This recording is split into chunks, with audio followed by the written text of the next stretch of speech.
358. Inside the ruined temple after the rain, the bonfire brought some warmth. Chen Pinggan sat cross-legged on his knees, and the little guy quietly pointed at Pei Qian's eyes. Chen Pinggan understood and asked Pei Qian to go out with him. The little guy sank into the ground and helped Chen Pinggan to patrol the small temple. Although Chen Pinggan did not see Pei Qian's strange phenomenon in the ruined temple, after the battle, Pei Qian's sleeves were full of blood and his body was covered in mud. He said that his eyes hurt and he rolled on the ground for a long time. At that time, the little guy waved his hands and feet and roughly explained the process to Chen Pinggan. One big and one small walked out of the ruined temple. After Chen Pinggan walked for a distance, he turned around and stopped. He squatted down and stared at Pei Qian's eyes. "Why did your eyes suddenly bleed?" Pei Qian still had lingering fear, his face was pale, and his eyes were full of tears. He shook his head and choked, "I don't know. It suddenly hurt so much, as if something was going to explode, like the firecrackers used by rich people during the New Year. By the way, can we set off firecrackers during the New Year? It's so festive. I've always wanted to try it myself." Chen Pinggan did not know whether to laugh or cry. He said softly, "When I left my hometown, someone told me not to return to Longquan County for 5 years. But it's not difficult to set off firecrackers during the New Year. Let's get down to business. Did the old Taoist who threw us out of Lotus Blossom Blessed Land do something to your eyes? Did he say anything to you?" Pei Qian thought for a moment and said, "In Old Wei's house, which is the capital of Nanyuan Kingdom, there is a well. I looked at the bottom of the well for a while and then looked at the big sun above my head. I was annoyed. Then I saw a very tall old guy in a Taoist robe. He said that he wanted to put something in my eyes. Of course, I didn't agree, but the old Taoist said that it was very valuable. I thought for a while and agreed."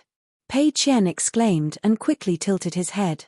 It turned out that Chen Pinggan had pulled her ear and lectured her, "You're so obsessed with money that you don't even want your life anymore?" Chen Pinggan finally let go of Pei Qian's hand after Pei Qian complained about the pain in his eyes. Chen Pinggan fell into deep thought. Zhong Kuei kept saying that Pei Qian's eyes were beautiful, so he must have noticed something, but he didn't say it out loud. In fact, Zhong Kuei had secretly said a prophecy: the sun rises from the eastern sea, melting gold for 10,000 miles. When the moon sets behind the western hills, the night apes rise. Chen Pinggan muttered to himself, "You can't really put the sun and moon of the lotus flower blessed land into Pei Qian's eyes, right?" At the very least, Pei Qian could see the little lotus figure under the ground and see through the abbot's supernatural power that isolated heaven and earth. After the incident of the young Taoist priest of Taiping Mountain giving him the jade token of the Hall of the Patriarchs, Chen Pinggan felt that once bitten, twice shy. However, for the old Taoist priest of the Eastern Sea Temple who claimed to know the sage of literature and was the first person in the world to hear about the order theory, even if he really wanted to plot against Chen Pinggan didn't have the ability to break through the situation. He could only take one step at a time. The reason why it was a plot and not a sinister plot like the jade token of the Hall of the Patriarchs of Taiping Mountain, and not because Chen Pinggan admired the Abbey Dean of the Eastern Sea Temple, but because cultivators at the level of the old Taoist priest or the hierarch, Lu Chen, had long disdained to use plots and tricks. They were all open and above-board schemes, striving to be compatible with the mysterious great way of heaven and earth. Chen Pinggan stood up. "I'll buy you a new oil paper umbrella in the future." Pei Qian was surprised. "What's the point of spending this money?" Chen Pinggan didn't give an answer, but asked her to go back to the ruined temple first. After Pei Qian ran all the way back to the temple, Chen Pinggan turned around and saw the man who he recognized at first glance. It was Jiao Shezhen, the Duke of Shun, because Jiao Shuyi looked very similar to this duke. Behind Jiao Shezhen stood an old man who looked like a butler holding an umbrella. He should be a hidden qi refinement warrior. There was also an old man in white who was holding an old rattan walking stick. He smiled at Chen Pinggan obsequiously.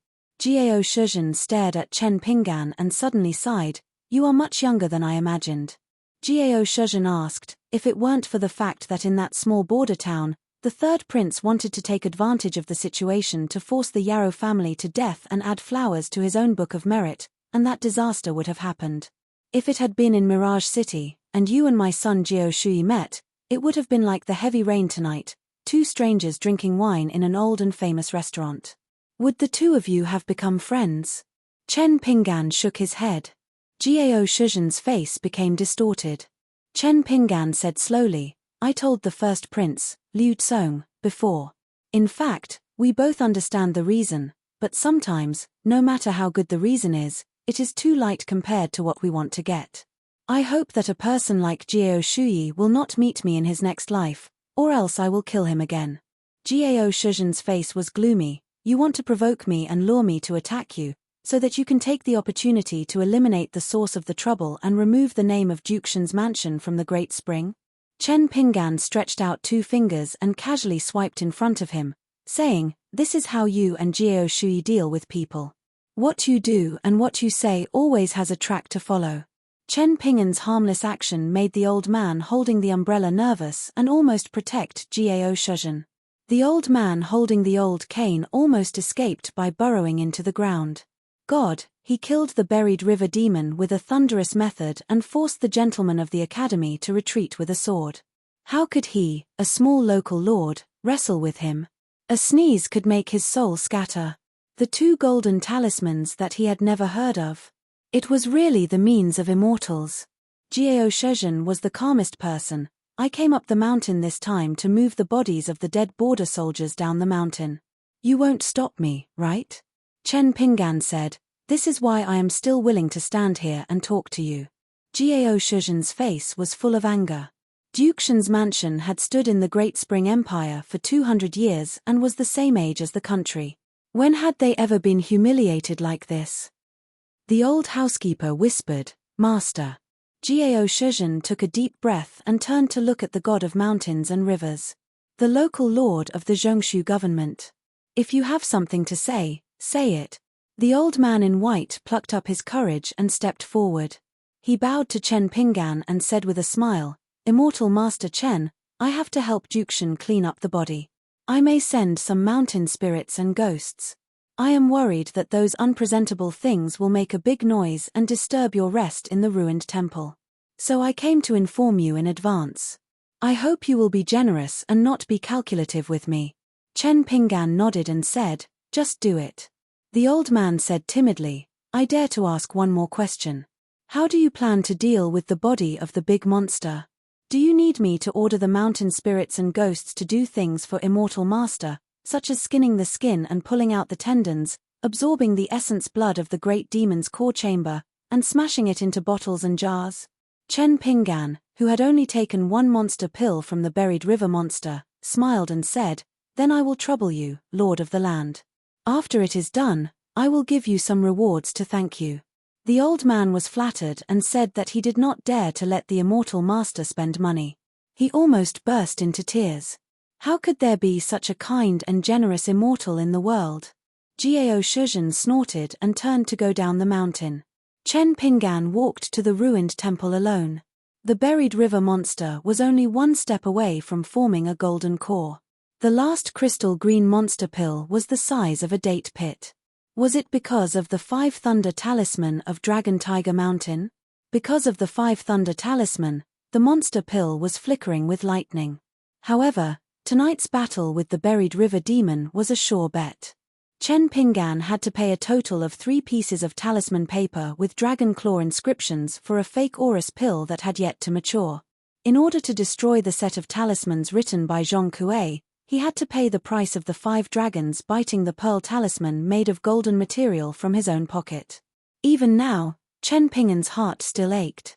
When he walked to the ruined temple, Immortal Master Chen, who was wearing a white robe with a jade hairpin and a red wine gourd, kept murmuring to himself.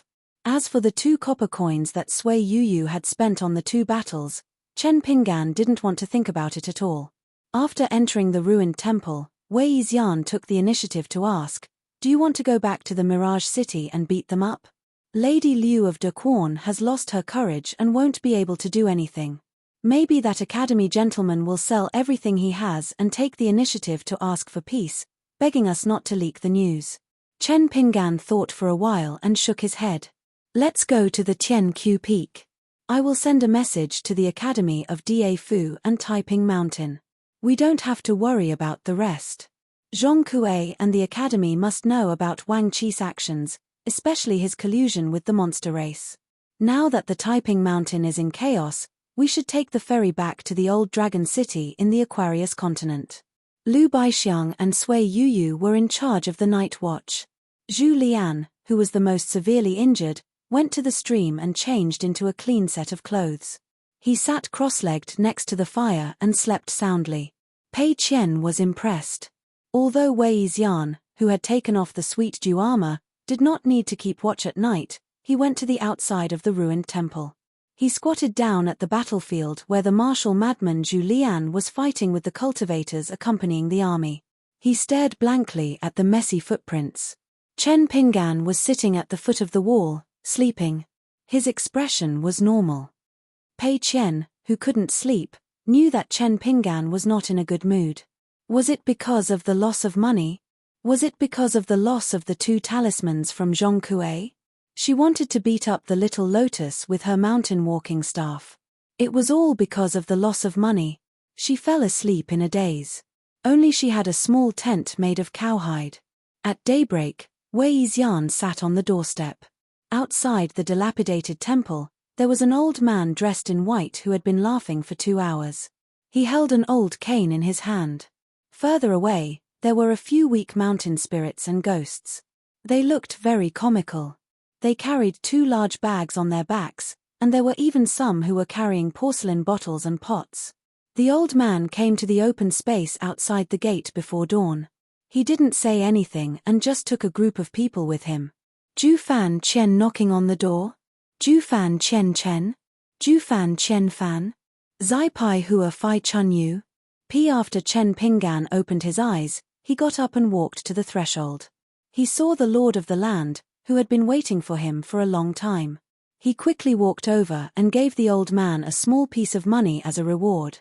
The old man, who was in charge of the mountains and rivers within several hundred miles, was so scared that he didn't dare to accept it, as if he had just seen a bowl of rice that would be sent to the execution ground after it was finished. Chen Pinggan had no choice but to drop the matter. He cupped his fists and thanked the Lord of the Earth once again. The white-robed old man smiled like a blooming flower. After bidding farewell, he walked 2 to 3 li before wiping the sweat off his forehead.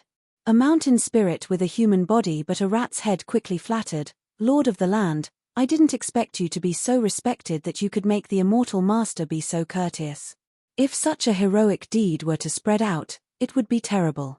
In the future, who would dare to speak loudly to the Lord of Earth within 1,000 miles? The old man in white coughed and walked slowly. He felt that the old rattan cane in his hand suddenly became lighter. He put on an act and said, "Win people over with virtue, win people over with virtue." Chen Pinggan looked at the big and small luggage piled up at the gate and sighed. The near-hand object that Zheng Dafeng gave him in the old Dragon City could finally be put to use. The Flying Sword 15 was a square-inch object. Although it was easy to use, it was not big enough. The wordless jade tablet was a near-hand object that even the Earth Immortals coveted. It was actually extremely rare. Previously, Chen Pinggan was reluctant to give it to Chen Pinggan because of his nostalgia. The square-inch object and the near-hand object were known as the smallest cave by the cultivators on the mountain. They could only be found by chance.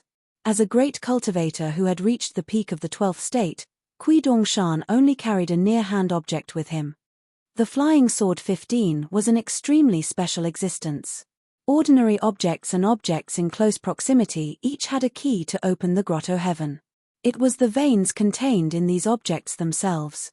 After being refined, it was extremely difficult to break, unless it was destroyed by a powerful divine ability. Once this plan was used, at least half of the objects inside would be destroyed. It was possible that even the grotto heaven would be completely destroyed together with it. Naturally, Zheng Dafeng would not only give the near-hand object but not the key. He clearly explained the method of cracking, controlling, and refining it again. This trip to the heavenly fault peak was smooth. The Real foundation of the Great Spring Dynasty had actually been damaged greatly because of Chen Pinggan. Li Li, the eunuch guarding the palace, Liu Tsong, the first prince of the Shen family, Shu Tong of the Tsaomu nunnery, Wang Qi, the gentleman who had been in charge of the Mirage City for many years. Chen Pinggan carried the bamboo box all the way to the north. Pei Qian held the mountain walking stick in his hand and carried a bag diagonally. On his forehead was a demon-suppressing pagoda talisman that he never got tired of looking at. Lu Baixiang had the snow pendant on his waist. He held a few chess pieces in his hand, making squeaking sounds. Sui Yu carried the infatuation sword whose rank had skyrocketed. His eyes were in a trance a few times. Compared to the female sword fairy who had a pure and bright sword heart when she first walked out of the scroll, he was more human. Zhu Lian liked to read while walking. Pei Qian was puzzled. This old guy did not look at the ground when he walked. Why didn't he fall half to death? Wei Xian had nothing to do. When he walked, he actually used Chen Pinggan's 6-step pile walking. Chen Pinggan did not say anything about it. Tianqiu Peak was the highest peak of Qingjing Mountain to the north of the Daquan. Qingjing Mountain was covered with peaks and trees, which were especially lush and green. It was far better than other places. Tianqiu Peak had 3,000 steps from the foot of the mountain to the top. There was a green tiger palace at the top of the mountain. However, the people who cultivated here were isolated from the outside world and never set foot in the marketplace. They refused to visit the high officials and dignitaries who climbed the mountain to visit immortals. In addition, there were many wild beasts in Qingjing Mountain, and there was no direct road to Tianqiu Peak, so the existence of the Green Tiger Palace was always shrouded in clouds and fog. Woodcutters in the wild did not dare to approach Tianqiu Peak without permission. The old people said that it was easy to be haunted, and it was the immortals on the mountain who did not want to be contaminated by vulgarity. The group walked on the path of Qingjing Mountain. Although Tsaomu nunnery was the #1 cultivation sect in the Daquan in name, any cultivation place with a cross-continent ferry should not be underestimated. Even if Tianqiu Peak was certainly not as good as Inverted Hanging Mountain and Old Dragon City, it was definitely not comparable to Tsaomu nunnery. Chen Pinggan reminded Wei Xian and the others of a few words. The 4 people in the picture scroll were all extremely intelligent people, so they naturally knew the importance of things. In the immortal book of Jojo bought from Inverted Hanging Mountain, there was a special mention of the dressing table of female immortals in Tianqiu Peak. Although there were only a few words, they were very vivid and made people curious. Pei Qian, who was tired from walking, suddenly raised his head and said in surprise, "Look, there is a boat in the sky." Chen Pinggan reached out and pressed Pei Qian's finger, whispering, "Have you forgotten the marriage of the mountain god?" Pei Qian quickly nodded and promised, "It won't happen next time." Chen Pinggan said with a smile, "Even if there is a next time, it doesn't matter. After all, you are still young. But you can't relax because of this." Pei Qian smiled brightly. "I will be 11 next year. I am not young anymore." Chen Pinggan asked with a smile, "Then will you carry my bamboo box?" Pei Qian said with a bitter face, "But I am only 10 years old this year." Chen Pinggan hit him with a chestnut. Pei Qian dodged nimbly, moved a few steps, and laughed. Zhu Lian looked at the two with a smile. Tianqiu Peak was the tallest peak, and the surrounding peaks bowed their heads. So it was very eye-catching. Just approaching the top of the mountain, clouds began to curl up, and the specific scenery could not be seen clearly. After entering the boundary of Tianqiu Peak, one would pass through a stone arch bridge. Below it was a clear stream with a gurgling sound, and fish leisurely swimming. Chen Pinggan stopped just as he stepped onto the bridge, and looked to the south. After climbing the mountain, he did not know when he would be able to step on the ground of Tongyi continent again. After the Great Demon's rebellion, would the fuming sect's yelling street, with all kinds of strange things, disappear? Would the outer sect odd-job worker youth who stumbled upon the great conspiracy be like him, changing from a bumpkin to a different person? Over at the Eagle Fortress, was Lu Tai's balcony effective? At that time, why did he secretly put the narrow saber Bing Shui, which was worth 20 pieces of grain rain money, into his bag? At that time, when Chen Pinggan saw Lu Tai accept Dao Xieyang and the other two as nominal disciples, he did not quite understand Lu Tai's words, "Do not approach evil, do not know good." Now, he somewhat understood the meaning. Would Zhong Kuei still be the gentleman of Da Fu Academy in the future? Would the female Taoist Huang Ting be another good fortune when she chased after the white ape with a sword on his back? After Zhu Fei of the Lotus Flower Blessed Land's Spring Tide Palace returned to the Jade Gui sect, he suddenly became the master of the entire Cloud Cave Blessed Land. Was he called Jiang Shangzhen? Did the incense of the Baiyu Manor and the Buried River Temple become more prosperous? Did the Great Spring Mirage City welcome the first winter snow of this year? How is Cao Qinglang doing in that small house? Is she doing well? Was the school teacher's knowledge great? Would he teach him the principles beyond the books? On the bridge, Lu Baixiang and the other three saw Chen Pinggan stop, and stood on the bridge as well. Chen Pinggan looked into the distance, and the charcoal girl raised her head to look at Chen Pinggan, who was not quite the same as usual. Zhu Lian began to flip through the books whenever he was free. After Pei Qian saw Chen Pinggan, he stood on his tiptoes, wanting to see what this crazy old man was reading all day long. He was so sneaky that he could not be seen. Zhu Lian slapped Pei Qian's head again and gently pushed it away. Pei Qian asked, "What's written in the book?" Zhu Lian did not answer the question. "Nothing, just some old stories." Pei Qian wanted to get to the bottom of it. "What do you mean by old stories?" Zhu Lian chuckled. "For a child your age, it's not old.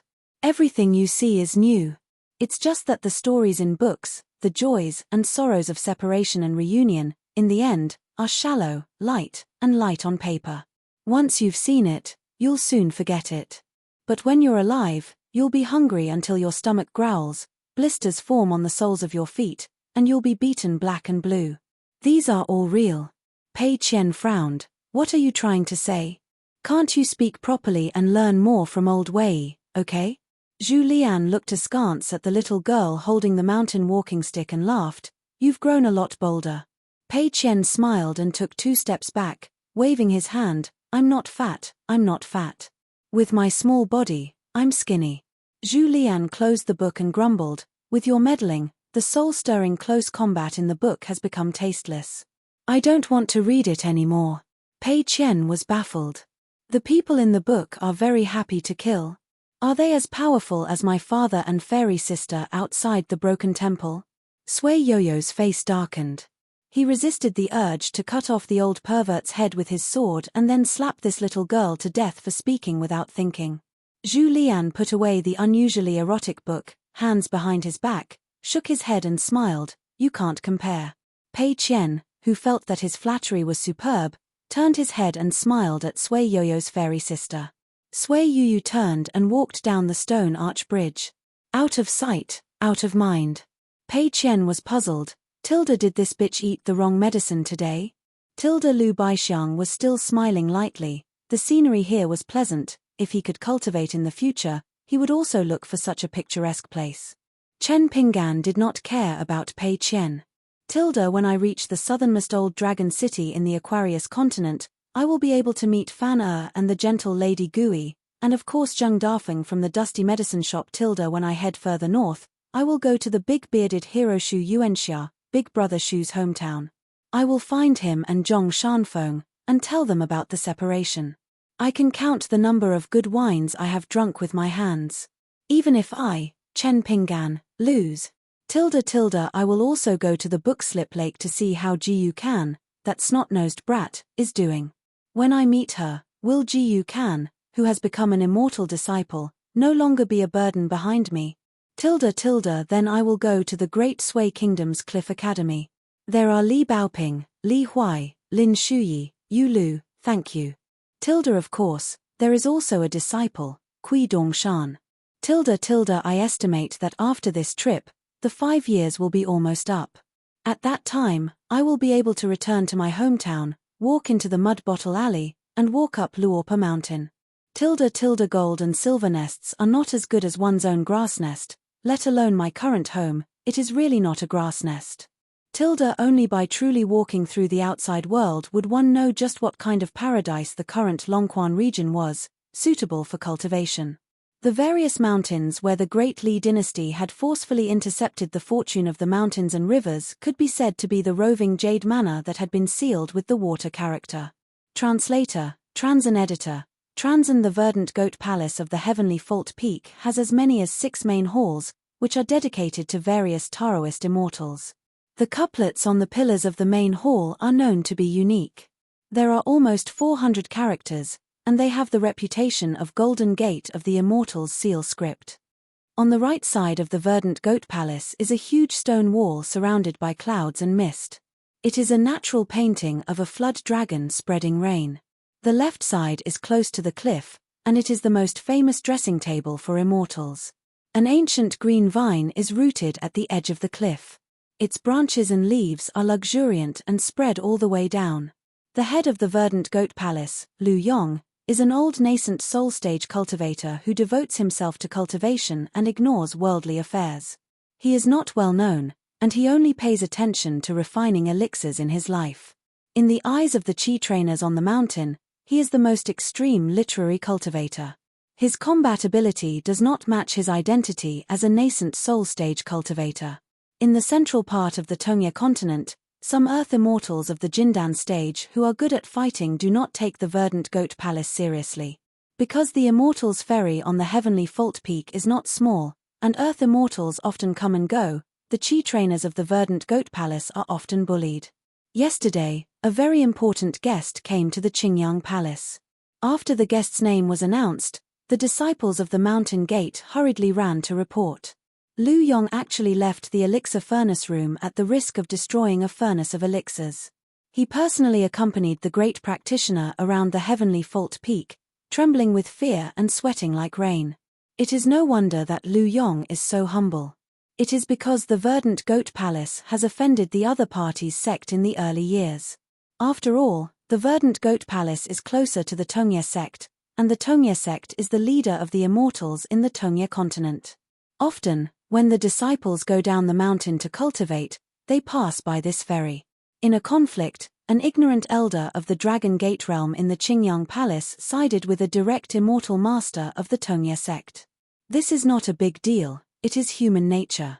But who knows that the young cultivator of the lower 5 states who humiliated the verdant goat palace is actually a disciple of the Yugui sect, who is not well known. And the key is that the person's surname is Jiang. The people of the Yugui sect surnamed Jiang are rich. Why are they rich? The blessed land of the Cloud Cave belongs to the Jiang family. How can they not be rich? That year, the disciple of the Jiang family did not threaten to kill. He just spent a lot of money and reserved all the ferries at the ferry of the heavenly fault peak for a whole month. This caused hundreds of chi cultivators of the Tongya continent to stay in the Qingjing mountain and stare at each other near the verdant goat palace. They stayed for a month before they could set off. Everyone wanted to smash the verdant goat palace to pieces. As for complaining to the young man of the Jiang family, no one has the guts to do so. As an earth immortal of the nascent soul realm, Lu Yong directly hid himself to refine elixirs. After refining a large furnace of elixirs, he asked the disciples of the verdant goat palace to send out gifts one by one as an apology. Only then did he not completely destroy the golden signboard that the founder painstakingly built. A disciple of the Jiang family is so arrogant. Then what can Lu Yong do when the master of the Jiang family comes to the verdant goat palace in person? At the top of the stairs called Elixir Ladder on the heavenly fault peak stood Jiang Shangzhen and Lu Yong. Lu Yong asked tentatively, "You really don't need me to ask the disciples of the verdant goat palace to go down the mountain and help you welcome those distinguished guests?" Jiang Shangzhen, who came all the way from the west ocean of the Tongya continent to the northern region of the Great Spring, was silent and unfathomable. Lu Yong only felt miserable. Could it be that it would be an earth-shattering battle between immortals? How could the small verdant goat palace withstand the stomp of Jiang Shangzhen, an immortal of the upper 5 realms? Lu Yong could only pray for the blessing of the ancestors. It was really unbearable to get along with such an unpredictable cultivator of the upper 5 realms. Lu Yong sighed with emotion.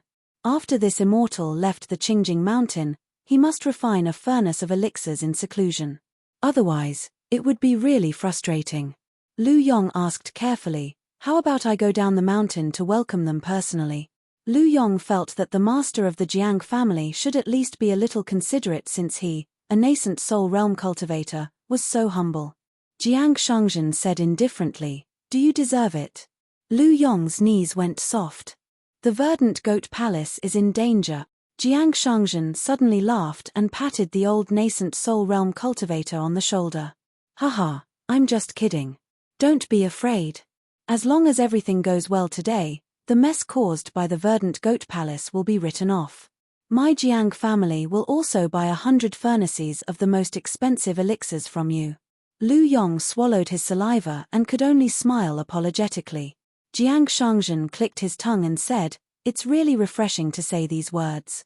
On the bridge, Zhu Lian and the other two also crossed the stone arch bridge and stood together with Sui Yuyu. So only Chen Pinggan and Pei Qian were left on the bridge. After Chen Pinggan came to his senses, he leaned on the railing and stuck his head out, as if he was looking for something. Pei Qian jumped and asked curiously, "What are you looking for?" Chen Pinggan said, "I want to see if there are any hanging swords under the bridge." Pei Qian straightened her back and began to show her flattery again. "How can you see it on the bridge? I'll go under the bridge and help you look." Chen Pinggan stood up with a smile and rubbed her little head. "No need." Pei Qian raised her head, her face full of doubt. Chen Pinggan lowered his head and looked into her eyes. Pei Qian cooperated and widened her eyes as much as she could. "Let me see. Is there really money in my eyes?" Chen Pinggan was stunned for a moment. He patted her head and pointed to the other end of the bridge with a smile. "Let's go. We'll start climbing after the bridge." Pei Qian said okay. She shook her bag and waved her walking stick, swaggering down the stone arch bridge. Chen Pinggan closed his eyes and remembered sitting on a bridge in his hometown when he was a teenager. After entering his dream, he saw another bridge. It was golden and extremely long. Looking to the left, the sun rose from the sea. Turning to the right, the moon set in the western sky. Chen Pinggan closed his eyes and walked from one end of the inconspicuous stone arch bridge to the other. His white robe fluttered in the mountain breeze. Pei Qian had just jumped down the steps on the other side of the bridge. She turned her head and her eyes lit up. She said in an old-fashioned manner, "My father is really an immortal." 359. This is the last chapter of this volume, 12,000 words. You can guess the title of the 6th volume. Chen Pinggan walked on the stone bridge with his eyes closed. His body swayed slightly. Under the bridge, water flowed. His sleeves moved like clouds, full of immortal aura. Wei Xian agreed with Pei Qian's comment and praised, "Dragon and tiger steps, high mountains and deep pools." Before Wei Xian could finish his sentence, Wei Xian shut his mouth. Lu Baixiang smiled and said, "Unexpected things happen. It's just a small accident. It's no big deal." It turned out that there were stairs on the stone arch bridge. For some reason, Chen Pinggan forgot about this. He missed a step and rolled to the ground with the bamboo box. Pei Qian slapped his forehead. "My dear father, why can't you stand the praise?" Sui Yuyu turned his head with a smile. Chen Pinggan jumped up. After opening his eyes, he patted his sleeves and strode forward as if there was no one around. There was a flash of golden light on the robe. The spiritual qi contained in the pearl in the mouth of the golden dragon became more and more condensed. If it weren't for this natal relic of an overseas immortal, Chen Pinggan wouldn't have just fallen down. First, his body was like a switch to meet the enemy, allowing the spiritual qi of heaven and earth to pour into his acupoints like seawater. He would suffer a lot. Second, it was very likely that he would absorb the spiritual qi of heaven and earth in Qingjing Mountain like a whale swallowing a whale. At that time, it would definitely cause a strange phenomenon, and there might be another storm. The golden robe was a lake, which played the role of storing water. However, it was a temporary solution. It was urgent to refine the 5 elements, build a complete longevity bridge, and open up 5 similar lakes in his qi residence. At present, the longevity bridge was not completed yet, but it was wonderful. Chen Pinggan inexplicably felt that it was not until this moment that he was really accepted by heaven and earth. It was strange. The 4 people in the painting had sharp eyes. At first, they thought it was a little funny. After all, in their impression, Chen Pinggan was always upright and well-behaved. It was rare for him to be in such a difficult situation. After looking at him for a while, They all noticed some clues, but no one said anything. At the top of the 3,000 steps of the Azure Tiger Palace, Jiang Shangzhen and Lu Yong stood side by side. Both of them were great cultivators. Compared to the 4 people in the painting who were purely martial artists, they naturally saw more. Lu Yong was amazed. What a dragon robe! It's really unfathomable. Maybe it's the legendary small blessed land. If you wear this robe, I'm afraid it's even more invulnerable to magic weapons and flying swords than if you wear the most advanced military armor. Lu Yong mistakenly believed that Chen Pinggan was a military cultivator. Jiang Shangzhen smiled and said, "Palace Lord Lu has a good eye." Lu Yong said fearfully, "Senior, you flatter me." Jiang Shangzhen turned his head. "If I remember correctly, you're older than me. Why are you calling me senior?" Lu Yong was speechless. As the retired emperor of the entire Cloud Cave Blessed Land, the master of the Jiang family really had the temperament of an emperor. It was hard to guess. Jiang Shangzhen smiled again. "If you say that the one who is successful in cultivation comes first, you'll be very smart." Lu Yong did not know what Jiang Shangzhen was up to. He could only smile bitterly. "Senior, you're wise. Lu Yong's aptitude is dull. Otherwise, I wouldn't be stuck with cinnabar plants my whole life." Jiang Shangzhen asked, "For the past 200 years, I have to personally take care of the affairs of the Blessed Land. I'm so busy that I don't go out much. It's worse than being blind." Palace Lord Lu is in charge of the immortal ferry on Tianqiu Peak, welcoming and sending people off.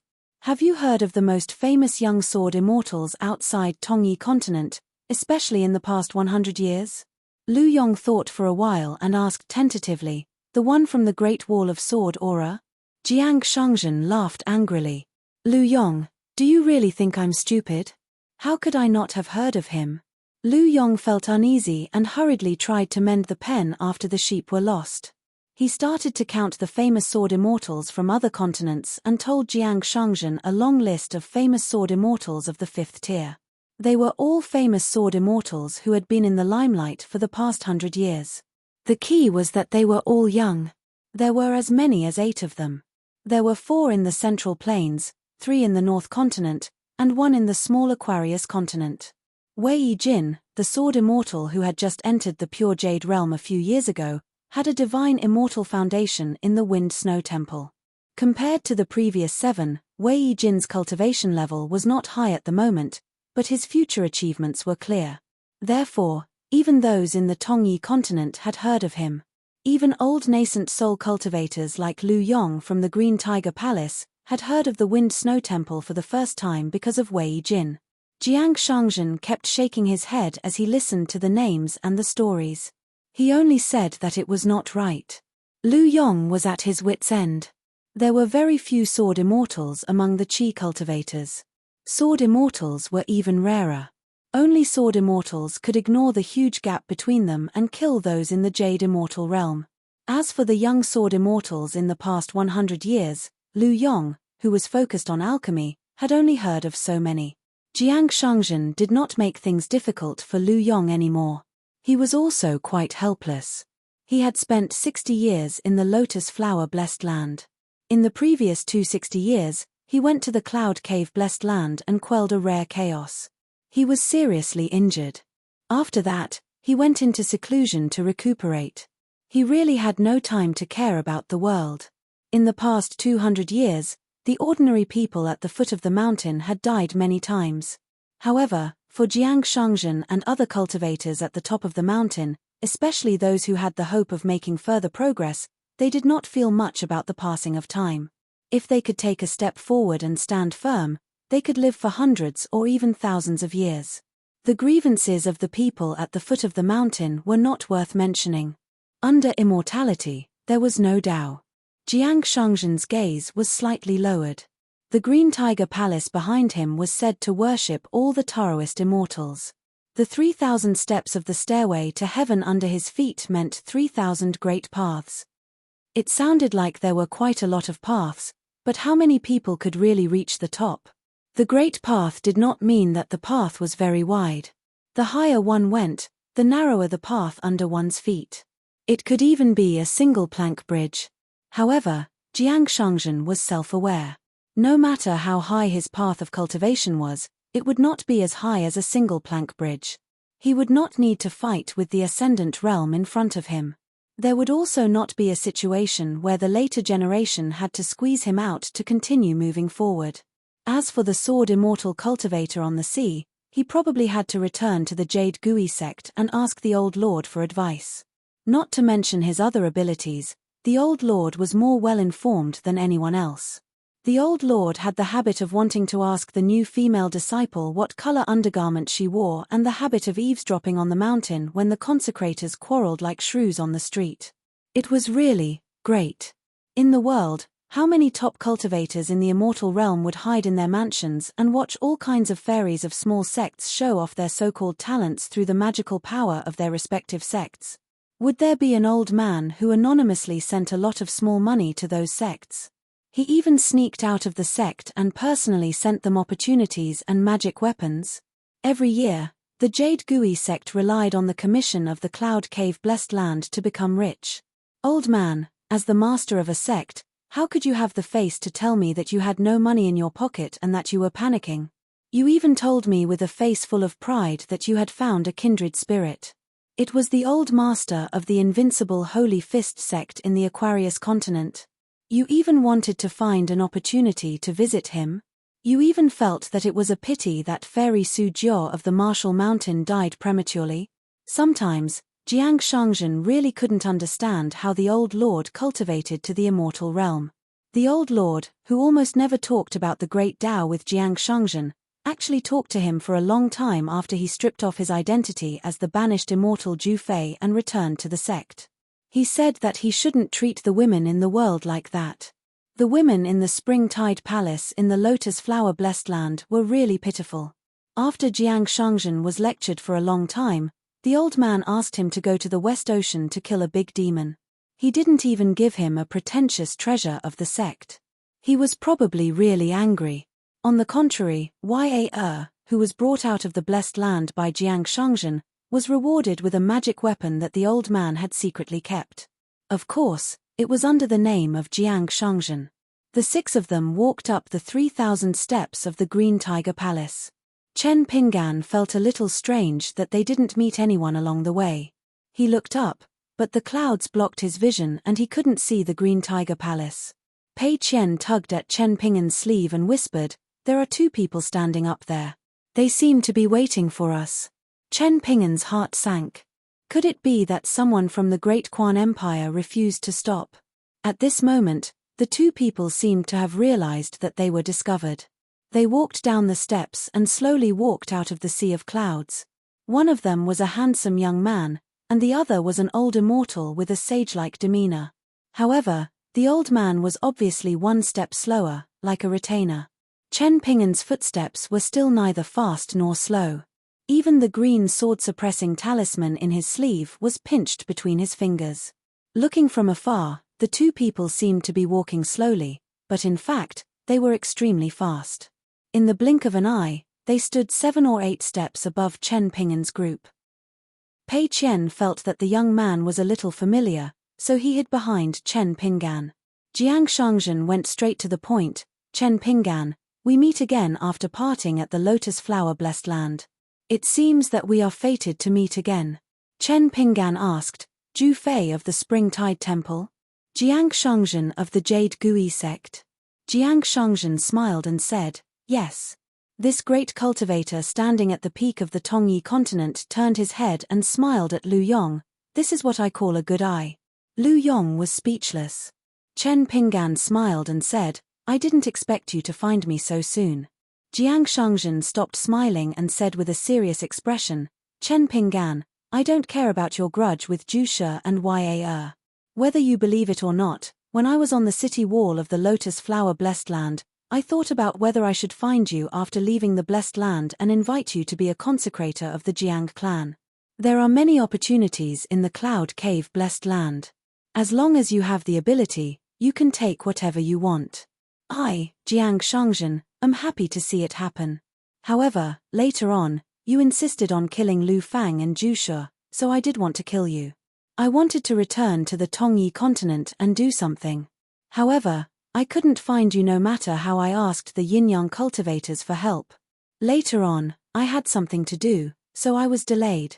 Chen Pinggan sighed. Didn't you still find me? Jiang Shangzhen was slightly surprised. How long had it been since he left the lotus flower-blessed land? Why did it feel like there were two Chen Pinggan? It wasn't cultivation, but the state of mind. Don't underestimate the martial artist who reached the peak of the lotus flower-blessed land. His martial arts realm wasn't high, but that was because a certain Daoist's great Tao weighed on his shoulders.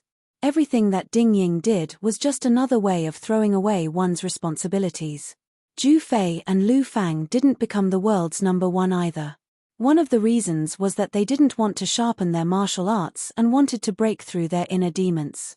In fact, it wasn't just that they couldn't get what they wanted. As for the four people behind Chen Pinggan, they should be the historical figures in the Blessed Lands legends. The woman with the sword should be the woman Lu Fang often mentioned, Sword Immortal Sui. As for the other three, their identities could be roughly guessed, but they couldn't match them for now. The tall man with the saber was the legendary martial madman Zhu Lian, who was handsome and unparalleled in his youth. Was this short and vigorous man the founder of the devil cult, Lu Baixiang? The stooped old man with a smile was the founder of the Nanyuan kingdom, Wei Yixian? Jiang Shangzhen was surprised and envious that Chen Pinggan could have these four retainers, but it wasn't to the extent of jealousy. Pure martial artists needed time to sharpen their realm. They were more down-to-earth than qi cultivators, who didn't care about talent and fortune. Lu Yong complained incessantly in his heart. Judging from Jiang Shangzhen's tone, he was really a sworn enemy. That little immortal master's cultivation didn't seem to be high, so his background must be too strong, so much so that the Jiang clan head didn't dare to kill him casually even if he showed up now. Could it be that he was the direct descendant of the old pervert of the Tongyi sect? Jiang Shangzhen smiled happily. Chen Pinggan, I'm relieved that you didn't put on a desperate stance when we met. Let's chat while we climb the mountain. Chen Pinggan concisely said, okay. In the end, Chen Pinggan and Jiang Shangzhen walked side by side. Lu Yong followed behind, while Pei Qian quietly walked on the first step of the Earth Immortal Nascent Soul Realm. He was only a few steps away, secretly sizing up this old immortal on the mountain. As soon as Lu Yong showed signs of turning his head, the charcoal little girl would immediately turn her head to look at the distant scenery, tapping the mountain walking stick in her hand on the steps. Lu Yong was surprised. The more he looked at this little girl, the more intelligent she seemed. Although this palace master of the Green Tiger Palace was incomparably weak in fighting, he was still a nascent soul realm cultivator after all. He could roughly tell whether a seedling of cultivation was good or not and how far she could go. Jiang Shangzhen first asked about the identities of the four retainers. Chen Pinggan didn't hide anything, so when Jiang Shangzhen found out the truth, he couldn't guess any of them correctly. He slapped his forehead and said self-deprecatingly, my eyesight is comparable to Lu Yong's. The atmosphere didn't seem to be heavy. It didn't seem like the meeting of enemies, like old friends meeting again. Or was it just talking and laughing? But the truth was only known to Jiang Shangzhen and Chen Pinggan. Jiang Shangzhen asked, did the journey to the north go smoothly? Chen Pinggan shook his head and said, there were some bumps and bumps. I had a lot of conflicts with the two princes of the Great Quan Empire. Oh. Jiang Shangzhen turned his head and asked, Palace Master Lu, what's the name of the Great Quan Emperor? Lu Yong quickly replied, Liu Zhen. Jiang Shangzhen looked at Chen Pinggan and said, I brought their father here and asked him to apologize to you. It's not long to go to the Mirage City. Maybe Liu Zhen will be standing in front of you while you're having a vegetarian meal in the Green Tiger Palace. But the Great Quan Empire is under the control of the Dafu Academy. The Hill Master of the Academy has a strong background. He comes from a sage's mansion in the Central Divine Continent and has a brother who is the Grand Chancellor of the Academy. Just don't kill Liu Zhen, or I won't be able to clean up your mess. Of course, it wouldn't be a problem to give that old emperor a good beating. Chen Pinggan said, you really don't have to do this. Can you tell me why you're looking for me this time? Are you going to stop me at the ferry of the Heavenly Fault Peak and take me to the Jade Gui sect? Jiang Shangzhen laughed heartily and wiped his mouth. He laughed to himself and said, "On the way here, I thought of doing that. It's hard to find you. If I say that I don't have any resentment, I'd be lying to myself. In fact, there are disciples of the Jade Gui sect cultivating in the Mirage City. Otherwise, I wouldn't have been able to wait in the Qingyang Palace. I'll tell you directly. I stayed in the Mirage City for a day and learned about what you did in detail. I also went to see the new Minister of Personnel surnamed Yarrow. I just looked at him from afar and asked that disciple of the Mirage City to help take care of the Yarrow family in the future. Then, I went straight to the Green Tiger Palace to see you." Chen Pinggan stopped. Jiang Shangzhen continued to walk up the steps and said indifferently, "When we get to the top, I'll tell you everything." Chen Pinggan followed Jiang Shangzhen and stepped into the sea of clouds surrounding the heavenly fault peak. The journey was filled with white fog, but it suddenly opened up and they saw a majestic palace. It turned out that they had reached the top of the heavenly fault peak. When they walked into the sea of clouds, Lu Yong wanted to take a good look at the girl. He didn't expect that when he turned his head, Pei Qian would turn his head and avoid him. Lu Yong was even more surprised. The sea of clouds surrounding the peak was not ordinary. It was the protective formation of the Green Tiger Palace. If ordinary people fell into it, they would feel as if they had fallen into the clouds. They would see nothing as far as their eyes could see. Chen Pinggan stood still, straightened his clothes, and touched the white jade hairpin on his head. Jiang Shangzhen still walked forward confidently. After taking a few steps, he saw that Chen Pinggan was still standing in the same place. He turned his head and found that the young man who killed Ding Ying had a very strange expression. When Lu Yong, Pei Qian, and Wei Yixian reached the top of the mountain, Chen Pinggan was still standing there, motionless. Pei Qian followed Chen Pinggan's line of sight and realized that there were many people at the palace. They seemed to be curious about who could make the palace lord and the big shot of the Jade Gui sect welcome them personally. Most of the people watching from the Green Tiger Palace were young Qi refinement warriors. Most of them were teenagers. There were also many children about the same age as Pei Qian. Pei Qian asked softly, "What's wrong?" After Chen Pinggan came back to his senses, he pressed Pei Qian's head gently with one hand and smiled. "In the beginning, I was exactly like them. I stood at the door and looked at others." Chen Pinggan continued to walk forward and followed Jiang Shangzhen directly to the immortal ferry in the direction of the stone wall where the flood dragon rain was. Lu Yong looked at the disciples of the Green Tiger Palace. They were all a joke. He waved his sleeves and said in a low voice, "All of you, go back and cultivate." What a scandal. Outrageous. After passing through the stone wall where the flood dragon was hidden in the clouds, they walked 3 to 4 miles and arrived at the ferry of the heavenly fault peak. It was a huge ship that was suspended by the cliff. Countless green birds were flying under the bottom of the ship. It was as if they were using their wings to lift this huge floating ship. Lu Yong had mixed feelings. This ferry should have left for the old dragon city of the Treasure Vase continent yesterday. However, it was stopped by the family head of the Jiang family. His method was very simple. He threw money. Other than the people of the Green Tiger Palace who did not dare to take money from Jiang Shangzhen, all the passengers on the ferry received an extra sum of money equivalent to the travel expenses. Lu Yong asked an elder to be the child of wealth. There were also some ignorant people who cursed and refused to accept the money. They only wanted to demand an explanation from the Cyan Tiger Palace. The Cyan Tiger Palace could not afford to offend them. Therefore, Jiang Shangzhen went to the ferry and slapped the gold core practitioner from the north of the Tongya prefecture into a low mountain in the Qingjing mountain. When the Cyan Tiger Palace went to pull the dying earth immortal of the gold core out of the mountain, it was too horrible to look at. However, after knowing Jiang Shangzhen's identity, the gold core practitioner dragged his sick body and gritted his teeth to climb up the mountain again. He apologized to the master of the Jiang family, who had hurt him without saying a word as soon as he showed up. Lu Yong saw everything from the beginning to the end. When he saw the immortal ferry with the birds flying in the sky, Pei Qian was very excited. He could not wait to display his crazy sword skills. That way, his sword would not miss. It was also the first time Wei Yixian and the other 3 had seen such a magical scene. Although they looked indifferent, They were very emotional. This was the vast world. Jiang Shangzhen stood beside the ferry and said with a smile, "I'll only see you here." Chen Pinggan nodded. Jiang Shangzhen hesitated for a moment. "May I ask who your master is?" Chen Pinggan smiled and did not speak. Jiang Shangzhen still did not give up. "I mean no harm." Chen Pinggan shook his head. "I didn't mean to hide it from you. Strictly speaking, I don't have a master. The one who taught him how to burn porcelain was Old Man Yarrow, who did not want to accept him as a disciple. The one who taught him the 18 stops of sword chi was Alliance. The one who taught him fist skills was an old man surnamed Kui, a 10th realm martial artist. The ones who taught him knowledge were Mr. Qi and the old scholar Wensheng.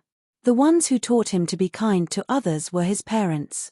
Jiang Shangzhen said helplessly, "Well, if you don't want to tell me, then don't tell me.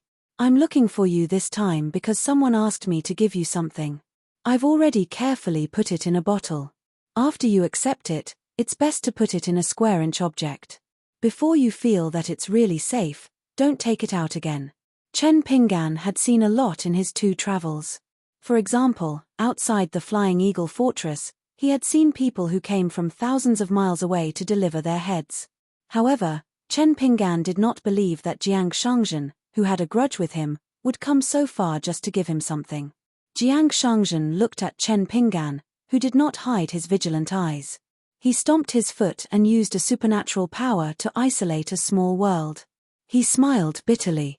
"You've heard about the chaos of the Fushuan sect, right?" Chen Pinggan nodded. Jiang Shangzhen pointed at himself and said, "After that big demon was injured, it still managed to escape into the West Ocean with its thick skin and flesh. As for me, I happened to be one of the 3 people who chased after the big demon. The other 2 were Song Maro, the head of the Taiping Mountain sect, and an old bastard in charge of the Tongye sect. The big demon was seriously injured and couldn't escape death. However, the people of the Tongye sect and I didn't want to kill it, fearing that the big demon would kill us all if we provoked it, which would damage our own cultivation. So, we planned to follow the big demon slowly and exhaust it to death." Chen Pinggan knew that the chase was definitely not as easy as Jiang Shangzhen said. Jiang Shangzhen turned his head to the west and sighed. "Then, the 3 of us met a sword cultivator. He was really full of sword chi. He was born with a chivalrous heart and a good temper. Not only did he kill the big demon with 1 strike, but he also liked to reason with us. He was not greedy for the big demon's body." Speaking of this, Jiang Shangzhen slapped his forehead. "I really can't make it up anymore." Jiang Shangzhen's eyes suddenly became sharp and he stared at Chen Pinggan. "The sword cultivator asked me who knew you, Chen Pinggan. I told him the truth. He did not say much. He just returned and said that the demon core was his." With only this sentence, the Taiping Mountain sect and the Tongye sect did not have any objections. "They let me take away the most precious demon core of a 12th realm big demon.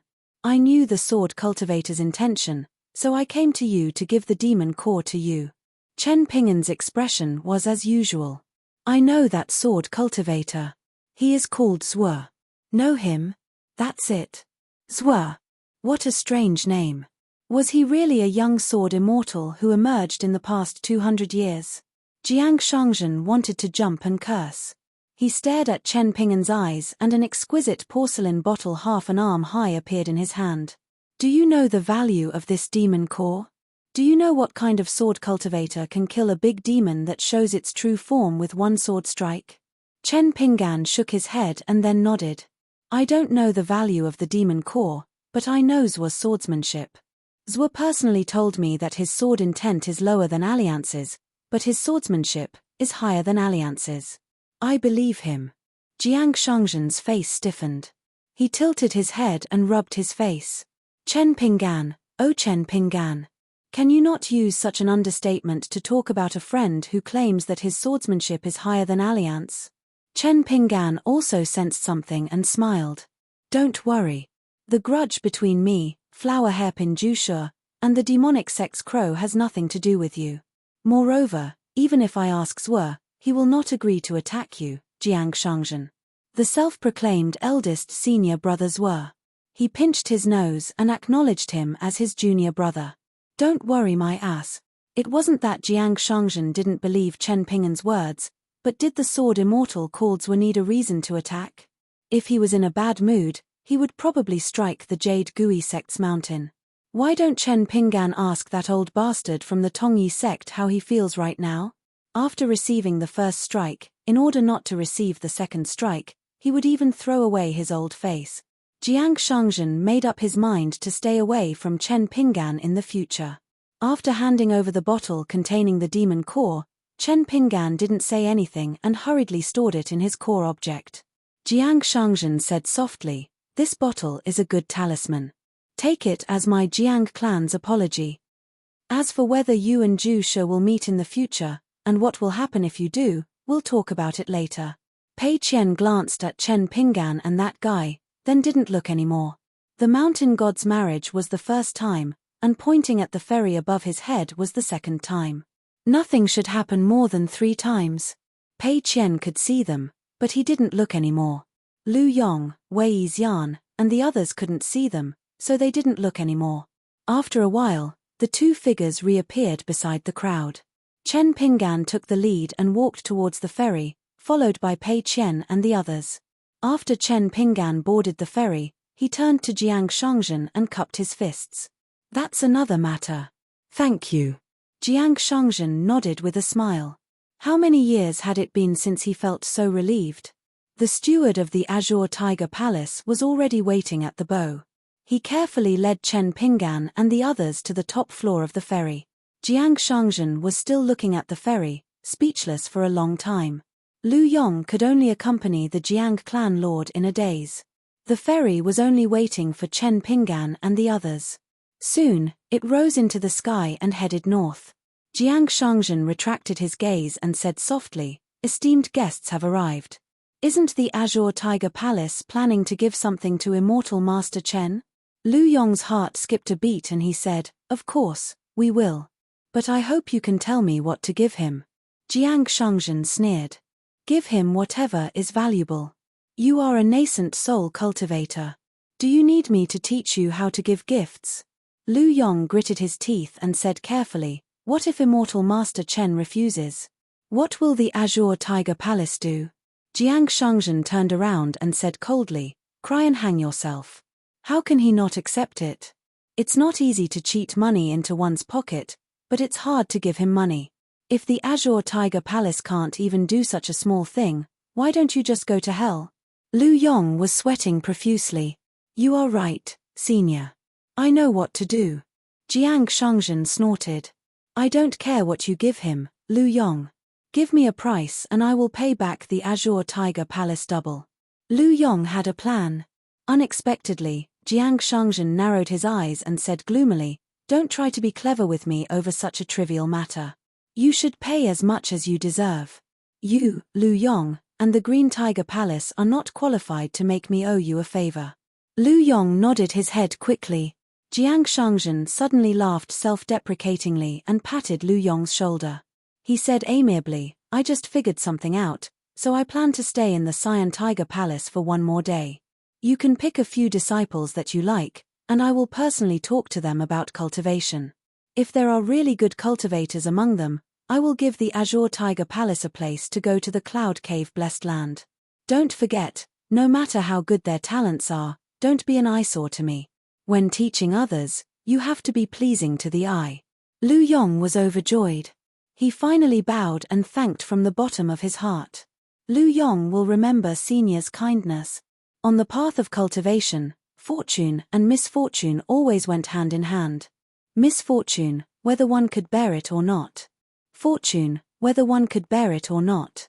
It was all about one's own cultivation.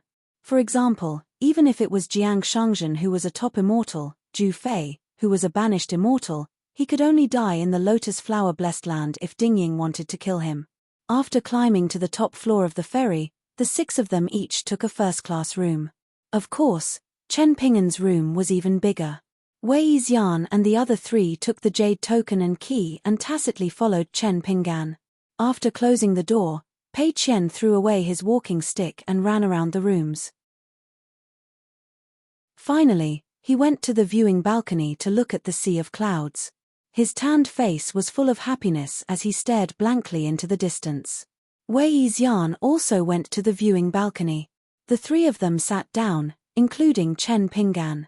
Lu Baixiang smiled and asked, "My lord, who was that young immortal just now?" Zhu Lian had already stood up and poured a cup of tea for Chen Pinggan.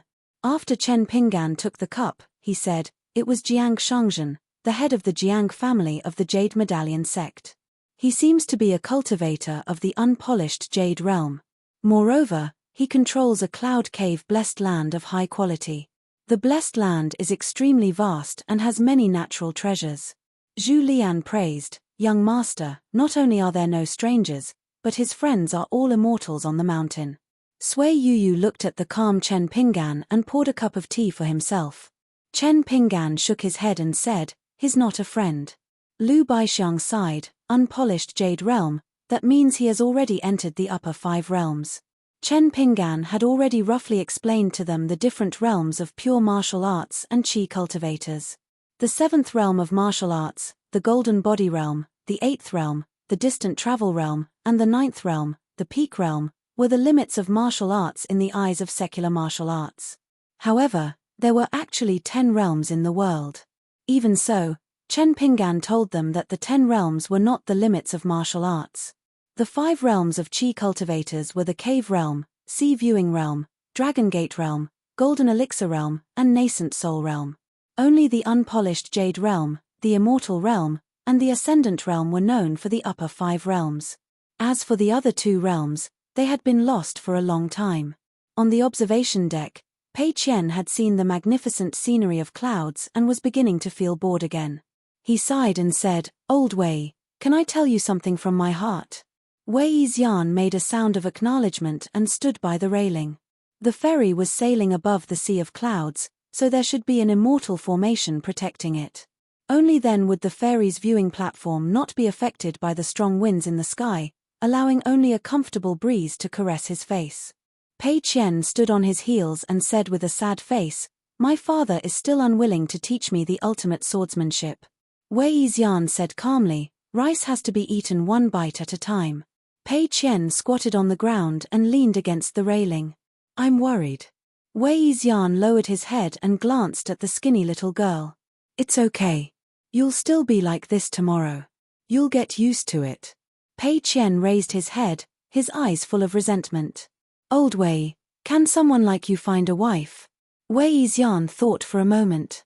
"I can find one. Others helped me find one. However, I couldn't marry the one I liked the most." Pei Qian asked, "Why? Because you're ugly?" "You can't blame the other girl for that. The adult and the child's ability to comfort people was almost the same." Wei Yixian leaned against the railing. "Both of them didn't dislike me. She didn't look any better. It's just that my family was poor at that time and I was thinking of marrying her when I earned a lot of money. Later on, the world became chaotic. She died, but I didn't." Pei Qian stood up and patted Wei Yixian's arm. "It's okay. It's all in the past. Think about it. It's been so many years and you're still thinking about her. Even if she's still alive, isn't it? That's not bad. Maybe when you married her, the more you looked at her, the more annoyed you became. You definitely wouldn't be able to become the emperor." Wei Yixian nodded. "That's true. Back then, there was no one around me who could explain it to me. There were so many officials who studied until they became dogs." Pei Qian giggled and asked, "Old Wei, how high do you think I can be?" Wei Yixian said, "Girls can't be officials. You'll probably be an ugly girl when you grow up. Even if you enter the palace, you won't be able to see the emperor for the rest of your life." Pei Qian kicked Wei Yixian's leg and said angrily, "Old Wei, why are you an old hooligan?" Wei Yixian chuckled. This lotus blossom blessed land's #1 enemy, the small grudge he had in his heart was gone. Actually, one couldn't blame Chen Pinggan for being disgusting. It was Wei Yixian who had a cheap mouth.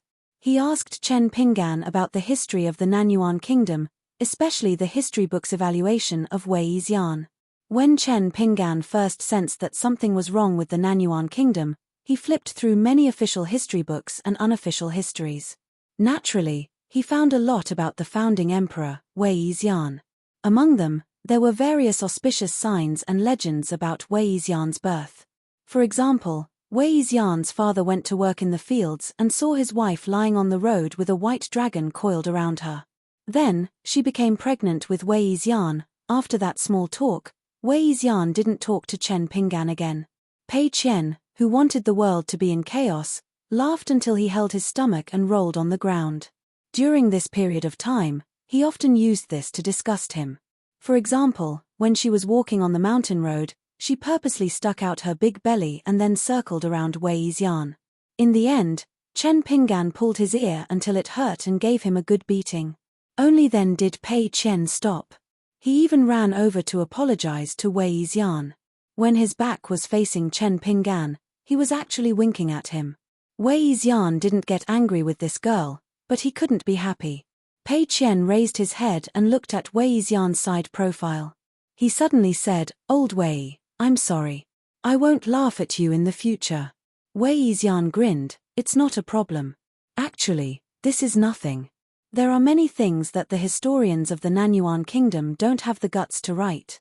Pei Qian whispered, "For example? Tell me about them. Let's talk in a quiet voice." Wei Xian softly said, "There are many. For example, back then, I was nicknamed Rat 8 in my village. My family was poor, so I used to steal chickens and dogs. Later on, I even became a bandit and sold illegal salt.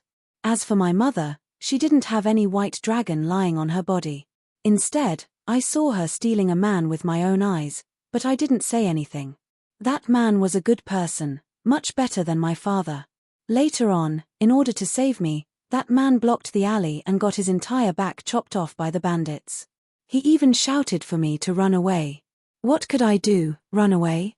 In the end, I still couldn't find his murderer." Pei Qian sighed as he turned around and walked towards Chen Pinggan. He suddenly ran and laughed. Wei Xian's mother. Chen Pinggan turned his head and looked at Pei Qian, who was about to expose Pei Qian's scars. He said angrily, "Shut up. Go back and apologize." Pei Qian was so scared that she kept quiet out of fear. Her eyes reddened, and she immediately ran back to the observation deck. Just as she was about to apologize to Wei Xian smiled and patted her little head.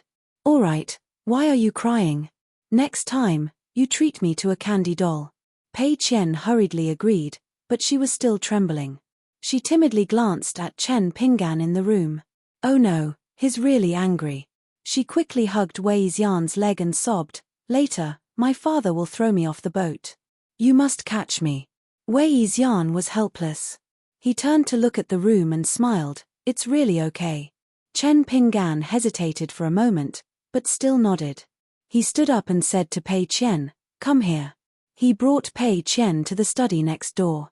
Pei Qian hurriedly closed the door and lowered his head. He admitted his mistake and did not talk back, nor did he fight back when he was beaten. Chen Pinggan said in a low voice, "Is old Wei your friend?" Pei Qian thought for a moment and didn't dare to lie. She honestly answered, "Half a friend." Pei Qian hurriedly added, "Half a friend is already a lot. Little White doesn't even have half a friend. Only old Wei has one." Chen Pinggan asked, "About friends, what do the two books say?" Pei Qian said without hesitation, "Friends are honest, friends are forgiving, friends are well informed.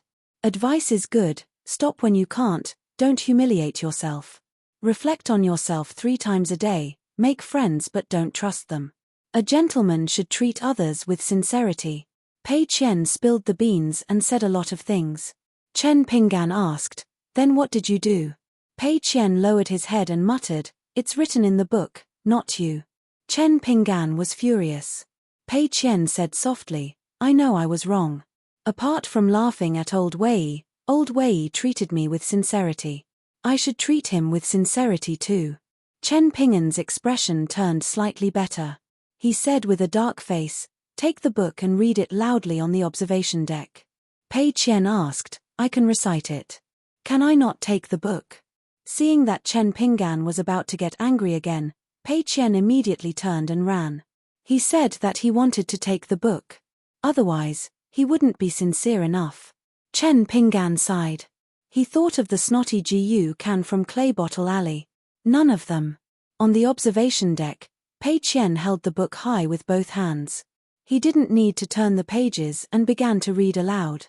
When he pretended to turn the pages, he turned his head and smiled at Wei Xian proudly. "Old Wei, my father thinks that I was right when I said I was wrong." Wei Xian gave him a thumbs up as a sign of appreciation. Pei Qian shook his head. In the end, he was hit on the head with a chestnut. Pei Qian didn't dare to turn his head. He cried, "I won't do it again. I was wrong.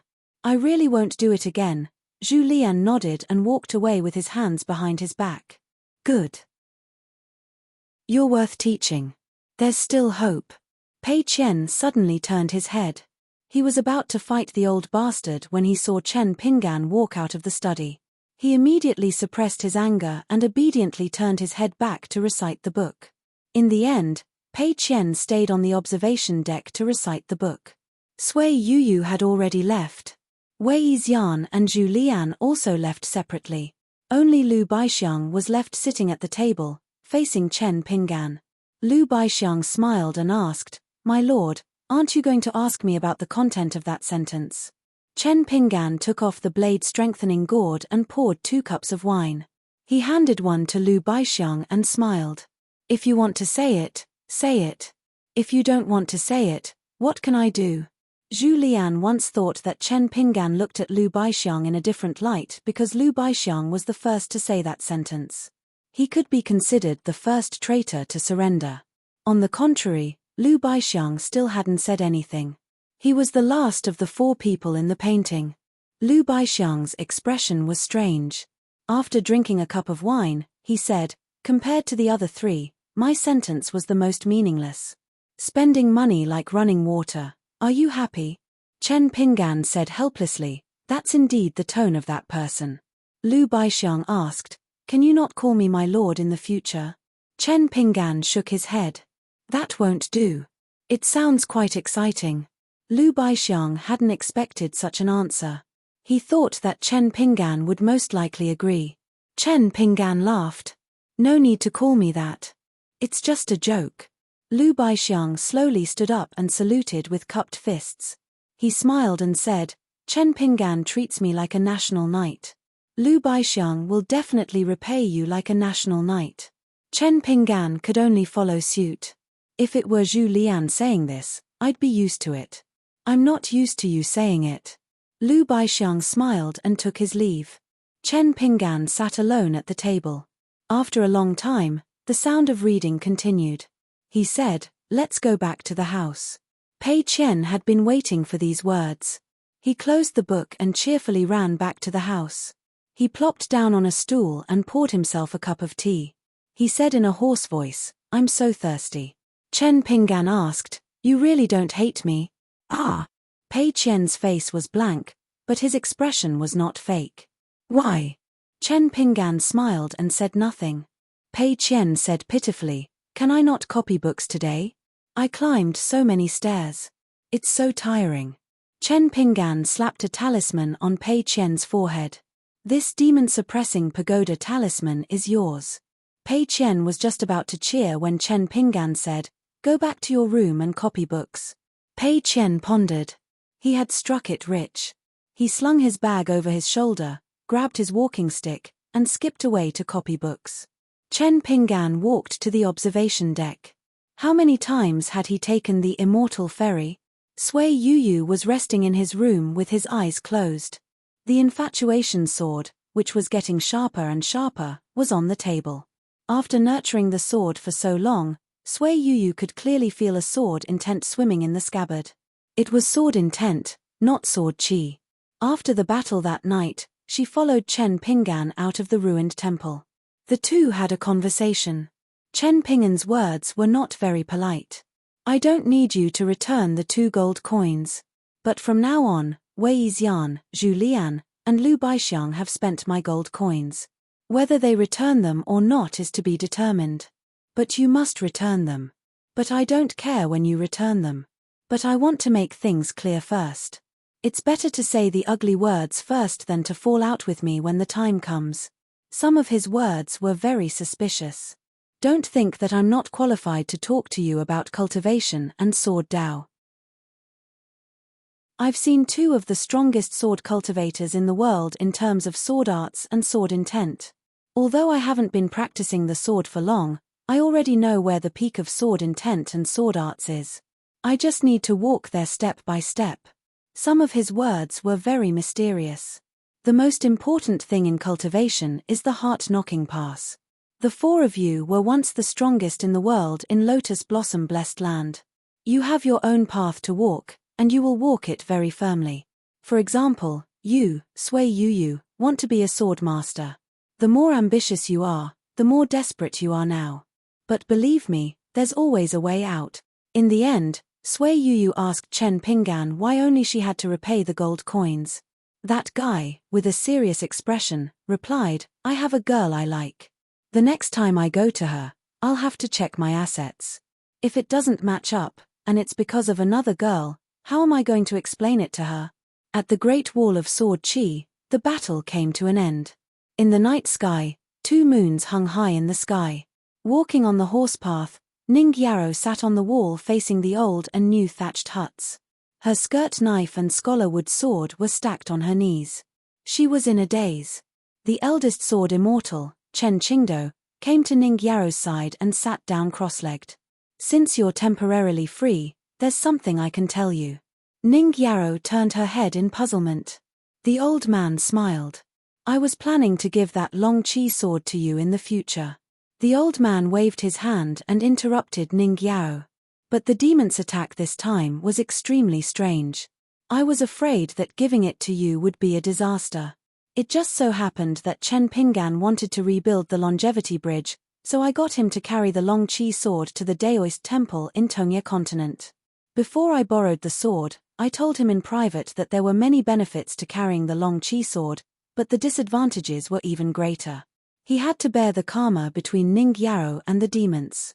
Chen Qingdou smiled and said, "That child," for the first time, he showed a very different look and expression. Even when he was fighting Cao Ci and we watched him lose 3 rounds in a row, Chen Pinggan's eyes weren't as bright as they were now. It really left a deep impression. Chen Qingdou turned his head and asked, "Las Ning, why aren't you angry? Don't you blame me for making an unnecessary move and letting him bear the risk?" Ning Yarrow curled her lips. "Angry? I'm not angry. I'm Ning Yarrow, his Chen Pinggan." She was in high spirits. It was as though she was saying that she wasn't surprised that the guy she liked was willing to do so. Chen Qingdou jumped off the wall and walked towards the thatched hut. He clicked his tongue and said, "It's so late at night and I still have to bear such a sword.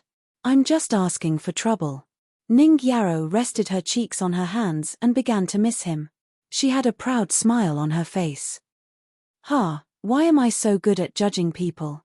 She suddenly frowned as she recalled a conversation she had at the residence in Clay Bottle Alley. In the end, I'm still the one who's stupid." She stood up and put away the saber she had lent him and the locust wood sword she had borrowed from him. Then, she imitated that idiot and began to walk with her fists. She muttered to herself, "I, Ning Yarrow, can defeat 500 greatsword deity Chen Pinggan with one hand."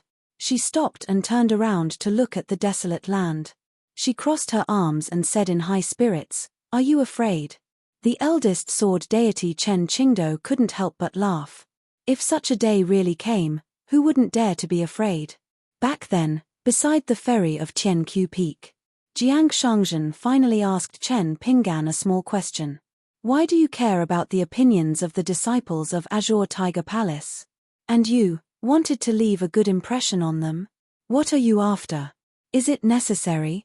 Of course, Jiang Shangzhen could see through the camouflage. He knew that the Daoist robe and the blade-strengthening gourd were extraordinary. However, what really puzzled Jiang Shangzhen was the white jade hairpin in Chen Pinggan's bun. It was made of ordinary material. He paid a little attention and found that there were 8 Xiaozhuan characters engraved on the hairpin. Speaking of a gentleman, gentle as jade. 360. It's still a 12,000-word chapter. A new chapter has begun. PS, announcing a new reader group. The group name is The Grass Grows and the Orioles Soar. Group number is 16551024. In addition, the second issue of the journal has been released on the public account. You can go and take a look. My WeChat public account is Fonghua 1985.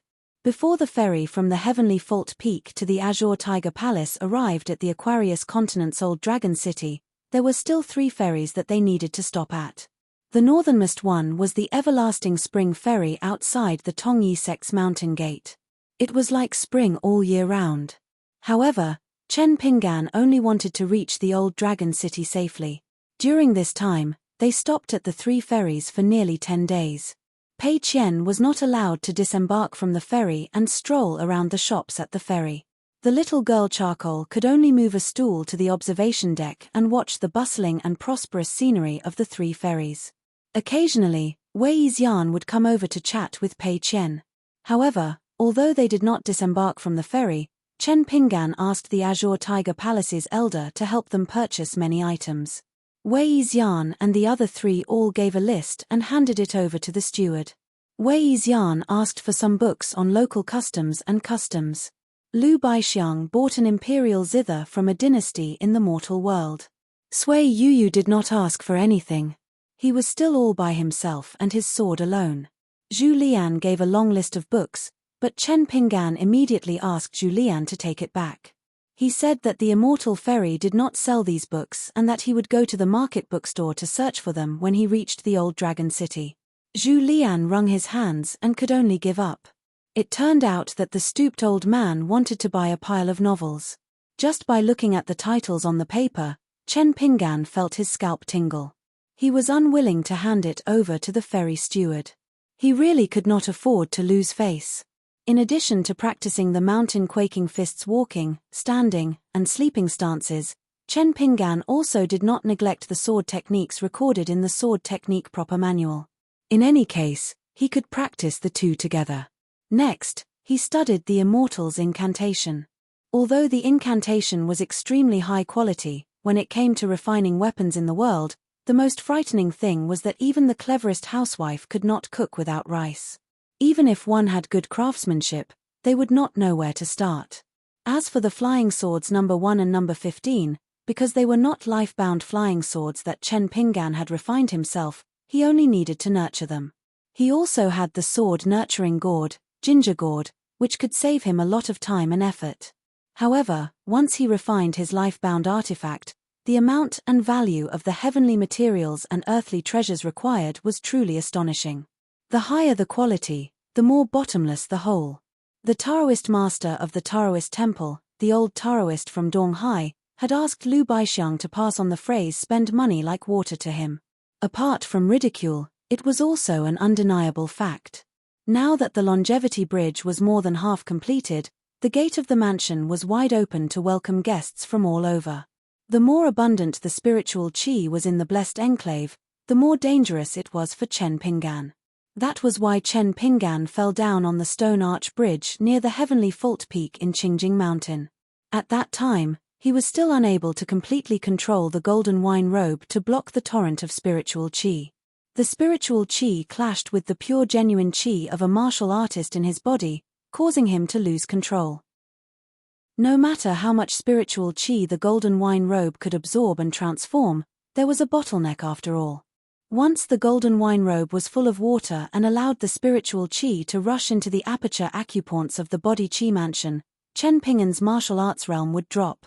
The problem now was to refine the magic treasure of the first cave dwelling. Which one should he choose? If he chose the water element of the 5 elements, it would be relatively simple. This was because on the jade slip, the goddess of the buried river used the example of refining water to elaborate on the great Tao contained in the inscription of the rain prayer tablet. She also explained the general materials needed to refine water. Among them, the key item, water essence, was mentioned. Treasures that condensed the essence of water could all be considered water essence. However, there was a huge difference in the quality of the treasures. The river water that River Earl oversaw and the river water that the ancient Dragon Palace oversaw were naturally different. It could be said that the quality of the water essence used to refine water would directly determine the quality of Chen Pinggan's water natal item of the 5 elements. The ferry was suspended in the air next to the Changchun crossing.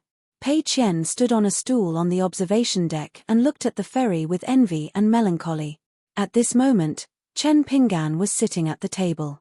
Looking at the lovely and amiable water character seal on the table, he was also worried. What was more worrying was that after Chen Pinggan had a deep understanding of the incantation of refining all things, he guessed that once the water character seal was refined as his natal item, every time he stamped, he would help the fated water god in the world to improve the water luck. It was very likely that Chen Pinggan's natal qi would be damaged.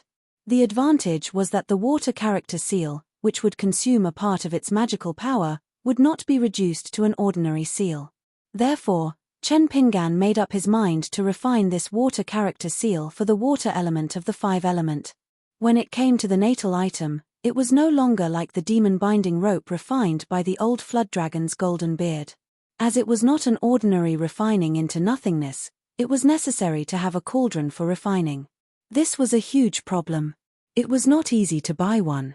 He had to find an immortal who was willing to sell it. Then, he would have to buy a good one. It was not easy to say it was easy, but it was even harder to say it was not easy. It all depended on how much money Chen Pinggan had in his pocket. I don't have much money now. Chen Pinggan's face was full of indignation. There was not a single Guyu coin left. Now that there was no Liju Grotto Heaven, it meant that there was no new gold essence copper coin in the world. Every time one was used, there would be one less in the world. In the battle at the ruined temple, 2 were used up. If it was not Sui Yuyu and Wei Yixian, Chen Pinggan really wanted to beat them up.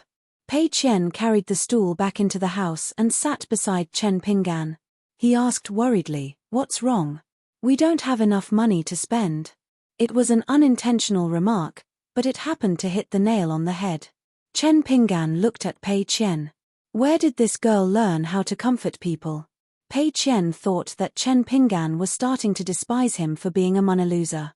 He was so scared that he almost burst into tears.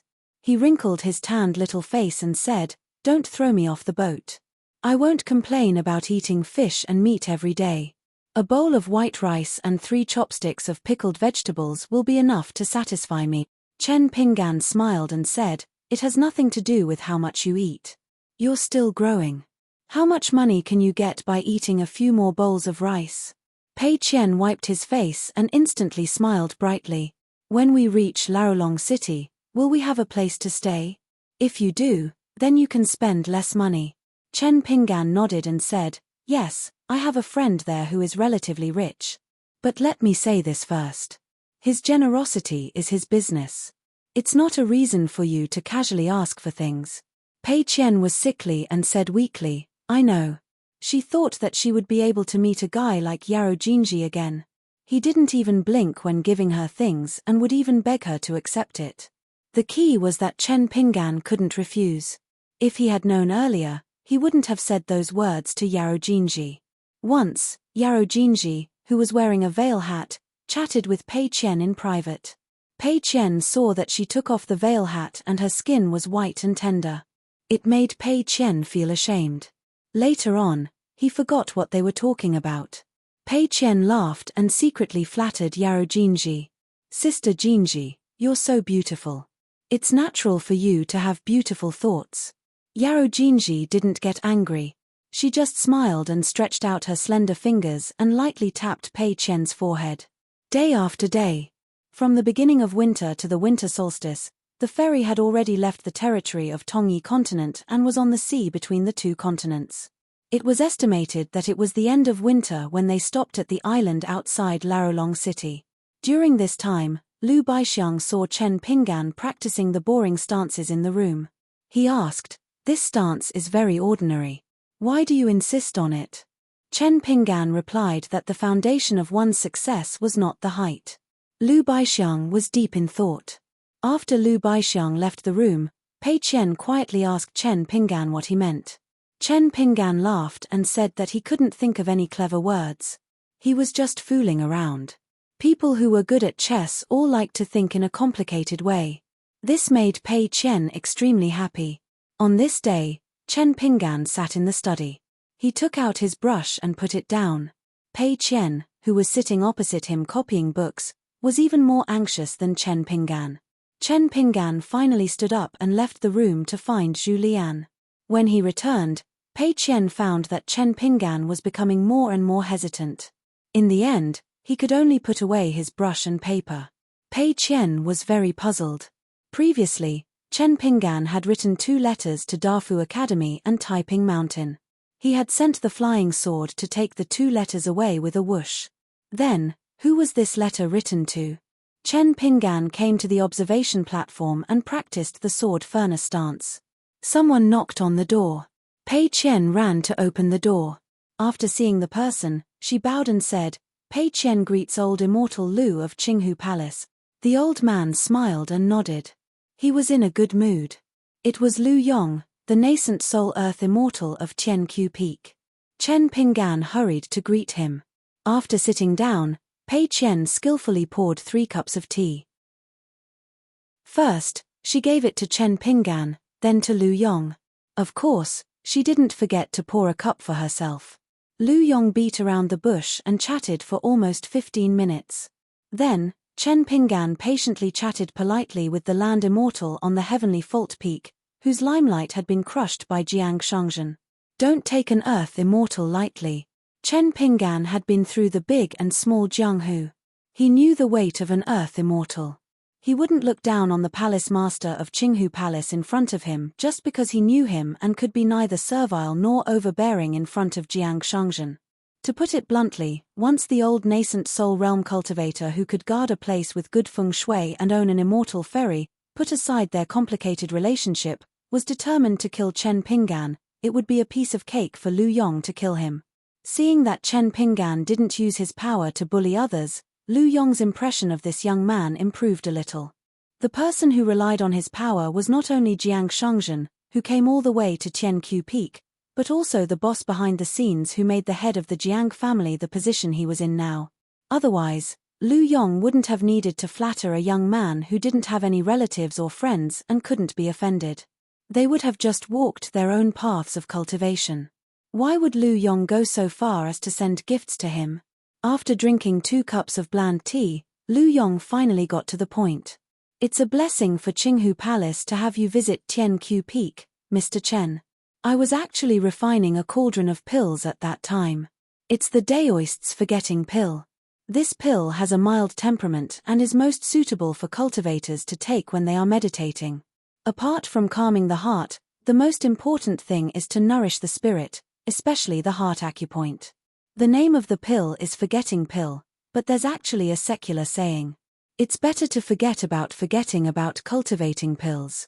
Once they started talking about refining pills, Lu Yong was in high spirits. He was a completely different person from when he was standing beside Jiang Shangzhen. The heart is the master of the body, the general of 100 gods. However, since ancient times, it's difficult to settle the heart. Buddhism has a saying that the heart monkey is unstable and the horse gallops in all directions.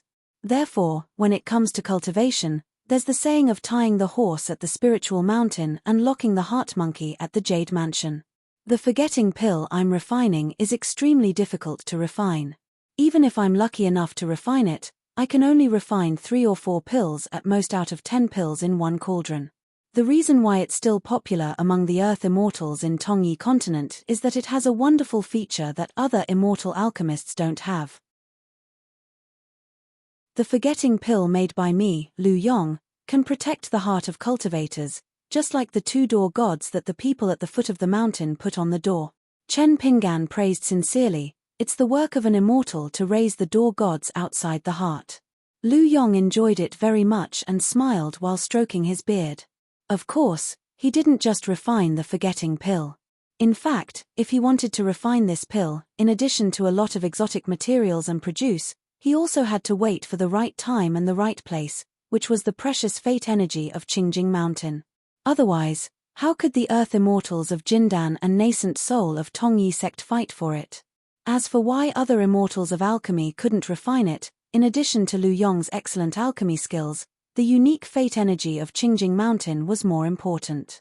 This was the reason why the immortals of earth immortals had to be very careful when establishing sects and mansions. Chen Pinggan suddenly asked, Since the Earth Immortals of Tongyi continent treat it as a treasure, can the pure martial artists of the 6th or 7th realms also be used to stabilize their souls? Lu Yong was stunned for a moment and nodded, of course. It's just that it's a waste to give my forgetting pill to those boorish men who have lost their way. It's like a cow chewing on peonies.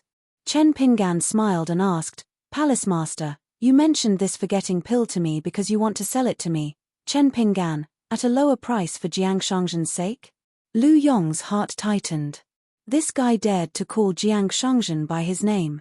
Lu Yong's expression didn't change. Young Master Chen, you underestimate my Green Tiger Palace too much. There's no need to talk about the price when dealing with friends. This cauldron of pills is too coincidental. When young Master Chen arrived at Heavenly Fault Peak and I saw you and the head of the Jiang family off, it was as if the heavens were helping me. Unexpectedly, I refined 6 pills for the first time in hundreds of years. This is the first time in my life that I, Lu Yong, am able to refine pills. This kind of fortune only comes twice in my life. It's the will of the heavens. It's obvious that young Master Chen, my Green Tiger Palace, and I, Lu Yong, have a great destiny. How could I dare to keep it to myself? Thus, I brought 6 forgetting pills for young Master Chen. Pei Qian opened her mouth slightly. Damn, was there anyone in the world who could lie through their teeth better than her? She could learn from this old immortal's bootlicking skills. It seemed like he was indeed more educated than her. Lu Yong probably felt that his choice of words was a little inappropriate. He pretended to be distressed and said, although it's the will of the heavens that dictates the great Tao, I still feel a little distressed. I only hope that young Master Chen can put in a few good words for my Green Tiger Palace in the future in front of the head of the Jiang family. The Jiang family's business covers half of the Tongyi continent. Perhaps the Green Tiger Palace's elixirs will be replenished from these 6 forgetting pills. It's a fortunate thing. Therefore, young Master Chen, please accept them calmly. Even if the head of the Jiang family looks down on the Green Tiger Palace's production, it's not a loss for the Green Tiger Palace to become friends with young Master Chen. Pei Qian hurriedly flattered Lu Yong. Oh, no. Old immortal Lu Yong handed him another cup of tea.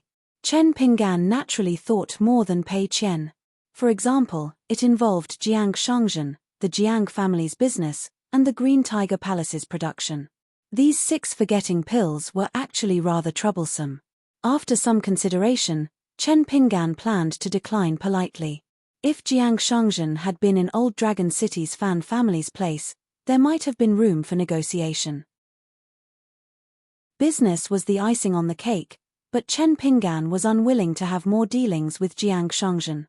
Therefore, Chen Pinggan said, I appreciate Palace Lord Lu's kindness, but this cauldron of forgetting pills is too valuable.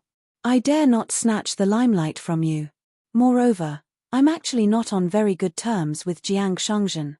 However, regarding Palace Lord Lu's gift of the pills, I can write a letter to Jiang Shangzhen. I won't make things difficult for Palace Lord Lu if I refuse to accept the pills. Lu Yong's expression was calm, as if he was weighing the pros and cons inwardly. He was a little annoyed at his superfluous actions. He shouldn't have harbored such thoughts and hoped that Chen Pinggan would understand his intentions and help the Green Tiger Palace build bridges with the Jiang family. On the first floor of the ferry, a young cultivator stood by the window with a gloomy expression. This idiot Lu Yong really doesn't know what's good for him. There was also a beautiful but pale female cultivator in the room. She was the Golden Core Earth Immortal who had almost been slapped to death by Jiang Shangzhen on Heavenly Fault Peak. The young cultivator who had cast a camouflage spell at the window was Jiang Shangzhen who had snuck into the ferry. He suddenly had an idea. After giving a lecture at the Green Tiger Palace, he did not immediately return to the Jade Gui sect. Instead, he chose to secretly board the ferry and find the pitiful Golden Core female cultivator who had been plucked out of a crack in the rock. When Jiang Shangzhen knocked on the door and opened it in annoyance, she was so frightened that she almost knelt and begged for mercy. Jiang Shangzhen did not intend to show himself in front of Chen Pinggan, nor did he have any other intentions. It had always been a great taboo in cultivation to be sloppy in matters that involved the fundamentals of the great Tao. A drop of water could break one's state of mind, and a drop of mud could stain one's golden body. One must be careful. He was just waiting for Lu Yong to appear and complete the task he had given him. Then, he would return to the Jade Gui sect, which was located at the southernmost tip of the Tongyi continent. There was still a lot of *T matters that he had to deal with. For example, Jiang Beihai, the daring only son who had acted on his own accord. Jiang Shangzhen wished that he could break the wastrel's limbs and throw him into the Cloud Cave blessed land to be a beggar and prostitute for generations to come. It seemed that his absence from the clan for 60 years had caused this ambitious but incompetent fellow to forget himself. It was especially difficult for cultivators in the upper 5 realms to have children. It was far from being comparable to those in the middle 5 realms. As long as they wanted to have children, they could have a house full of children and grandchildren. Upstairs, Lu Yong did not dare to have any more thoughts. Finally, he only wanted to give away the bottle of forgetfulness elixir. However, everything was difficult at the beginning. It might not be easy after that. One wrong step would make it even more difficult. Chen Pinggan did not know that Jiang Shangzhen had treated the Azure Tiger Palace with kindness and authority. He was only sure of one thing. The only thing that had anything to do with Jiang Shangzhen was to ask Jiang Shangzhen to transfer the demon core to him. There was absolutely nothing more. Practicing martial arts to preserve one's life was Chen Pinggan's external foundation. A pure mind could be tied to a stable position. It was even more so in a world where people's hearts were complicated. As long as Chen Pinggan knew that with Jiang Shangzhen's appearance at the Heavenly Fault Peak, Lu Yong would not dare to harbor any ill intentions towards him. Therefore, he did not accept the bottle of forgetfulness elixir. He was not worried that the Azure Tiger Palace would turn against him. Especially since Lu Yong was an earth immortal of the nascent soul realm. He would only cherish his current cultivation base and status. Therefore, the Azure Tiger Palace's old palace lord was bitterly regretful. In the end, no matter how hard he tried to persuade him, the young man's words were kind and gentle. However, he just did not accept the bottle of forgetfulness elixir. Could it be that, according to Jiang Shangzhen's joke, an earth immortal of the nascent soul realm would cry and throw a tantrum in front of a junior in his own territory? Lu Yong could not do that. Therefore, he could only let Chen Pinggan think about it again. Lu Yong left the room and went to another room on the same floor as the ferry. As soon as he opened the door, he saw the face that he was most unwilling to see. It was Jiang Shangzhen with an indifferent expression. Jiang Shangzhen, who hated people who thought themselves clever the most, did not waste any time talking nonsense with Lu Yong. He directly used the great magical power of the pure jade stage and turned this room into a prison of abbot heaven and earth. He stretched out his hand and grabbed, dragging the old nascent soul into the room. In the room, golden pillars with golden dragons entwined around them appeared out of thin air. They began to fly away from the pillars and passed through Lu Yong's Qi residence like golden chains. In the end, the most majestic golden dragon pressed down on Lu Yong's head with its claw and slapped him to the ground. Jiang Shangzhen walked up to the old nascent soul, who was prostrating on the ground, and stepped on the back of his head. He laughed softly and said, "I've given the Green Tiger Palace face, but you're still not satisfied. Do you really think that I, Jiang Shangzhen, am a kind bodhisattva? Do you know that if Chen Pinggan had not appeared at the Heavenly Fault Peak and given me a little idea because of that jade hairpin, I wouldn't be preaching the great Tao to the disciples of the Green Tiger Palace. Instead, I would have slapped your nascent soul into that stone wall and used it as a mural." Jiang Shangzhen slightly increased the strength of his foot. Poor Lu Yong, who was trapped in the small world, could not even let out a cry. Only his spirit was trembling violently. The pain made this earth immortal of the nascent soul realm, who was not good at fighting and killing, feel that he would rather die than live. Jiang Shangzhen narrowed his eyes and increased the strength of his foot. "How many cultivators in the world are like you, Lu Yong? You don't know when to stop.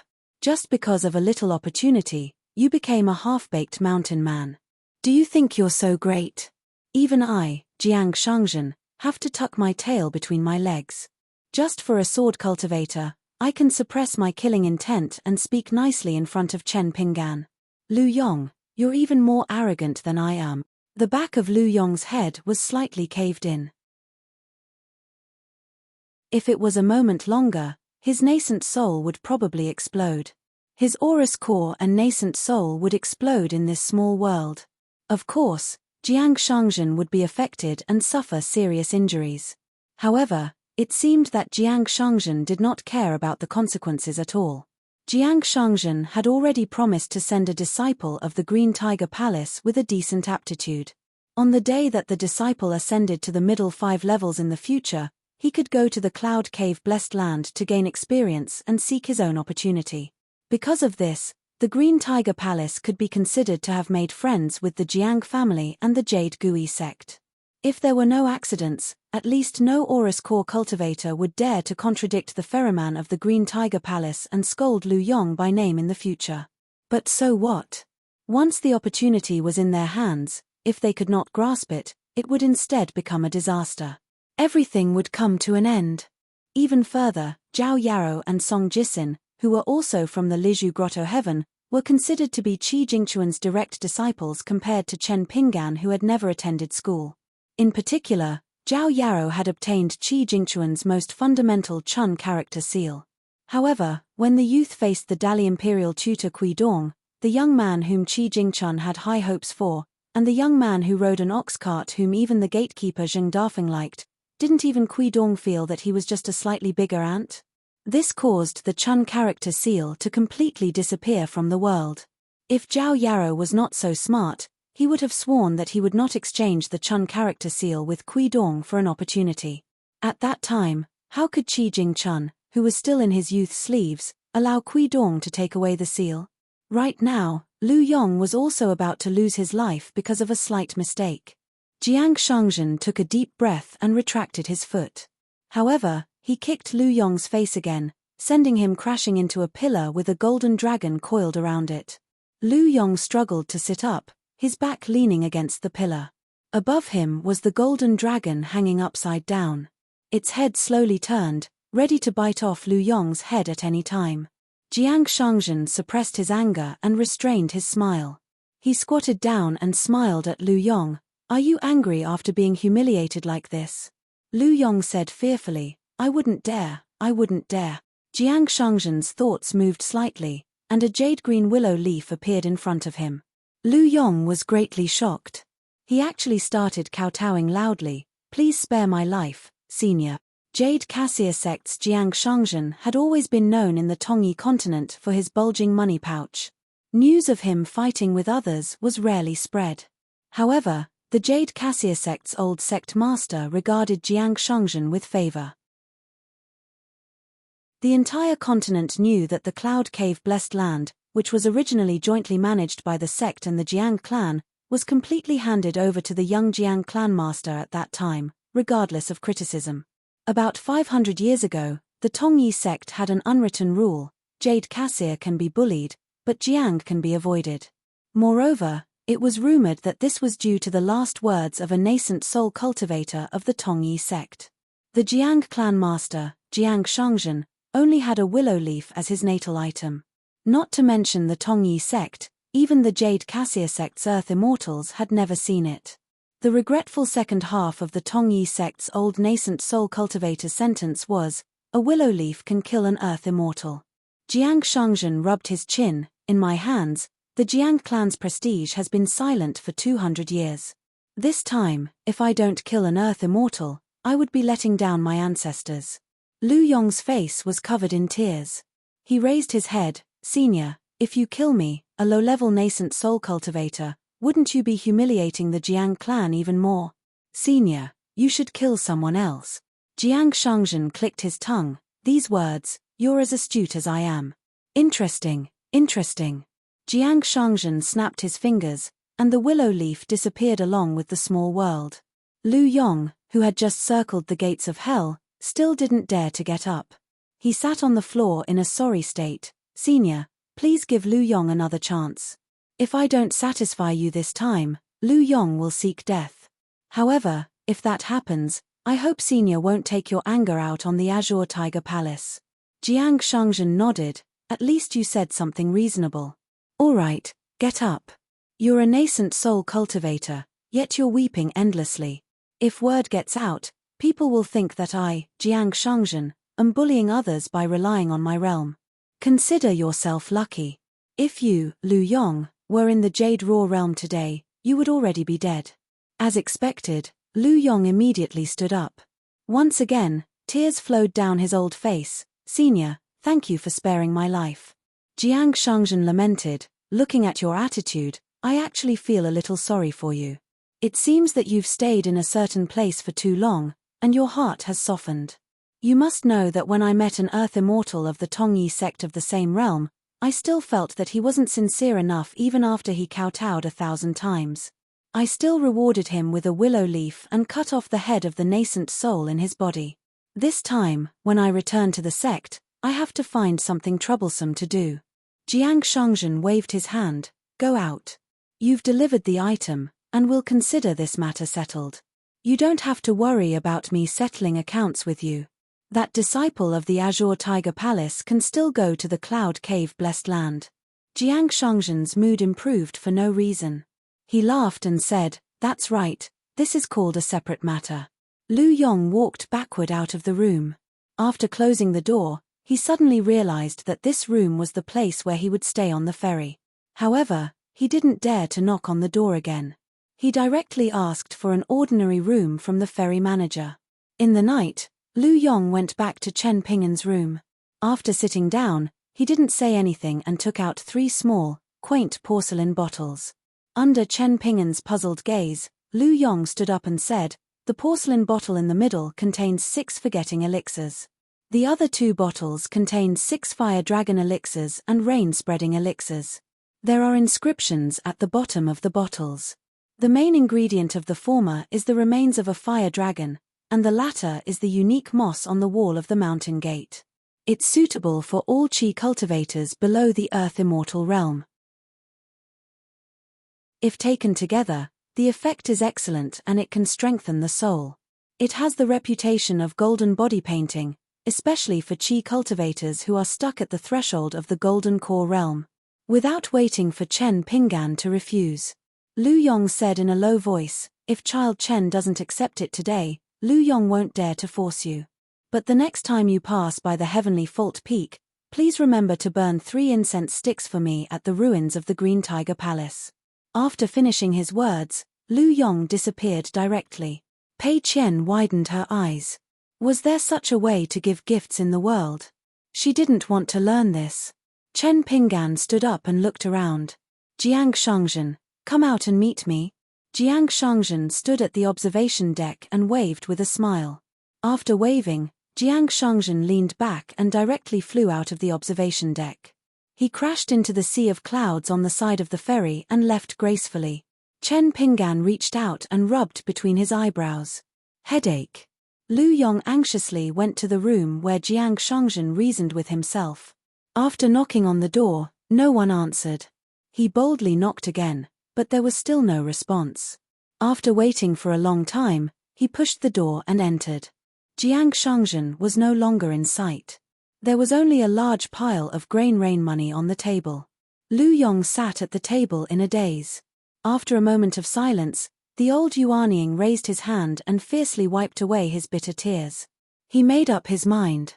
This time when he returned to the Heavenly Fault Peak, he would only do alchemy for the rest of his life.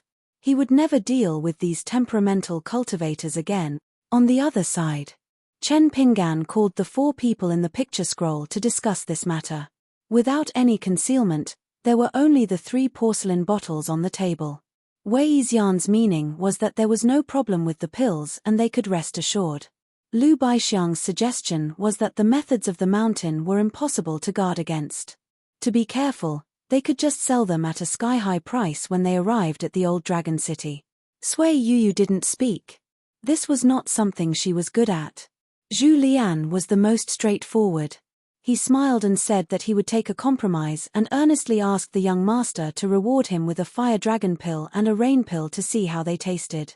If he didn't die suddenly before they arrived at the old Dragon City and it really had the effect of nourishing the soul, then it meant that the pills in the 3 porcelain bottles were no problem. At that time, he could decide whether to eat them himself or sell them to scam others. Chen Pinggan just put away the 3 porcelain bottles in the 15 flying swords. That night, Zhu Lian secretly knocked on the door and begged Chen Pinggan to sell him 2 pills from the Green Tiger Palace. He owed the money first. Chen Pinggan said helplessly, "Zhu Lian, are you really not afraid of death?" The hunchbacked old man laughed and sat at the table. He rubbed his hands and said, "In the lotus flower-blessed land, I'm used to being number 1 in the world. Now that I've come to such a big world, I don't have to think about being number 1 anymore. But I still have to fight for the first place among the 4. Otherwise, how can I have the face to serve the young master? I can't even compare to a little girl." Zhu Lian continued, "Riches and honor are found in danger. In the previous battle at the temple, I wanted to have a moment of pleasure and let go of my hands and feet to kill. I've left some roots in my body. Do you really have the heart to let me be the last one to reach the golden body realm?" Chen Pinggan asked, "Have you really thought it through?" Zhu Lian nodded and said seriously, "It's good that I haven't thought it through. With my character, I won't act until I see a rabbit. How can I disturb the young master's rest by knocking on the door?" Chen Pinggan took out 2 porcelain bottles and poured out 2 different colored pills. He said helplessly, "Life and death are your own responsibility. Take these 2 pills as your reward for fighting to the death in this broken temple." Zhu Lian took the 2 pills from Chen Pinggan's hand and popped them into his mouth. He laughed mischievously and stood up to bid farewell to Chen Pinggan. "Young master is fair in his rewards and punishments. This old servant will follow you loyally." This kind of flattery went in one ear and out the other for Chen Pinggan.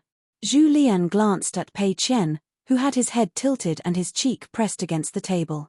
The latter stared at him blankly. Zhu Lian left. In the middle of the night, Pei Qian had already gone to sleep next door. Chen Pinggan was alone in the room practicing his stance. He sighed and went to open the door. Sui Yuyu was standing outside the door. She said, "I don't want the fire dragon pill or the rain pill. I only want one forget pill. You want to accompany Zhu Lian to pull chestnuts out of the fire? Do you want to die for love or what? You don't even want to wait until we reach Old Dragon City. I think it's a waste to give you a whole bottle of forget pills." After Chen Pinggan finished speaking, he did not even let her in and slammed the door. Sui Yuyu stood expressionlessly outside the door for a long time. Finally, he left silently. Half a day later, the wind was calm and the sea of clouds was beautiful. They were still a month away from the southern tip of the Aquarius continent, the gigantic city that looked like a dragon extending its head into the ocean. Chen Pinggan went to find the steward of Cyan Tiger Palace in charge of the ferry. He asked if there were any supreme-grade pill cauldrons to sell. The steward said there were. Although Cyan Tiger Palace did not deal in this business, but the old palace master had spent his life on refining pills. He had collected many pill cauldrons. Since young Master Chen was a friend of Cyan Tiger Palace, he dared to ask the old palace master. But whether the old palace master was willing to part with his treasures, he could not guarantee. He needed to use a flying sword to send a message to Cyan Tiger Palace. Chen Pinggan cupped his fists and thanked him. The self-proclaimed handyman of the Golden Core realm did not know much about the inside story. He was only sure that this young master was a disciple of a powerful immortal family with a frightening background. He seemed to be friends with the unreachable Jiang clan master. Otherwise, he would not have dared to agree to ask the old palace master about the sale of pill cauldrons. Those were the old palace master's lifeblood. Every cauldron that was temporarily not in use was carefully kept by Lu Yong. As long as he was not refining pills, he would personally wipe them every day.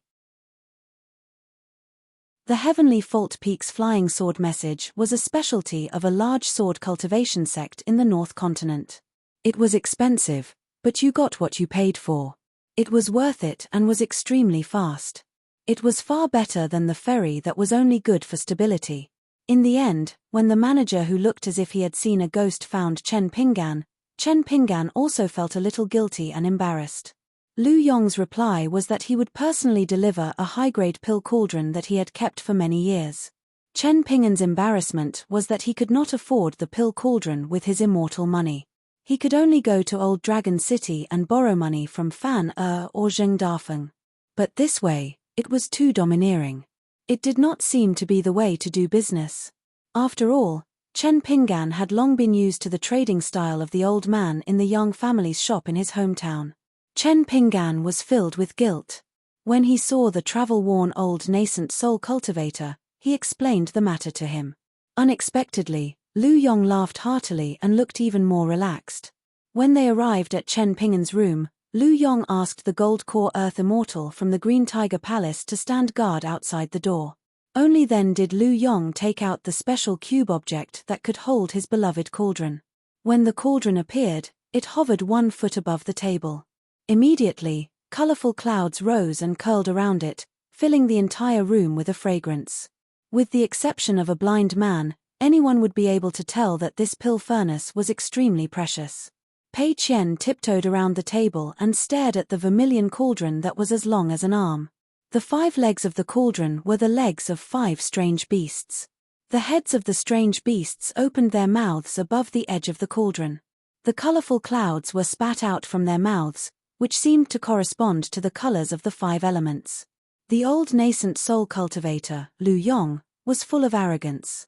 He pointed at the floating cauldron and said with a smile, "This cauldron is called the 5-colored golden cauldron. The cauldron is mainly made of the metal of the 5 elements. It is because of the ancient teachings of our alchemy ancestors, metal is indestructible, therefore it is a treasure. In my early years, I had a great fortune in cultivation. I obtained it from an immortal's residence in a shattered paradise. Now that I think about it, the various powers fought over it. It was truly hair-raising. I was just the luckiest to obtain this pill furnace. Because it was a fortune and not a purchase, I will give you a fair price. I dare not ask for too much, child Chen. 50 pieces of grain rain money, only 50 pieces." At the end of his speech, the old nascent soul cultivator stretched out his hand. The corner of Chen Pinggan's mouth twitched. 50 pieces of grain rain money, a sky-high price. But in the depths of his heart, he knew that the price that Lu Yong quoted was absolutely fair. Chen Pinggan took a deep breath and no longer had the slightest bit of hesitation. He said without hesitation, "Palace Lord Lu, I definitely want to buy it. But I'm not afraid of being laughed at. Whether my friends over at Old Dragon City are willing to lend me so much GUU money, I really can't say right now." After saying that, Chen Pinggan clasped his fists and said, "If I let Palace Master Lu come here in vain, I apologize here first." Lu Yong had mixed feelings. He thought that it would be great if the cultivators on the mountain, regardless of their cultivation level, were all easy to talk to and polite like Chen Pinggan. Before he met Jiang Shangzhen and Chen Pinggan, he dared to scold whoever dared to open their mouths. If the person was a qi trainer below Yuanying, he might even beat him up. But before that, Jiang Shangzhen and Chen Pinggan did not know whether he was willing to sell this bizarre 5-color golden stove or not. But now, his state of mind had changed completely. After Lu Yong returned to the Green Tiger Palace this time, he brought along the grain rain money that he almost exchanged with his life. After thinking about it, Lu Yong really figured out one thing, and that was how he should deal with Jiang Shangzhen. Therefore, after receiving Chen Pinggan's flying sword message from the ferry, he was not angry but happy. Enduring the pain in his heart, he brought along this elixir cauldron that could be said to be Lu Yong's coffin capital. As long as Chen Pinggan dared to buy it, he, Lu Yong, was willing to sell it. There was another secret that was unknown to others, and that was the 5-colored golden cauldron. Its quality was too high, and it had always been Lu Yong's regret.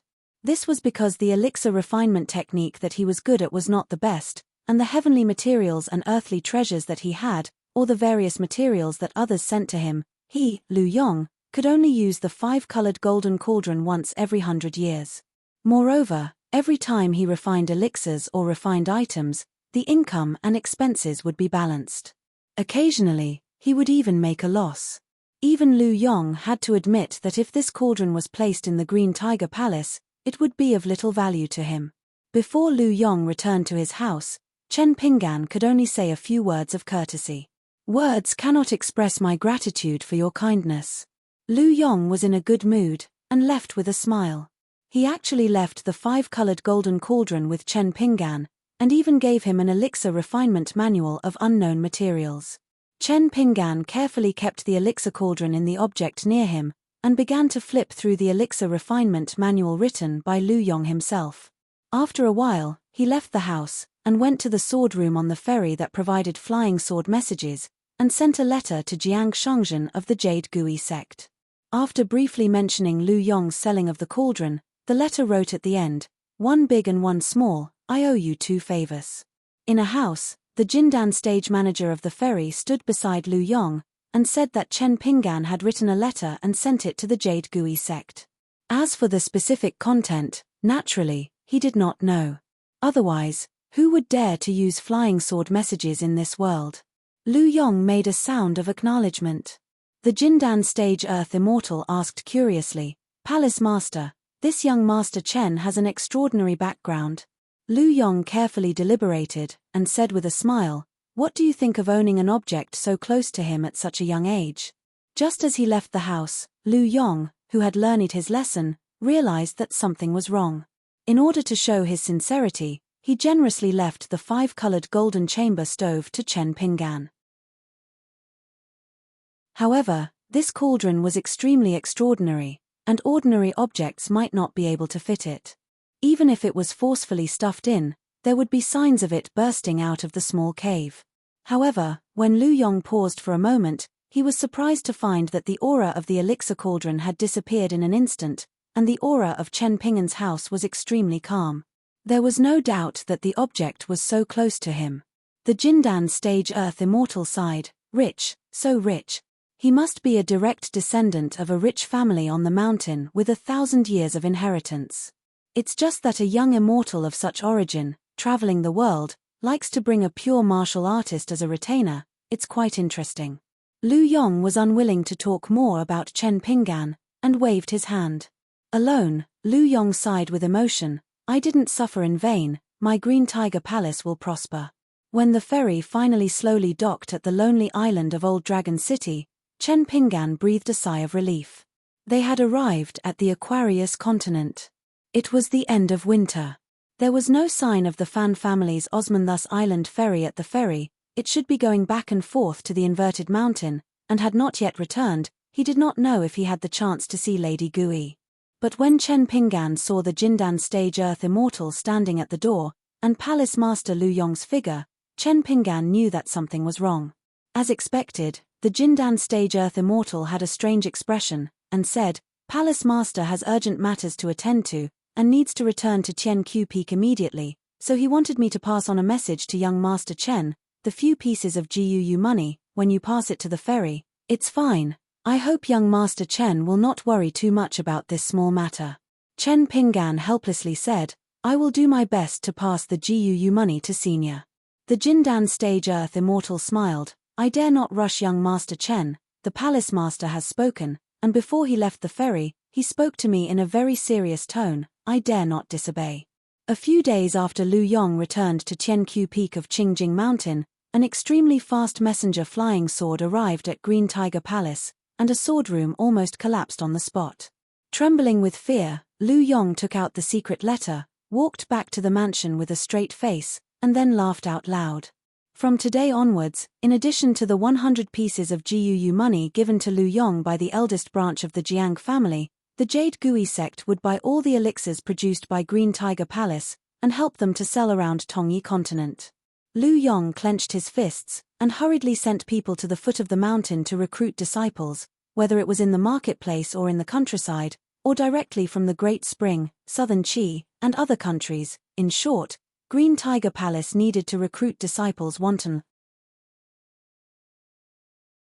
It did not matter if their aptitude was slightly poor, as long as they cultivated for 7 or 8 years, as long as Green Tiger Palace trained them well, they would be able to refine the simplest of elixirs, and every elixir produced would be a steady profit. Lu Yong went to the ancestral hall, and when he was burning incense in front of the ancestral masters hanging on the statues, he said softly, "Ancestral masters, please bless Green Tiger Palace, and let it be passed down for thousands of years." Chen Pinggan carried the bamboo box from the ferry to the shore of the ferry. When Pei Qian was left with the last step, He purposely put his feet together, and landed on the ground in a jumping posture, puffed out his chest and said, "Treasure vase continent, I am coming. There seems to be a little girl who likes to wear red cotton-padded jackets, and her name is Li Baoping. Now she is stupidly studying in that Cliff Academy, and she dares to call my father junior marshal uncle. Just you wait." Wei Xian and the other three walked down the ferry, and stood on both sides of Chen Pinggan. Zhu Lian bowed and asked, "Young master, where are we going next?" "Directly into the city." Chen Pinggan already had a plan in mind, and said with a smile, "At the ferry, there are Fan family members waiting on the Osmanthus Island ferry. We will go and find them. I am friends with their family's successor, a guy whose parents' names are very good, a good friend." Zhu Lian praised, "Young master's friends are indeed extraordinary." After Zhu Lian ate the 2 pills from Green Tiger Palace, not only did his bones and muscles heal, his soul was also greatly nourished, and he benefited greatly. But Chen Pinggan did not ask when he would be able to smoothly enter the golden body stage, and Zhu Lian did not say. Lu Baixiang and Sui Yuyu thought of the same thing at the same time. To be called a good friend by Chen Pinggan, it was not easy. Wei Xian said to Pei Qian, "Don't forget the string of sugar figurines you owe me." Pei Qian's eyes turned quickly, and said pitifully, "I am so poor, I don't have any money right now." Wei Xian said with a straight face, "If this was back in the day, deceiving the emperor and offending his superiors would result in losing your head." Pei Qian secretly pointed at Chen Pinggan, and then raised his small arm, his thumb and index finger sticking together, and whispered to Wei Xian, "Look at how my father is friends with others, and look at how you are friends with me, old Wei. Old Wei, don't you feel even the slightest bit ashamed?" Wei Xian laughed, "Brothers should settle accounts clearly. Otherwise, even after conquering the country, you won't be able to sit on the dragon throne." Pei Qian kicked Wei Xian, and complained, "Being friends with you is so boring." Chen Pinggan turned his head. Pei Qian hurriedly squatted down and patted Wei Xian's trousers. "Old Wei, you're really too much. You're already an adult, but you're still so dirty when you meet people. Let me pat the dust off for you." Chen Pinggan, relying on his memory, took the lead and walked towards the Osmanthus Island ferry. When he thought of the 50 grains of grain rain money on him, Chen Pinggan's footsteps became somewhat heavy. Young people should be carrying tall grasses, flying orioles, and willows on their shoulders, right? But I'm not a young man anymore. Using Pei Qian's catchphrase, it was worry. 2.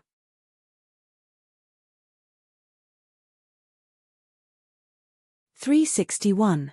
Chen Pinggan led Pei Qian and the others to the Fan family at the ferry on Osmanthus Island. Last time, the Jindan sword cultivator Ma Ji had driven the carriage while Fanna had sent them off. Chen Pinggan had directly boarded Osmanthus Island, so he did not have much contact with the Fan family at the ferry. However, when Chen Pinggan reported his name, the steward of the Fan family seemed to have heard a great piece of news.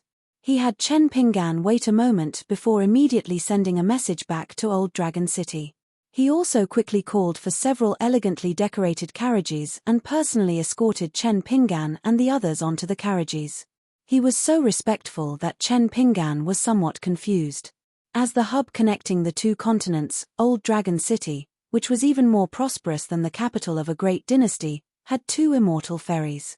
The 6 intercontinental ferries of the 5 major families of Old Dragon City were located on this isolated island 30-some li away from Old Dragon City. When Chen Pinggan first came to Old Dragon City, the ferry was to the west of Old Dragon City. To enter the city, one had to pass through a stupefying 300 li long street. That street was the ancestral property of the Sun family. The head of the family, Sun Jiashu, was a young man who had almost become a friend and then an enemy. To this day, Chen Pinggan still could not let it go. Chen Pinggan and Pei Qian sat in the same carriage. Pei Qian was riding on a ship pulled up by a blue bird. After floating in the sky for so long, he finally had his feet on the ground. He was very excited to have arrived at Chen Pinggan's hometown. He lifted the curtain of the carriage and was very curious about the scenery outside. Lu Baixiang and Sui Yuyu began to chat inside the carriage. Wei Xian and Zhu Lian, who were in the same room, closed their eyes and dozed off, while the other opened his eyes and flipped through old books. Through the attitude of the steward of the Fan family, Chen Pinggan sensed that something was amiss. He began to sort out his thoughts. He, Chen Pinggan, was definitely not an important person. When he left Old Dragon City, he was just a fourth realm martial artist who had just broken through his bottleneck in the Sun family's ancestral home. The people he knew were only Fan Sun Jiashu, who had parted ways with him a long time ago, Zheng Dafeng from Dusty Medicine Shop, and Fu Nanhua, whom he had made enemies with in Pearl Grotto Heaven but had not met in Old Dragon City. At that time, Old Dragon City was enveloped in a festive atmosphere. This was because the Fu family was going to marry a daughter of the Jiang family of Yunlin. To be precise, the daughter of the Jiang family of Yunlin was going to marry into the Fu family. The marriage partner was the young city lord, Fu Nanhua, who was almost stabbed to death by Chen Pinggan together with Cai Qinqian. The saying of marrying down was very particular. Even the wealthiest Fu family didn't find it inappropriate. Riches and honor. Riches and honor. Riches and honor. Riches and honor. Riches and honor. Riches and honor. This was because the latter meant that the inheritance was orderly, the family was rich, and the backing was only at the top. Of course, people like the Jiang family of Jade Gui sect of Tongyi continent, or even the Liu family of Baifeng continent, who were so rich, spending money was harder than earning money. The Jiang family of Yunlin was one of the first families to move to the Aquarius continent. Their mansion was located at the shore of the ocean in the southeast. The mansion faced the ocean, and the gate was 30 miles into the ocean.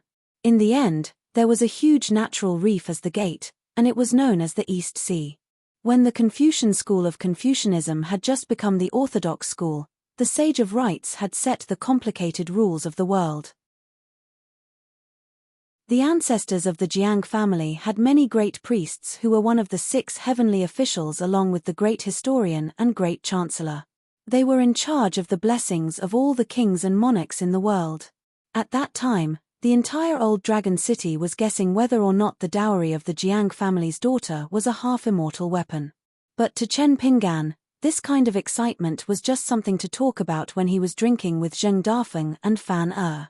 He was not a person of Old Dragon City, and did not participate in the power of the continent, so he did not feel much about it. So what if Fu Nanhua married a woman of noble status? Even if this enemy, whose cultivation was not as high as his brother Fu Donghai and his elder sister Fu Chunhua, was lucky enough to become the city lord of the entire Old Dragon City, then Chen Pinggan would be a little annoyed. This meant that it was very likely to implicate Fan and even the entire Fan family.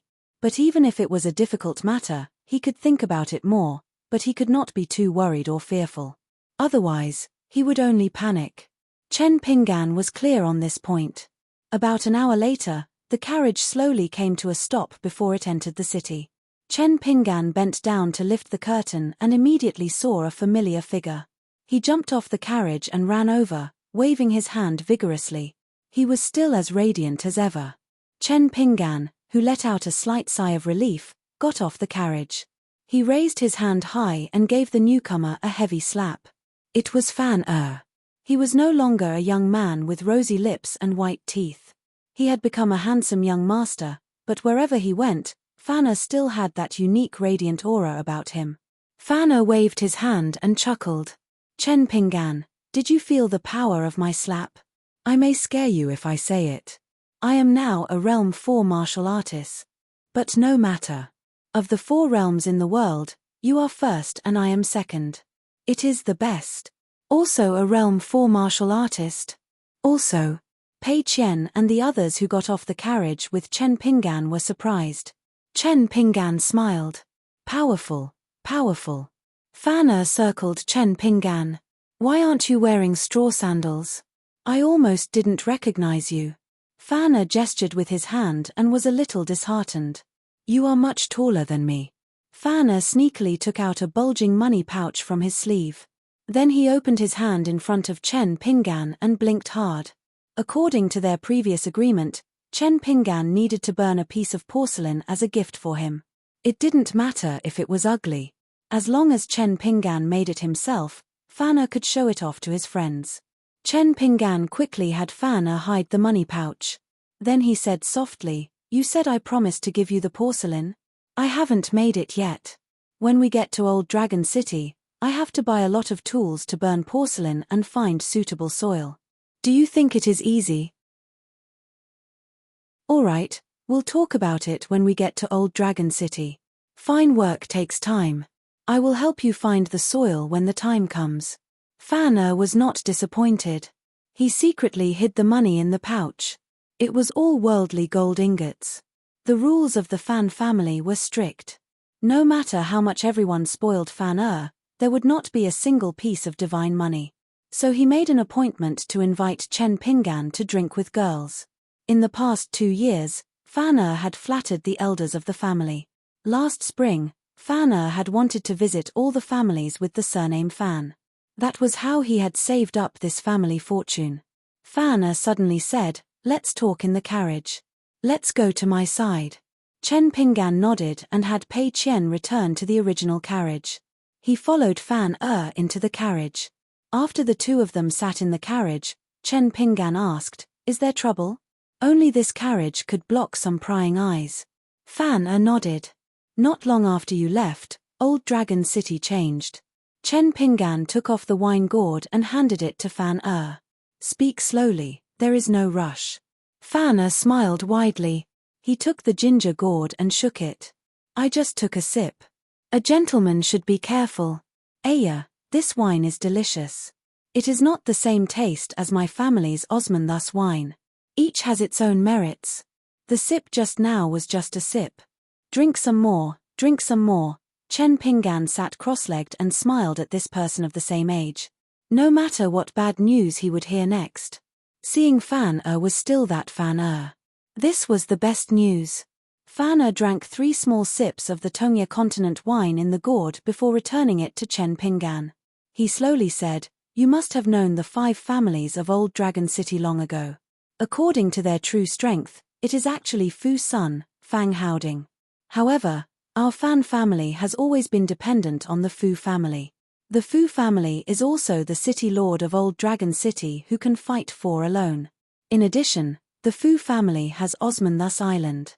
Therefore, some people like to remove a certain family name from Fang Haoding and throw the Fan family in to occupy a position. Because the Sun family has a nascent soul patriarch in their ancestral home and a good reputation for business, no one will question it." Chen Pingan nodded. Fan rested his hands on his knees and told Chen Pingan about the inside story and storms of Old Dragon City in the past 2 years. Whether it is the 5 families or the 6 families of Old Dragon City, the Fu family did not want to monopolize the city. Everyone would be at peace. There would be friction, but before last year, they would not fall out with each other.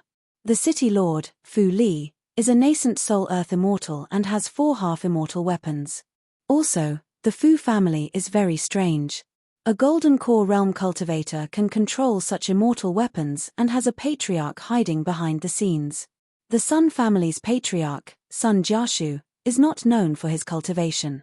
However, the Sun family's ancestral home alone has a nascent soul patriarch and 3 golden core realm cultivators. One of them is a golden core realm cultivator who has just renewed his contract for 100 years.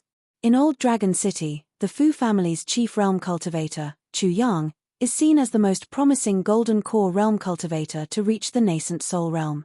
Although the Fang family does not have a nascent soul realm cultivator, they have 2 Realm 7 Martial Dao Grandmasters and a Realm 8 Golden Core Realm Sword cultivator. They are deeply rooted in the south of the Aquarius continent and cannot be underestimated. The Hu family relied on the Sage of the Academy, who is a son of a concubine, to gain a foothold in Old Dragon City. They were originally the weakest family. However, the Sage of the Hu family, who has never returned home to worship his ancestors, suddenly became the gentleman of Lakeview Academy last spring. In the first half of last year, the Hu family was very glorious for a while. The Hu family almost lost the ferry route along the Dragon Path. After the gentleman, the Fang family spat out the meat that they had already eaten and even compensated the Hu family a lot. The immortal sects on the mountain that the Hu family personally supported are mostly fence-sitters. The Ding family's situation is somewhat similar to the Hu family. They both rely on an outsider to support their facade. The Hu family is a gentleman whose heart was completely broken by the family. The Ding family relies on a woman that they looked down on in every possible way to have some relations with the Tongyi sect. And that direct disciple, or that woman, is also very sentimental. She is very different from the gentleman of Lakeview who is determined to ignore the family. Last year, that man actually brought his wife back to Old Dragon City again and had several Golden Core realm cultivators as retainers. Fan stretched out his hand. I'm thirsty. Chen Pinggan tossed the blade-strengthening gourd to him. Just keep holding on to the gourd. Going back and forth, you don't annoy me. Fan was also not polite. He took a small sip of wine and continued, but after that, two things happened that turned our Old Dragon City upside down. One is something you can think of and the other is something you definitely can't guess.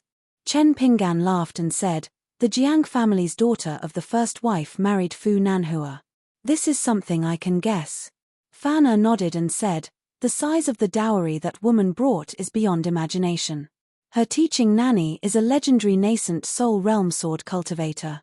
She can be considered to have entered the Fu family together with her.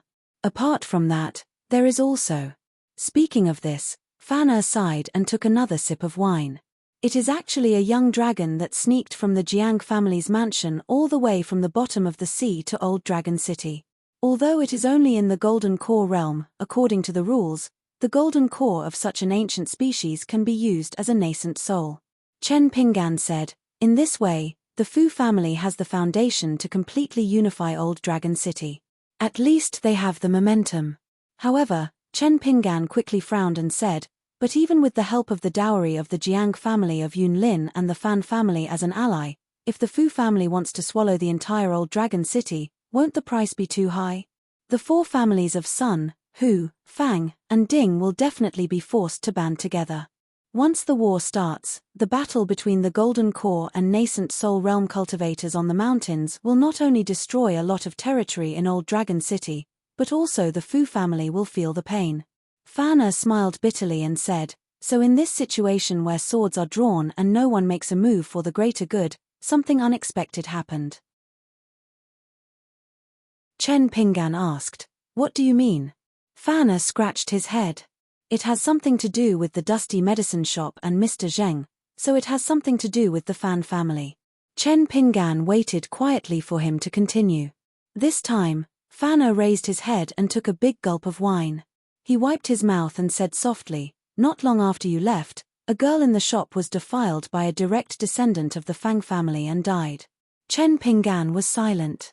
Fan said slowly, after hearing the news, an elder of the Fan family who is in charge of the genealogy in the ancestral hall hurried to tell Mr. Zheng about the situation. Together with my father, we all waited in the ancestral hall for the news from the Dusty Medicine Shop. At that time, when the elder returned to the ancestral hall, he looked relaxed and said that Mr. Zheng did not seem to take it seriously. My father believed him, but at that time, my aunt privately reminded my father that things were not so simple. She wanted my father to be more careful and help Mr. Zhang investigate to see if there was someone behind the scenes. If there was really someone targeting the Fan family or Mr. Zheng, the former had to be planned early, the latter could not be watched with folded arms. But my father did not want to make a big fuss out of nothing. He said that now that the four major families other than the Fu family had started to form an alliance, if the Fan family stood out at this time, it would be very easy for them to be seen as the Fu family's pawn. It might attract the hostility of the four major families, and they might even treat it as a pushover, so they could not act rashly. I went to tell my father about it, and then I was grounded in the ancestral hall for an entire month. I've tasted the bag of soil under the bed that I never had the chance to use. You're really lying. How can it be eaten? Chen Pinggan saw that Fan still wanted to drink, so he reached out and snatched the wine gourd. You have already drunk a few mouthfuls of wine. Drinking to relieve your worries is just nonsense. Don't believe it. Fan nodded and reached out to rub his cheeks. I wanted to sneak out of the ancestral hall a few times, but I was stopped. After a month, I heard that there was no movement from the Dusty shop. How could I believe it? I personally went to the shop. Mr. Zheng was sitting at the door, smoking a pipe. When he saw me, he even smiled and greeted me. I was also silly at that time. After chatting with Mr. Zheng, I saw that Mr. Zheng really didn't seem to take that small matter to heart. When I left, I was actually a little angry. Fan Er said sadly, I know that in the eyes of many people, even my father, who I respect very much, in his eyes, that is a small matter. A small matter that is absolutely true. Old Dragon City, is there anything that cannot be solved with money? Even the reasons that everyone gave, I could not find any problems with them. But in my heart, I did not think that it was a small matter. Chen Pinggan said, Fan Er, you are right. That was not a small matter to begin with. Fan Er had held it in for so long.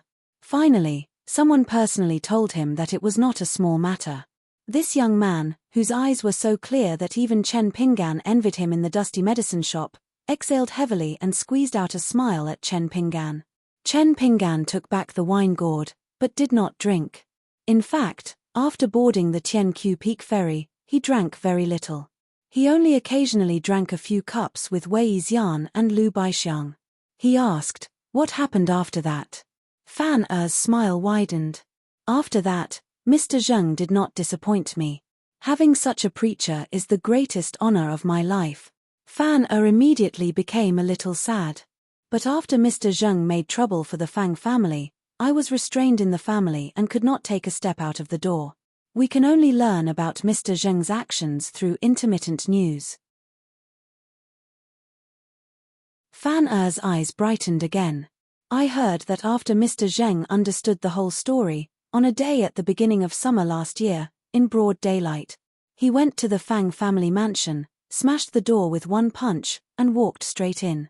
He only said, those below the Golden Core realm, get lost. The Fang family flew into a rage at first. 2 Dragon Gate realm cultivators showed up first, but Mr. Zheng knocked them out with 2 punches and they fainted. Then, a Realm 7 martial artist who happened to be guarding the mansion strode out, saying that he wanted to learn a thing or two. Mr. Zheng knocked him out with 1 punch and killed him on the spot. After that, the main culprit was brought out by the Fang family's spokesperson. He said that as long as he was spared, Mr. Zheng could do whatever he wanted with him. The Fang family would not stop him if his arms and legs were broken. At the time, the Fang family's spokesperson also had that old golden core sword cultivator beside him. He was the Fang family's stabilizing force. My Mr. Zheng did not even look at the Fang family's spokesperson and that little bastard. He only hooked his finger at the golden core sword cultivator, and in the end, he knocked him out with 1 punch. Fan Er extended his hand. Wine. He said it heroically. Chen Pinggan could only hand over the wine gourd. Fan Er drank in large gulps. The Fang family does not have a nascent soul cultivator. That old golden core sword cultivator was unwilling to admit defeat and took out his life-bound flying sword, but Mr. Zheng directly shattered it. But strangely, Mr. Zheng did not kill that little bastard on the spot. He left after saying that and went straight to the Fu family, calling for Feng Donghai to come out and take his punch. Only at that moment did old Long Cheng understand that Fu Feng's eldest son, Feng Donghai, had carefully arranged this accident. Naturally, Fu Donghai deserved to die more than that bastard, but he was much more courageous than that surnamed Fang. He really opened the door and took Mr. Zheng's punch. Unfortunately, he relied on an ancestral old dragon rain pendant to save his life and was saved by an unfamiliar old nanny. Chen Pinggan nodded and said, it should be the nanny teaching the Yun Linjiang family. Fu Donghai's action was killing 2 birds with 1 stone. He could drive a wedge between Zheng Dafeng and the Fan family and also had the hope of pushing the Fan family out, forcing the Fan family to start a war with the 4 families that had formed an alliance.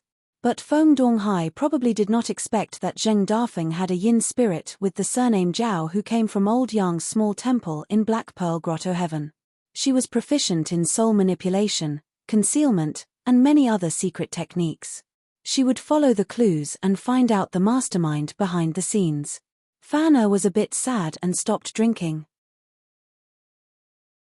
He held the wine gourd and said softly, at that time, the Fu family was at its peak in Old Long Cheng. First, the family head, Fu Feng, bought a new half-immortal weapon from another continent. Then, The daughter of the Yunlin Jiang family married into the family.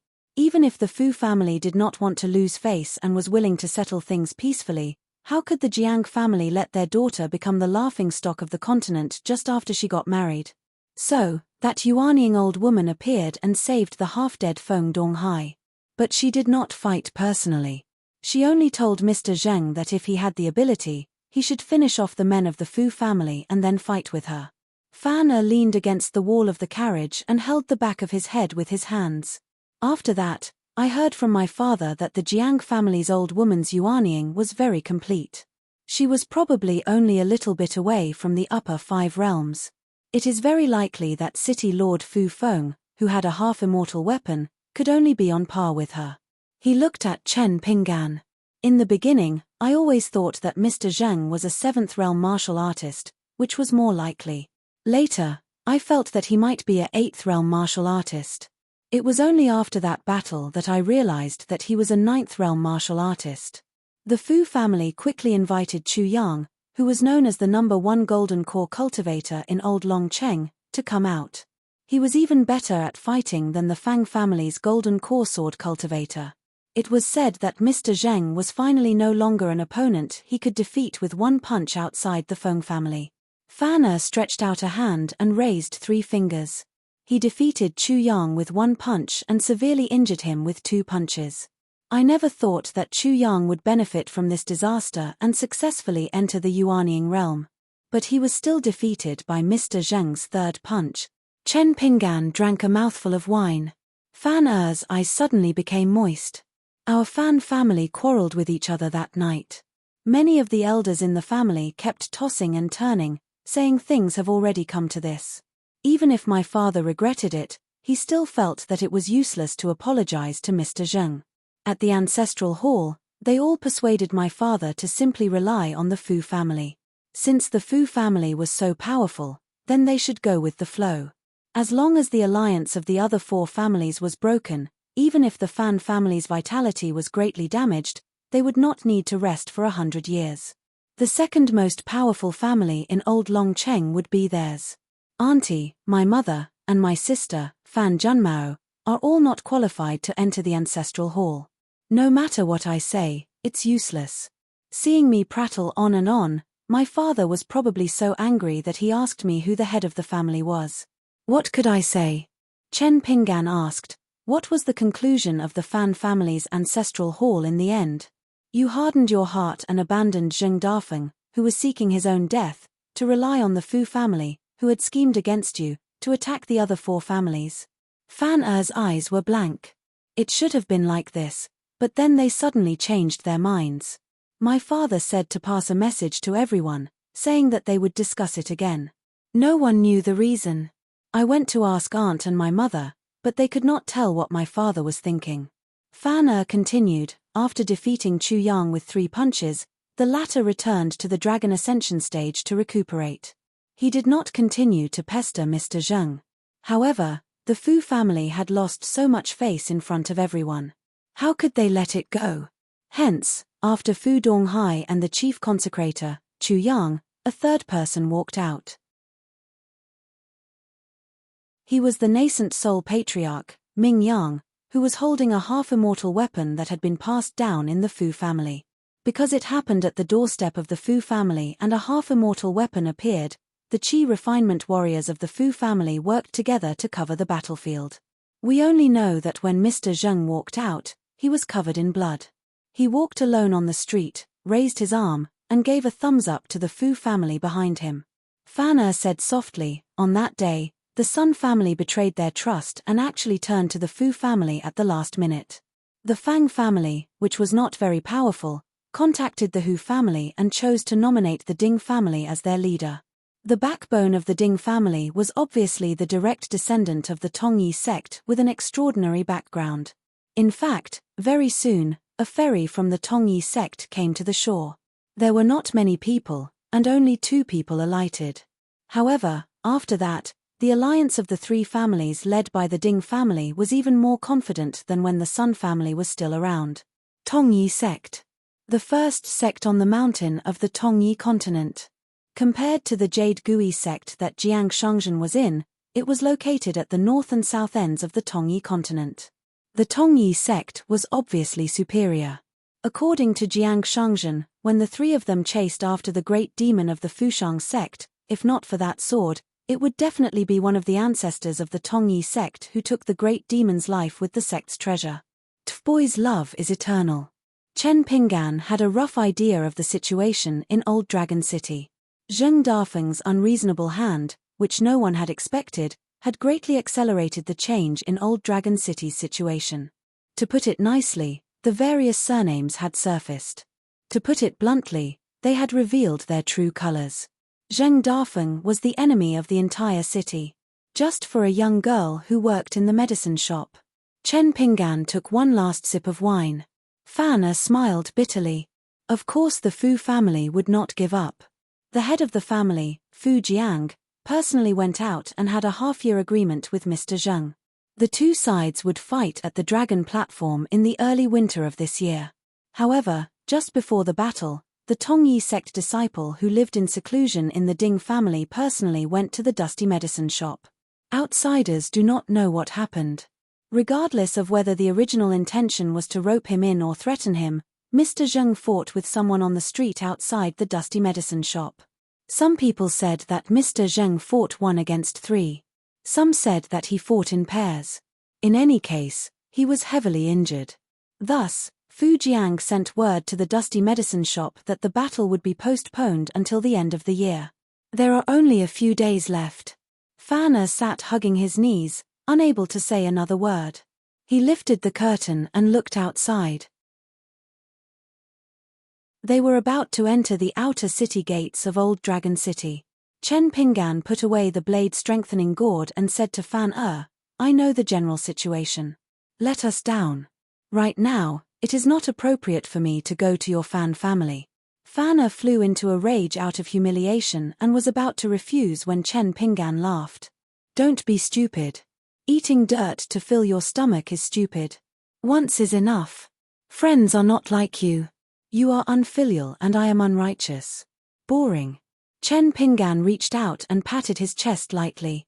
Whether or not Fan Er is Zheng Dafeng's disciple is clear. Whether or not Fan Er is Chen Pinggan's friend, he is also here. Without waiting for Fan Er to say anything, Chen Pinggan had already stood and bent over to lift the curtain. "Stop the carriage." Fan Er was about to stand when Chen Pinggan bent over and walked out. He put down the curtain and said with a smile, "Please don't send me off. It's like you are sending me off. I am just going to the dusty medicine shop to sit for a while. It is not what you think. The world is so chaotic, and there are injustices everywhere. I, Chen Pinggan, cannot manage them all. I just want to see Zheng Dafeng, the Mr. Zheng that you keep saying one punch down." Fan Er glared and said, "Don't forget about the porcelain. Also, we have an appointment to seriously drink with prostitutes." Chen Pinggan had already jumped off the carriage. Fan Er lay in the carriage in a daze. After drinking and seeing his best friend, Fan Er still felt unhappy. Chen Pinggan got off the carriage. Pei Qian and the other 4 could only follow and leave the carriage. After watching the Fan family's carriage enter the city, Pei Qian carefully asked, "What is it?" "That guy is not willing to spend money and is not willing to give us a place to eat and live for free. He doesn't look like that kind of person." Chen Pinggan laughed and said, "What nonsense are you talking about? Let's go find the other person first." After paying and passing through the outer city gate, they still needed to pay to enter the inner city. The dusty drugstore should help pay for this money, right? Chen Pinggan knew the route to the dusty drugstore, and he had a good memory. However, Old Dragon City was too big. By the time Chen Pinggan reached the alley of the dusty drugstore and the corner of the street, it was already close to dusk. He led the 5 people behind him into the alley and saw a sloppy man sitting on a small stool in front of the store. He was smoking a pipe like his master. Zheng Dafeng choked and coughed for a while. He laughed and said, "What a rare guest." Chen Pinggan looked at the sloppy man and did not say anything. Glancing at the empty store, Chen Pinggan sat on the doorstep and asked, "Is the drugstore hiring?" Zheng Dafeng said unhappily, "I don't have the money to hire anyone." Chen Pinggan said to himself, "Lend me 40 grains of Guyu money, and I will be your drugstore's clerk." Lend it to me, not give it to me. Zheng Dafeng stared at Chen Pinggan like he was looking at an idiot. What? You think you can use Guyu money like it's copper now that you've increased your realm and changed your clothes? Get lost, I'm not in the mood to joke with you. Zheng Dafeng suddenly raised his head and looked at Sui Yuyu, who was carrying the infatuation sword on her back. He said seriously, however, if this lady is willing to stay in our store, we will take care of your food and lodging. As for your monthly salary, we will owe you for now. Sui Yuyu stood in the alley. She was indifferent to the sloppy man's flirting. She did not even notice the slightest change in her expression. Chen Pinggan waved his hand at Pei Qian and pointed inside the store. We will live here. Put your luggage down and pick your own room. Pei Qian, who was holding the mountain walking staff, cheered. She took out her favorite demon-suppressing pagoda talisman from her sleeve and stuck it on her forehead. Then she ran into the shop. She was so tired from walking in Old Dragon City that she had wanted to take out this talisman to increase her internal strength for a long time. Now she finally got what she wanted. Wei Xian and the other three stepped over the door without saying a word. Zheng Dafeng said helplessly, "My dear Uncle Chen, do you really not know the situation in Old Dragon City? Or do you think you have some ability and came to my shabby store to play hero?" Chen Pinggan chuckled. Take a guess. Zheng Dafeng seemed to have met Chen Pinggan for the first time. He looked at him for a long time, then turned his head and continued to smoke. He said vaguely, "All right, if you want to stay, then stay. This old man has bet a lot on you. I won't let you die so early. At worst, I will let Brother Zhao keep an eye on you. As for the Dragon Tower, Brother Zhao can't do anything about it." A yin spirit appeared in a dark corner of the alley and said to Chen Pinggan, "Don't get involved. Zheng Dafeng and I may die at the Dragon Tower." Chen Pinggan did not immediately give an answer. He looked at Zheng Dafeng's side profile and asked, "What happened?" Zheng Dafeng smoked and smacked his lips. "Don't think so highly of me. It's related to the Tao, so I had no choice but to do something. Back then, I couldn't break through the bottleneck of the 9th tier no matter what. You dogsh *T path protector, you only deserve half of the credit. The first half came from a book that belonged to a little girl. I stole it from her and she found it. I could only say that it was a temporary loan. Later on, I accidentally shattered it. When I finally broke through, I wanted to buy a new one. It cost around 40 copper coins. My heart ached at the time and I delayed it for a few days. After that, I didn't have the chance to return it." Zheng Dafeng's face was dark and gloomy, shrouded in smoke. "Back then, I only owed you, Chen Pinggan, 5 copper coins. Now, I owe the little girl so much money. Do you think I can sit still? I have to do something. Besides, if it wasn't for me, she could have found someone to marry in 2 or 3 years. It's better to live a poor life than to live a poor life. A bad life is better than a good death. I, Zheng Dafeng, have always done this. Besides, she didn't die a good death. Brother Zhao finally helped her gather her soul. The silly girl didn't say anything. She just begged me to take care of her parents and brother. She cried and said that she didn't blame me." The yin spirit with the surname Zhao said indifferently, "She said that she likes you. She said that she's dirty her body in this life and doesn't dare to think about it anymore.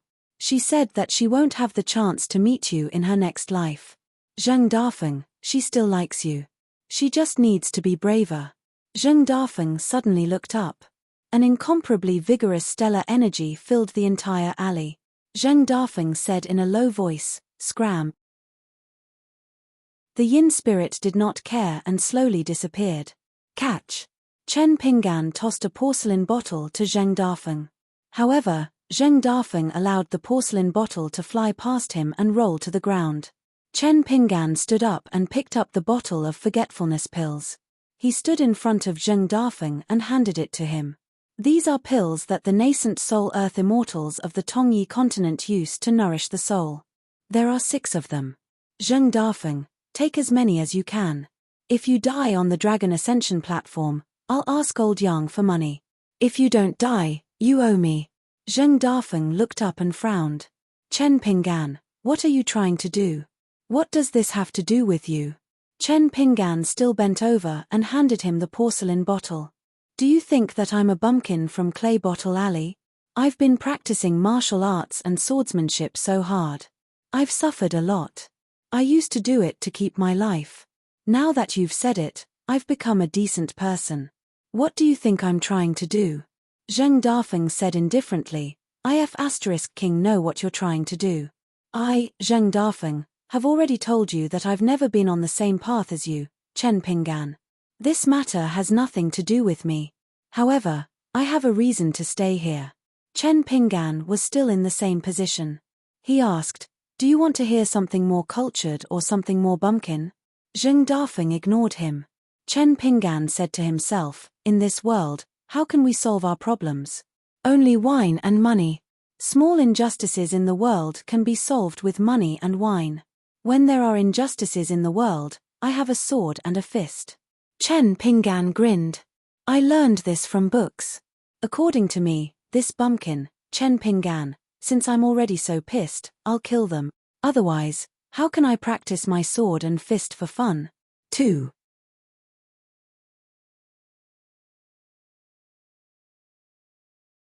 (362) 10,000 words chapter. Zheng Dafeng was stunned for a long time. He probably couldn't associate the young man in front of him with the charcoal young man who squatted beside the tree stump with him back then. Finally, he wiped his face and said, just talk. Why did you spray your saliva all over my face? But Zheng Dafeng still took the bottle of forgetfulness pills. If Chen Pinggan didn't lie, then 2 pills would be enough to suppress the injury. As for the root of the disease, it was still very difficult. It was no longer a matter of taking a few more pills. Pei Qian had already stuck her head out of the door. She raised the walking stick in her hand and said angrily, why can't you tell good from bad? If you say that again, I'll be angry. Zheng Dafeng put away the porcelain bottle, turned around and said with a smile, you scared me. Who is this peerless heroine? Pei Qian coughed and stood still. She leaned heavily on the walking stick and said, listen carefully. My name is Pei Qian. I'm a princess in distress. Chen Pinggan is my master. I'm the first disciple of our sect. Pei Qian never said words like her father in front of Chen Pinggan. Zheng Dafeng swallowed and turned to look at Chen Pinggan. He probably wanted to ask where Chen Pinggan, this blockhead, found such a girl. Chen Pinggan said, let's go inside and talk business. Zheng Dafeng was puzzled. Haven't we finished talking? Chen Pinggan laughed angrily. I'm willing to interfere in this matter. It's not like I'm looking for death. Which forces in the opponent's camp have several Jindan and Yuaniing Earth Immortals? Which forces are sitting on the mountain and watching the tigers fight? Which Earth Immortals will fight? Are there cultivators of the upper 5 realms waiting for an opportunity behind them? Don't I know a little about the geomancy situation of Old Dragon City and the route around the Dragon Ascension platform? Don't I have to listen to the 3 fights between you and the Fu family, the Fang family, and the Ding family? Zheng Dafeng had a headache. He took out the porcelain bottle. Take it back, take it back. We're not on the same path. We can't pee in the same pot. Chen Pinggan ignored Zheng Dafeng and stepped over the door. Yin Master Zhao had already appeared in the shop. He smiled and said, I can explain it to you in detail. Zheng Dafeng. Chen Pinggan and Yin Master Zhao were sitting in the room. Of course. Then. Zheng Dafeng took 2 big plates of salted peanuts and beef jerky for himself.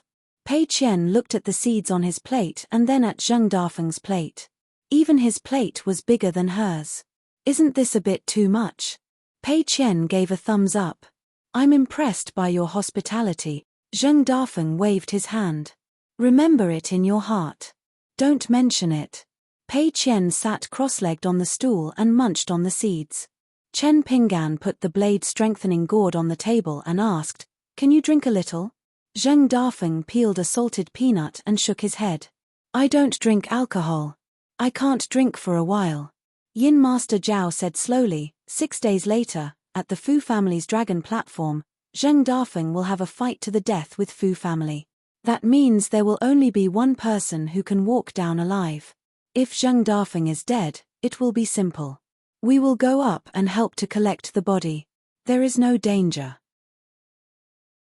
Since the Fu family killed a ninth realm martial artist, they have earned enough face and will be happy to be magnanimous. They will not feel sorry for a dusty shop. Seeing Chen Pinggan looking at him, Yin Master smiled bitterly. Of course. I can't just watch Zheng Dafeng die on the dragon platform.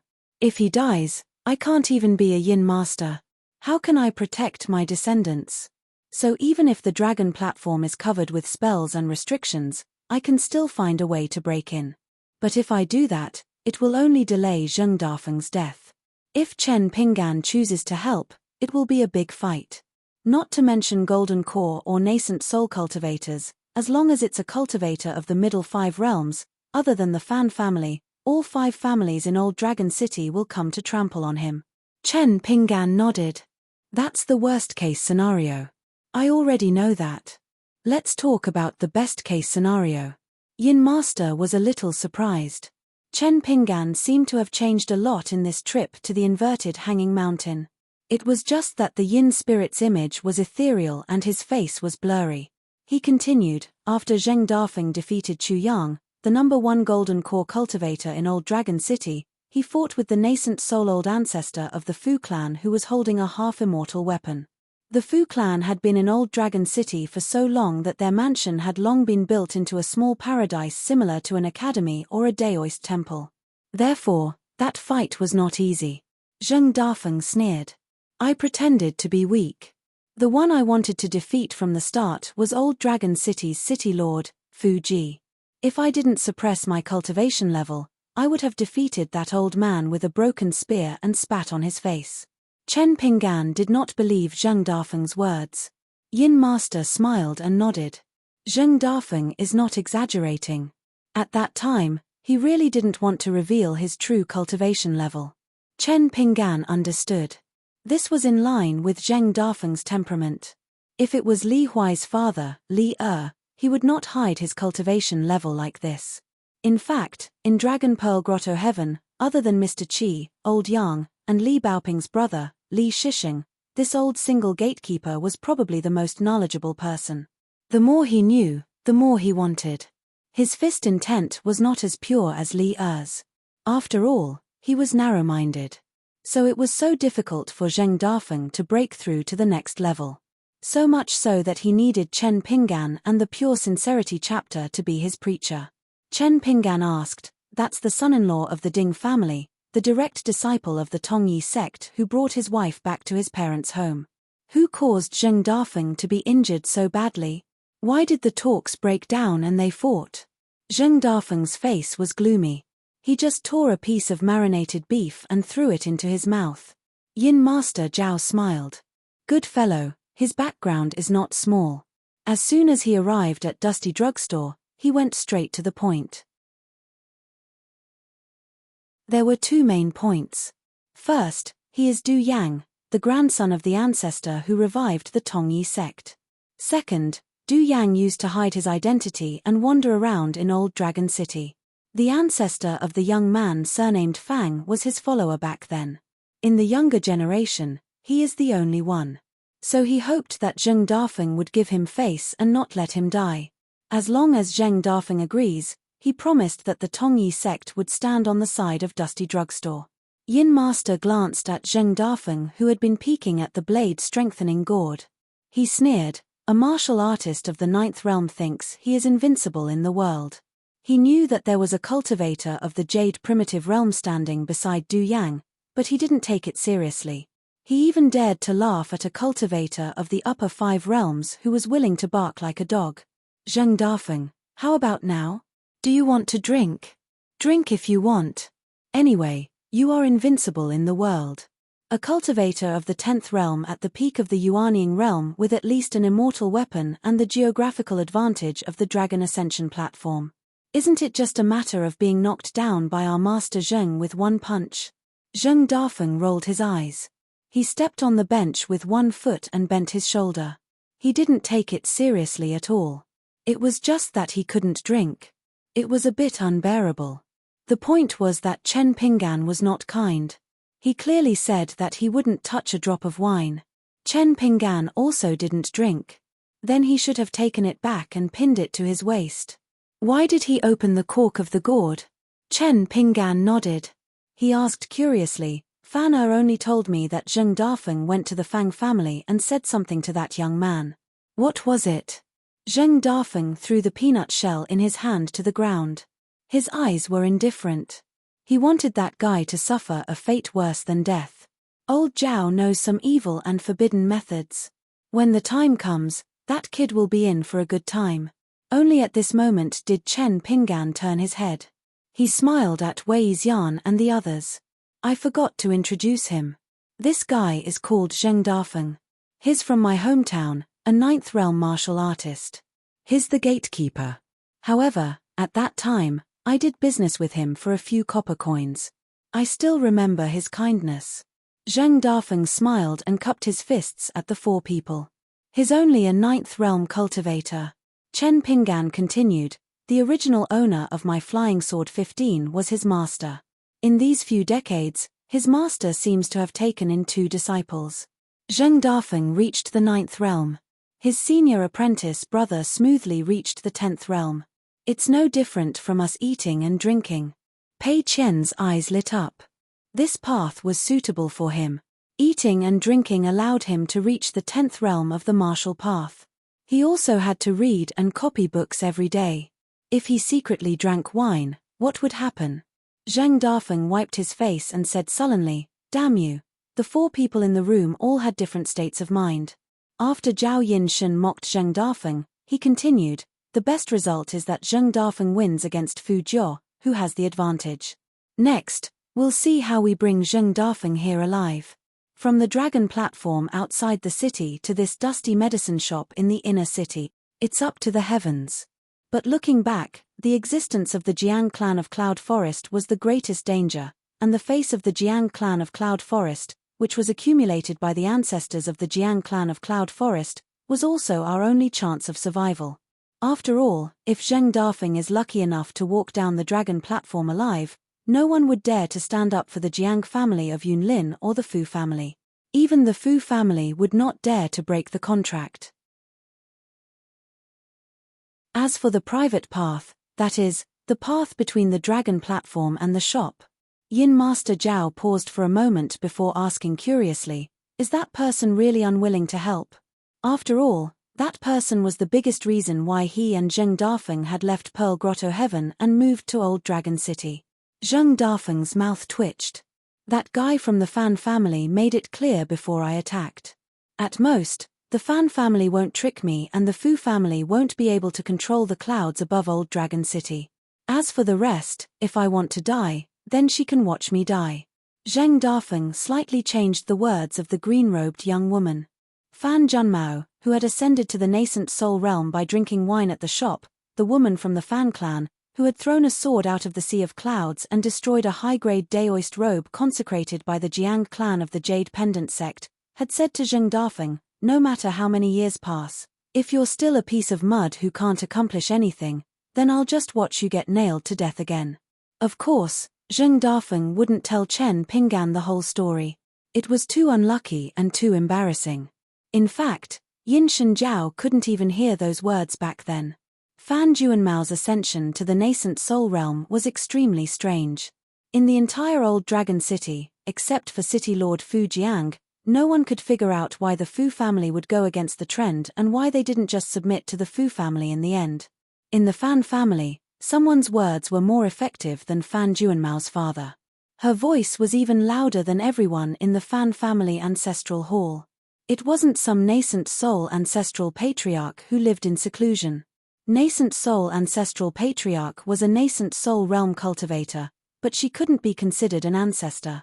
It was Fan Junmao, the half-sister of Fan Junmao. But she didn't stand on Zheng Dafeng's side. She said that she just wanted to watch the show and didn't want to get involved. Zheng Dafeng knew that she wasn't joking.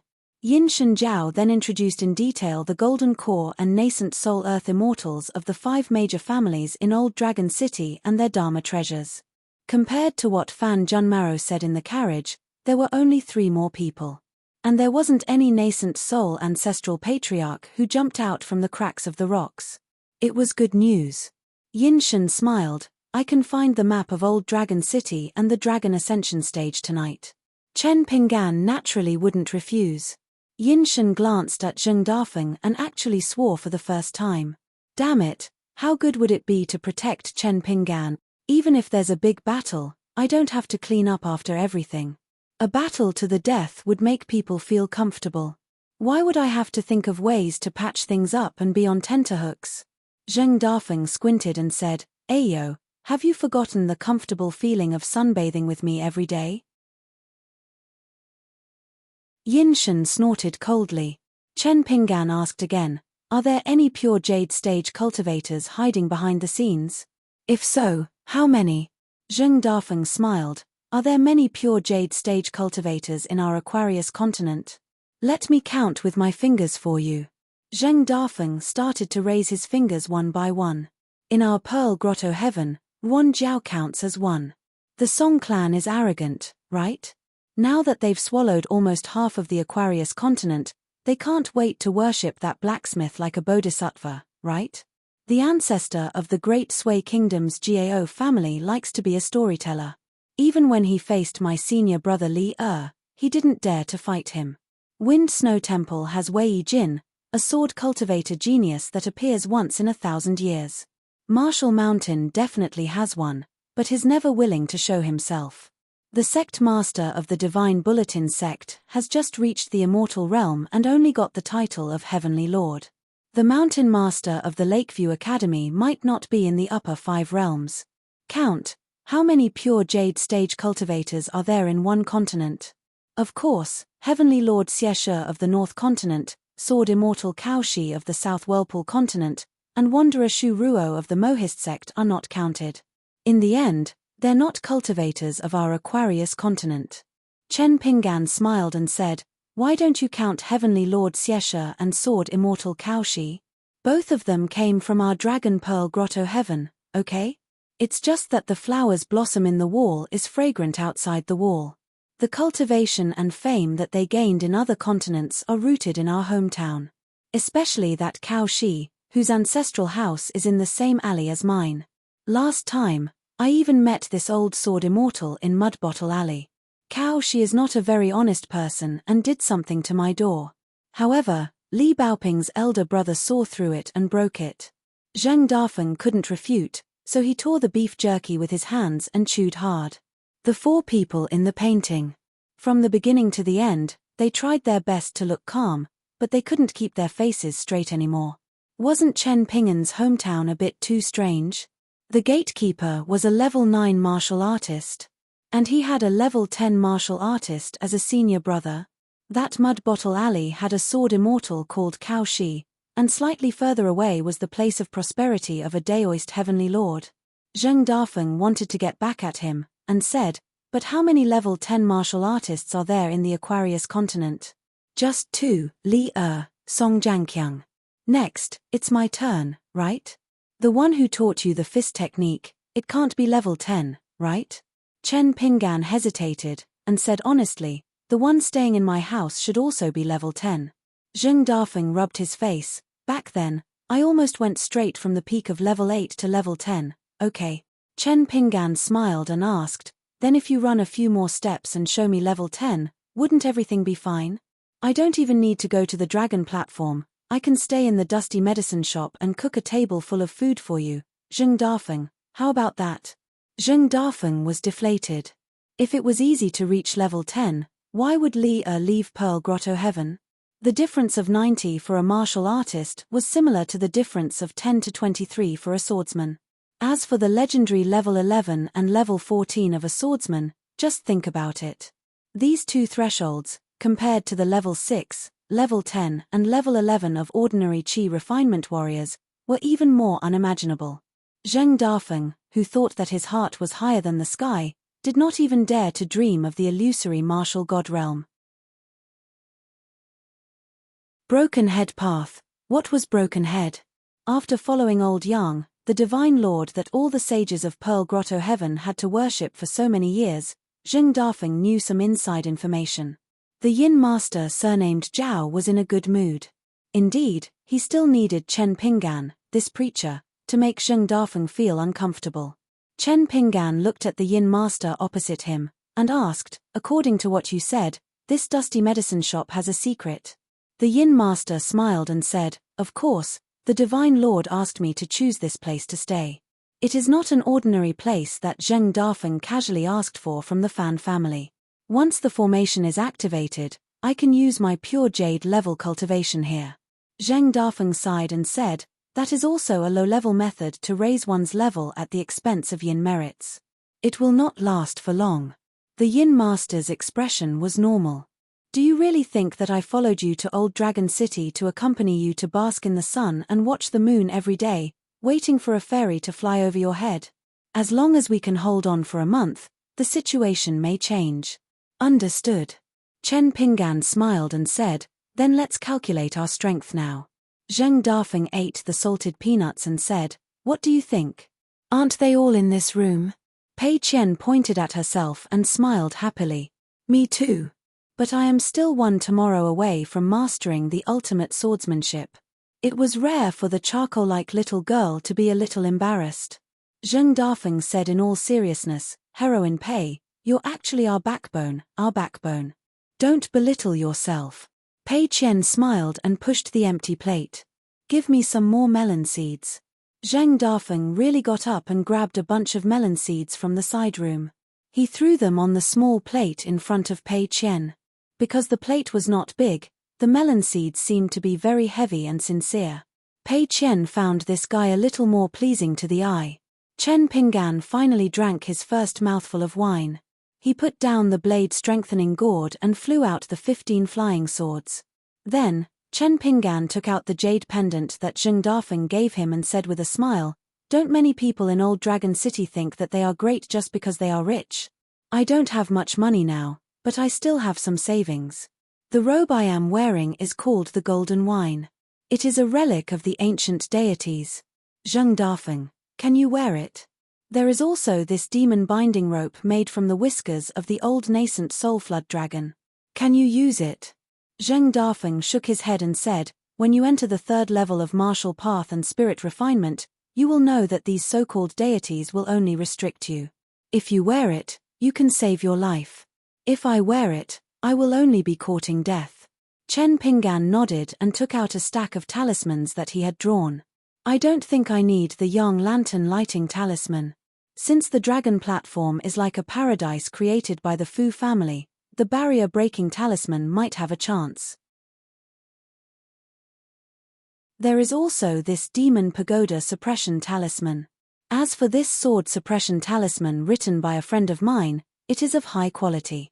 It can even suppress the natal flying sword of a nascent soul sword cultivator for a moment.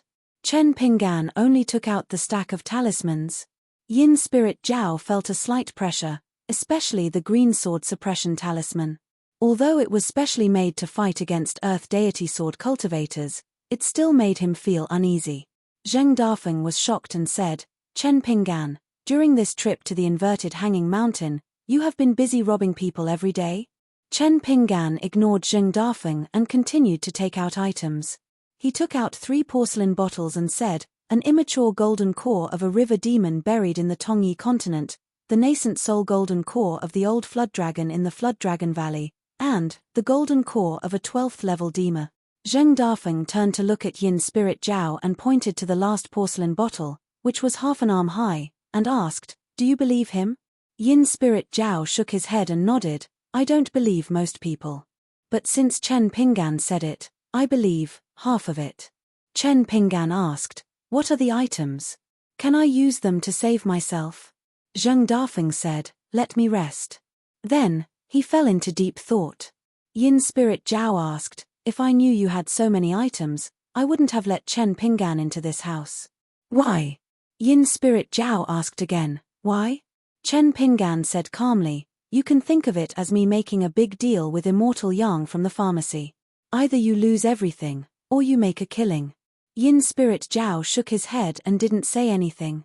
Obviously, he didn't believe him. Chen Pinggan turned and said apologetically, what do you think? Wei Yixian said calmly, what else can we do? Sui Yu placed his sword on his knees and said, Other than the Green Tiger Palace meditative pill, I also want a pair of fire dragon pills and rain pills. Zhu Lian laughed. Killing the immortal on the mountain was fun. If my words were useful, I would want to leave Old Dragon City immediately. But since I have decided to stay, Lu Baibai was the most pragmatic.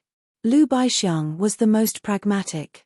Then I also want 2 fire dragon pills and rain release pills. After I get the map of Old Dragon City, I can help plan the specific route. Chen Pinggan saluted the 4 people. Thank you. He turned and asked Zheng Dafeng, do you think their martial realms can be improved in a short time if they take the pills?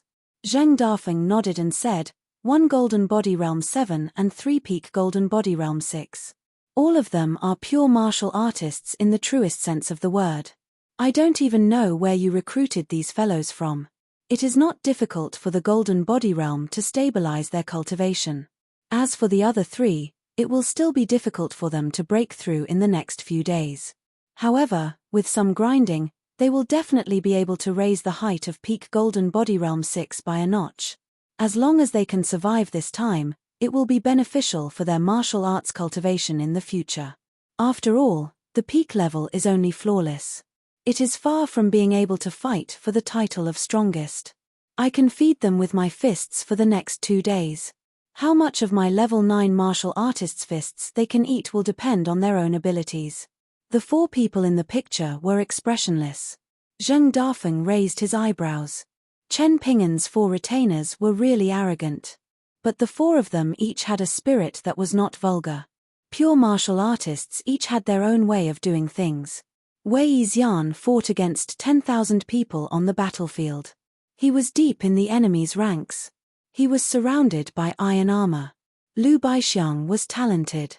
Other than martial arts, he was good at the 4 arts. He was the best in the Lotus Blossom Blessed Land.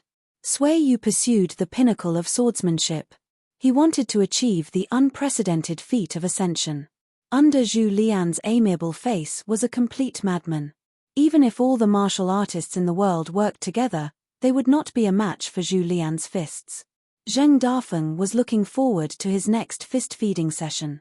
Chen Pinggan's expression became serious. He asked, I want to refine a natal item. Can I find someone to buy it from the dusty medicine shop? And you must promise not to do anything to the treasure. If I succeed, I will have an extra life. Yin Master Zhao turned to look at Zheng Dafeng. Zheng Dafeng thought for a while, I have to ask someone. If she nods, then yes. Zheng Dafeng suddenly smiled and asked, I trust her. Do you trust me? Chen Pinggan replied, I trust your master. Zheng Dafeng was speechless again. Yin Master stood up and smiled, I will go and find a few more maps. Chen Pinggan turned to Pei Qian and said, you and Sui Yu will sleep in the same room. Wei Xian and the other 2 will squeeze together. I can sleep on the floor in front of the medicine shop. But if we can gather all the ingredients. Without waiting for Chen Pinggan to finish, Pei Qian said righteously, then I will sleep on the floor with Fairy Sister. Sui Yu and the other 3 did not have any objections. These trivial matters were not important in the face of the impending battle. Night fell. Chen Pinggan brought a long stool. Sui Yu and Wei Xian consumed the elixirs from the 2 rooms and walked to the courtyard. Zheng Dafeng placed one hand behind his back and the other on his abdomen. He smiled and said, when facing a cultivator of the same level, within 100 feet, a pure martial artist only needs 1 punch. Although I don't know the background of the 4 of you, I can temporarily treat you as 4 Realm 7 Chi refinement warriors. At least. All of you can come at me together. We can save time. None of them took a step forward. Zheng Dafeng said helplessly, why? Don't you treat me, a Realm 9 martial artist, as a dish? Do you think it's embarrassing for the 4 of you to gang up on one person? Pei Qian moved a small stool and sat beside Chen Pinggan's feet. Zheng Dafeng turned to look at Chen Pinggan. Chen Pinggan extended a palm, indicating for Zheng Dafeng to punch to his heart's content. Since you are so polite, I won't stand on ceremony. Zheng Dafeng twisted his toes and disappeared. A dull thud sounded. 4 punches were thrown almost at the same time. Sui Yu, Wei Xian, Lu Baixiang and Zhu Lian, who were standing at the top of the stairs under the eaves, each took 1 to 3 steps back. Zheng Dafeng clicked his tongue and said, "You have a good foundation. Chen Pinggan, where did you find these retainers and maidservants? I want a few of them too, especially those who look like this big sister." Sui Yu was the first to attack. Zhu Lian bent his body and leaped over. Wei Xian and Lu Baixiang almost simultaneously moved to the sides, supporting Sui Yu and Zhu Lian at any time. There was no need for words. They already had a tacit understanding. This was the realm that the 4 number 1 in the world of the lotus flower-blessed land should have. Chen Pinggan said softly, "If you are interested, you can take a closer look." Pei Qian raised a hand full of melon seeds. Chen Pinggan shook his head. Only then did she withdraw her hand. She shook her head while eating melon seeds and said, "I'm not interested. I'm far from, master." She called him father in private, but called him master in front of Chen Pinggan. Pei Qian felt that she had really been enlightened by reading. A teacher for a day was a father for life. Chen Pinggan said, "You're wrong. If it's just comparing martial realms, I'm actually not as good as the 4 of them. Right now, I'm only at the 5th realm of martial arts. But after several bitter battles, my foundation of the 5th realm is very good. So I can break through the bottleneck of the 6th realm at any time." To be able to make Chen Pinggan feel that he had done a good job in something. It was probably not inferior to the old man surnamed Kui who said that Chen Pinggan's foundation of a certain realm was not bad. Pei Qian raised her head and smiled brightly. "Master, you're the best." The 4 people in the courtyard had suffered under Zheng Dafeng's hands. This was also because Zheng Dafeng had deliberately suppressed his realm to the 8th realm of the far travel realm. Otherwise, there was no way to fight. Feeding a fist would become bullying. The cultivation of martial arts was not like the realm of a chi cultivator. The difference of one realm was like heaven and earth. Of course, there were exceptions. For example, the old man surnamed Kui who taught Chen Pinggan boxing. He was the only pure martial artist at the peak of the 10th realm in the Aquarius continent. Back then, outside the bamboo house, he easily killed a 6th realm martial artist who wanted to learn from him with his 5th realm fist. But such an exception, even if he was not the only one, was close. Chen Pinggan thought of Cao Ci, the young man in white who walked on the wall of the Great Wall of Sword Qi and whose fist intent forcibly suppressed the sword intent on the city wall. Chen Pinggan really wanted to know if he would still lose to Cao Ci 3 times in a row without any suspense now that both of them were at the 5th realm. Chen Pinggan gently put aside his messy thoughts and stared at the battle in the courtyard. But he said to Pei Qian, "Before entering the boundary of Qingjing Mountain, we passed by that county city. I actually forgot to apologize to you." Pei Qian, who was eating melon seeds, looked up and asked doubtfully, "Are you talking about that pancake? Why are you apologizing to me?" At that time, Pei Qian had dragged old Wei, who was half a friend, to buy some food, while Chen Pinggan and Lu Baixiang were browsing the bookstore. By the time Chen Pinggan found Pei Qian, he discovered that the little girl was munching on a pancake in big bites. There was a woman dressed in luxurious clothing who was pointing and scolding the little girl, Charcoal. Beside the woman was a child whose face was covered in tears and snot. The woman's scolding wasn't too vulgar, probably because she came from a scholarly family. She only kept saying that Pei Qian, this wild girl, didn't have a good upbringing. How could she be so rude and unreasonable, and how her parents didn't discipline her and so on. Chen Pinggan's first impression was that Pei Qian had gotten into trouble again, so he walked over with a straight face. He was afraid that Pei Qian would not only fail to learn the principles in the books, but also get a domineering aura from interacting with him, Zhu Lian, and the other 3 for a long time. So when he walked up to Pei Qian, his tone was very harsh. Although he did not directly reprimand her, he was still biased towards the woman and the child. Pei Qian was also very afraid of Chen Pinggan. Without another word, she handed the remaining half of the pancake to the woman, saying that she did not want it anymore and would give it to the child. The woman flew into a rage and became even angrier, feeling humiliated. She treated Chen Pinggan as Pei Qian's family elder and lectured him together. Probably because she saw that Chen Pinggan was dressed like a rich child from a wealthy family, the woman immediately restrained herself and scolded him more subtly. Chen Pinggan waited for Wei Xian to say a few words before he understood the reason. It was because Pei Qian had bought the last pancake in the store. Coincidentally, there was a child who came by and wanted Pei Qian to give it to him. How could Pei Qian be willing? She began to shake her head and nibble on the pancake, purposely yelling that it was delicious. The child was immediately angered to tears and the woman began to scold her. However, Pei Qian did not care at all and happily ate the pancake. The more the woman scolded Pei Qian, the happier he became. Wei Xian watched from the side. As long as the woman did not make a move, he would not interfere. After Chen Pinggan learned the truth, he held Pei Qian's hand and demanded that the woman apologize to Pei Qian. The woman was mad with anger and clamored that Chen Pinggan would not be able to leave the city. Chen Pinggan let her do it. After the woman left behind her ruthless words, she told Chen Pinggan to wait and see.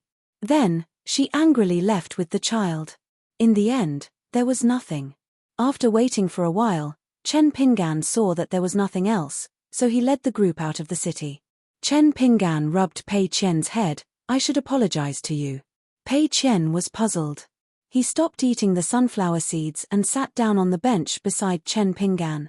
He said uneasily, Old Wei said that the best meal in the world is the first meal. Father, you're not going to leave me alone again, are you? So you're lying to me first. For a moment, he actually called him father. Pei Qian was even more flustered. He threw away the sunflower seeds and reached out to grab Chen Pinggan's sleeve. Chen Pinggan knocked Pei Qian's chestnut.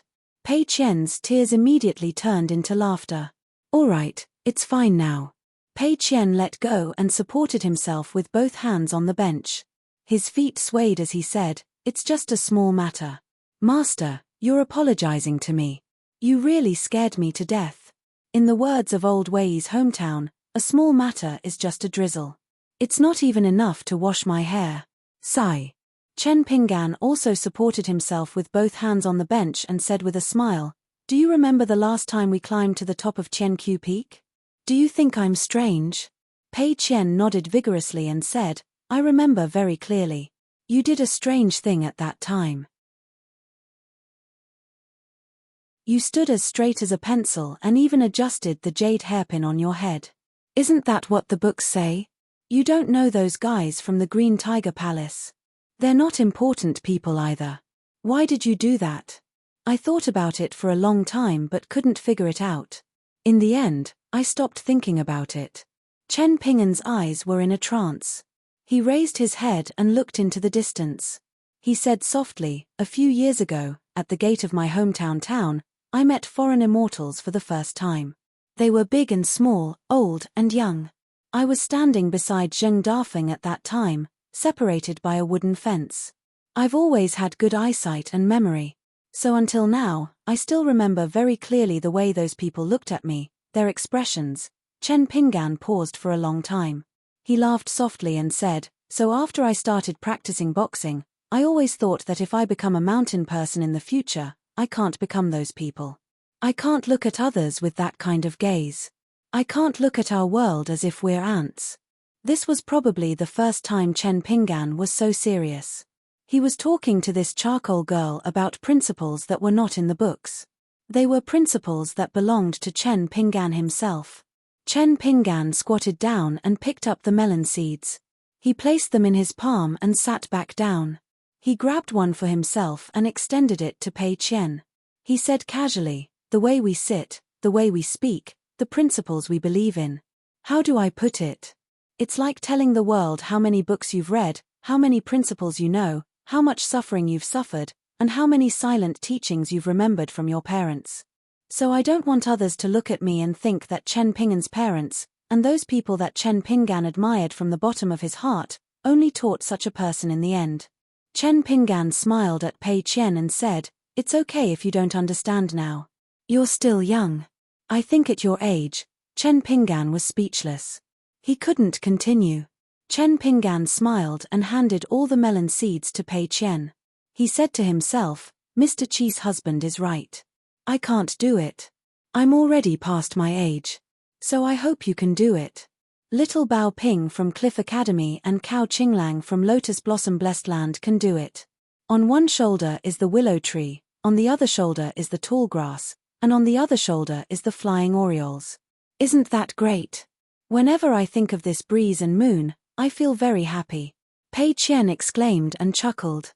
Father, where can I find a good person like you if I go out alone in the future? Then the little girl began to worry.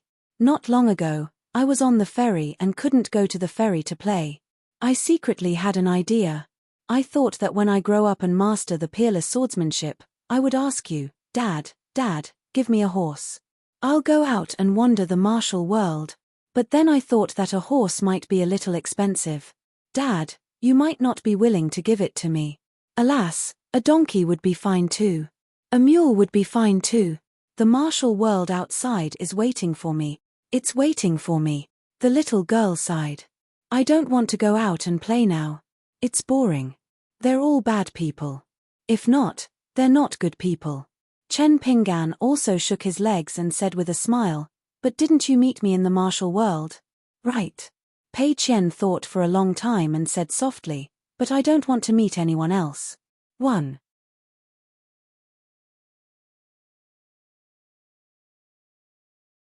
"363, the dusty medicine shop resumed its previous liveliness.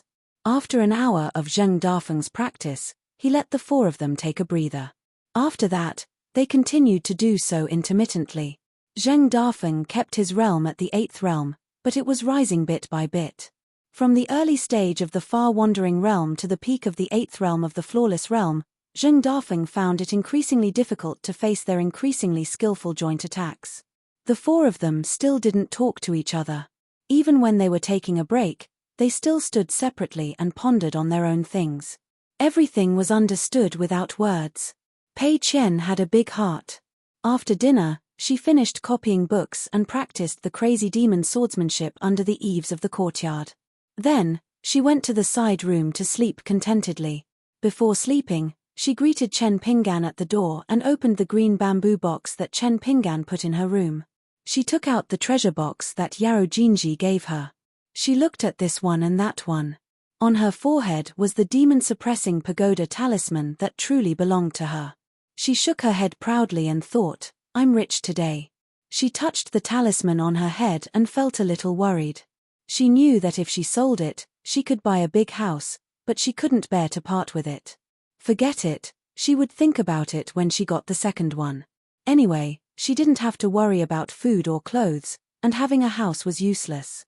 However, she made up her mind that in the future, she must have a house as big as the short winter melon goddess of waters by Yu Mansion. She must also have that strange projector wall so that people would know that she was rich the moment they entered. On the night they moved into the shop, the Yin spirit Zhao brought back many geomancy maps. No one knew which mansion he had found them from, but they were placed neatly on the table in the main room. Under the light, Lu Baixiang asked for a small, hard awl from Zheng Dafeng. As if he was setting up a formation, he began to carefully mark the maps in red, indicating the strongholds of the 5 major families in Old Dragon City, the distribution of forces of the foreign officials and Jindan Earth immortals. Then, he drew a straight line between the Dragon Tower and the dusty shop.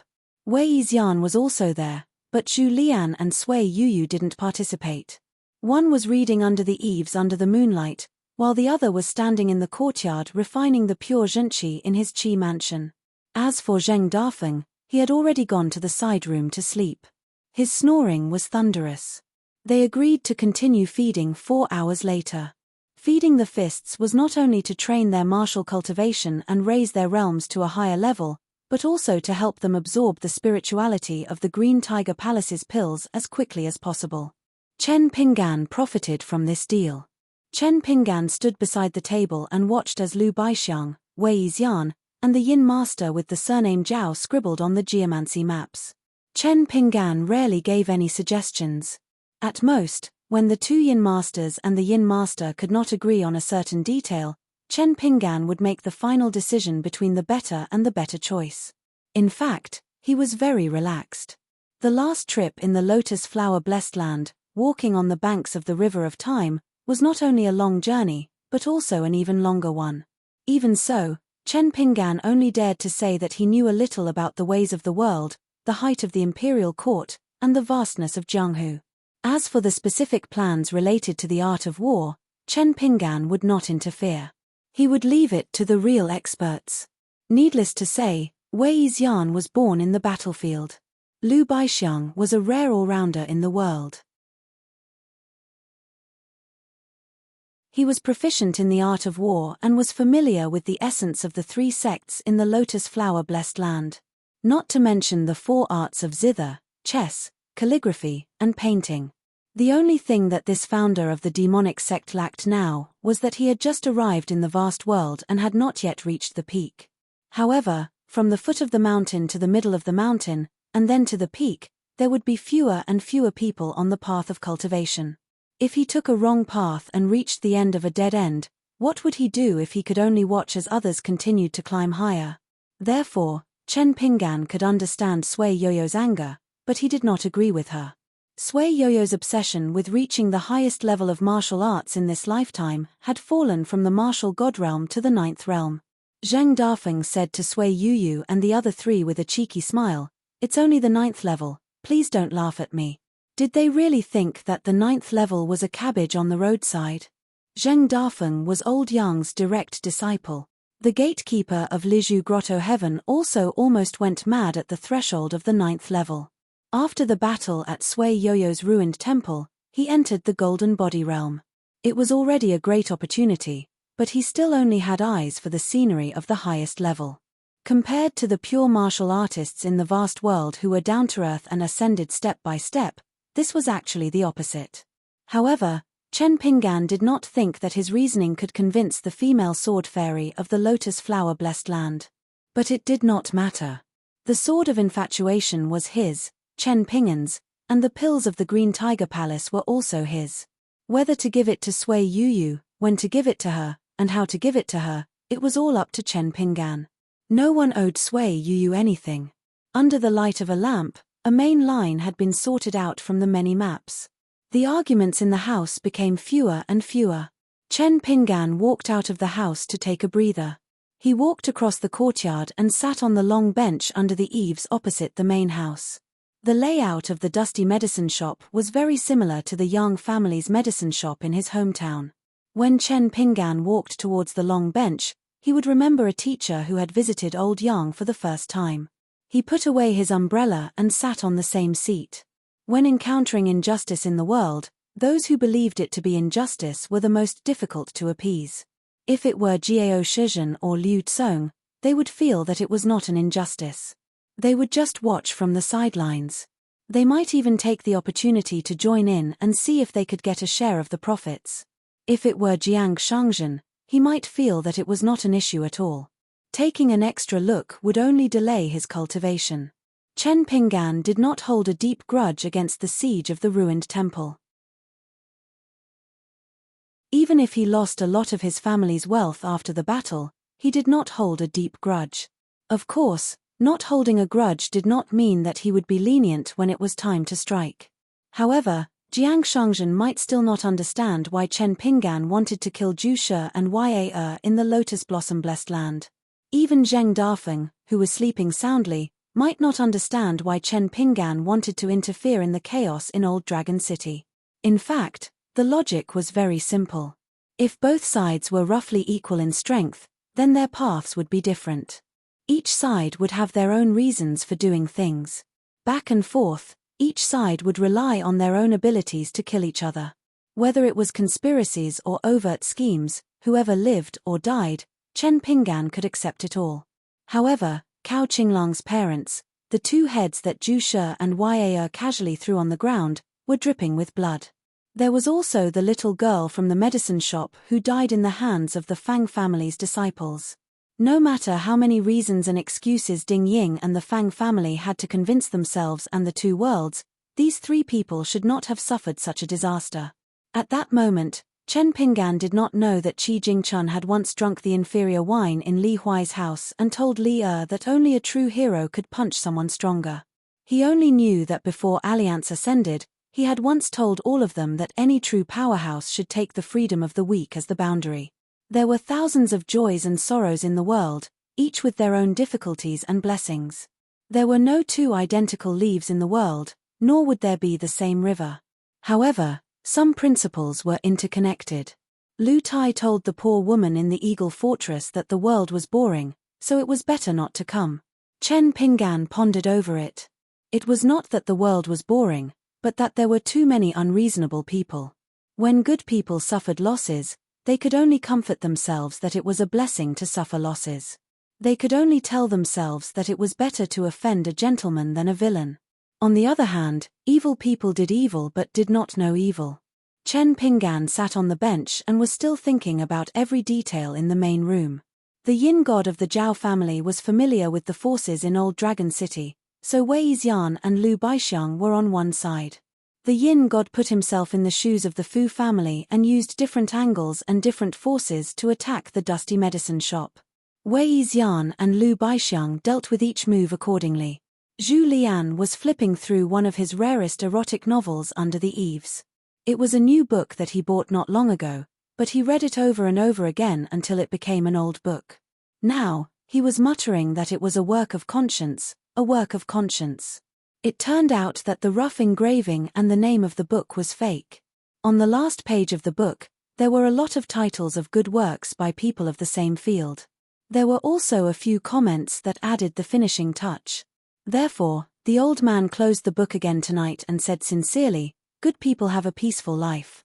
Speaking of this, the old man turned to Chen Pinggan and smiled, "Young master, I have offended you. I will be careful in the future." Chen Pinggan smiled and waved his hand, reminding him, "Remember to keep that matter a secret for me." Zhu Lian said guiltily, "It's my fault. I have been feeling uneasy these days, so I didn't dare to reveal anything." Chen Pinggan did not reply. Previously, on the ferry at Tianqiu Peak, Chen Pinggan thought about sending a letter to the Storkin to ask the innkeeper to help deliver it to the sword-hugging man. He wanted to see if he could send it to the Great Wall of Sword Qi for Miss Ning. However, every time he started writing, he was in a dilemma. He did not know how to write the letter. In the end, he went to find Zhu Lian, who could say, "The world is full of emotions." In the end, he did not expect that Zhu Lian, who was thought to be a romantic, was actually an old pervert in Sui Yoyo's eyes. Some of his suggestions either gave Chen Pinggan goosebumps or made him break out in cold sweat. In the courtyard, Sui Yuyu unsheathed his sword and flicked it with his fingers. She listened to the tinkling sound. This woman, who was the least likable in the group, had a smile on her face for the first time. Chen Pinggan smiled, "Sui Yuyu, you look pretty good like this. Why do you keep a straight face all day long? If there is a chance in the future, I will introduce you to Sword Immortal." Words from the bottom of his heart were filled with emotion and propriety. Sui Yuyu sheathed his sword and turned to look at Chen Pinggan.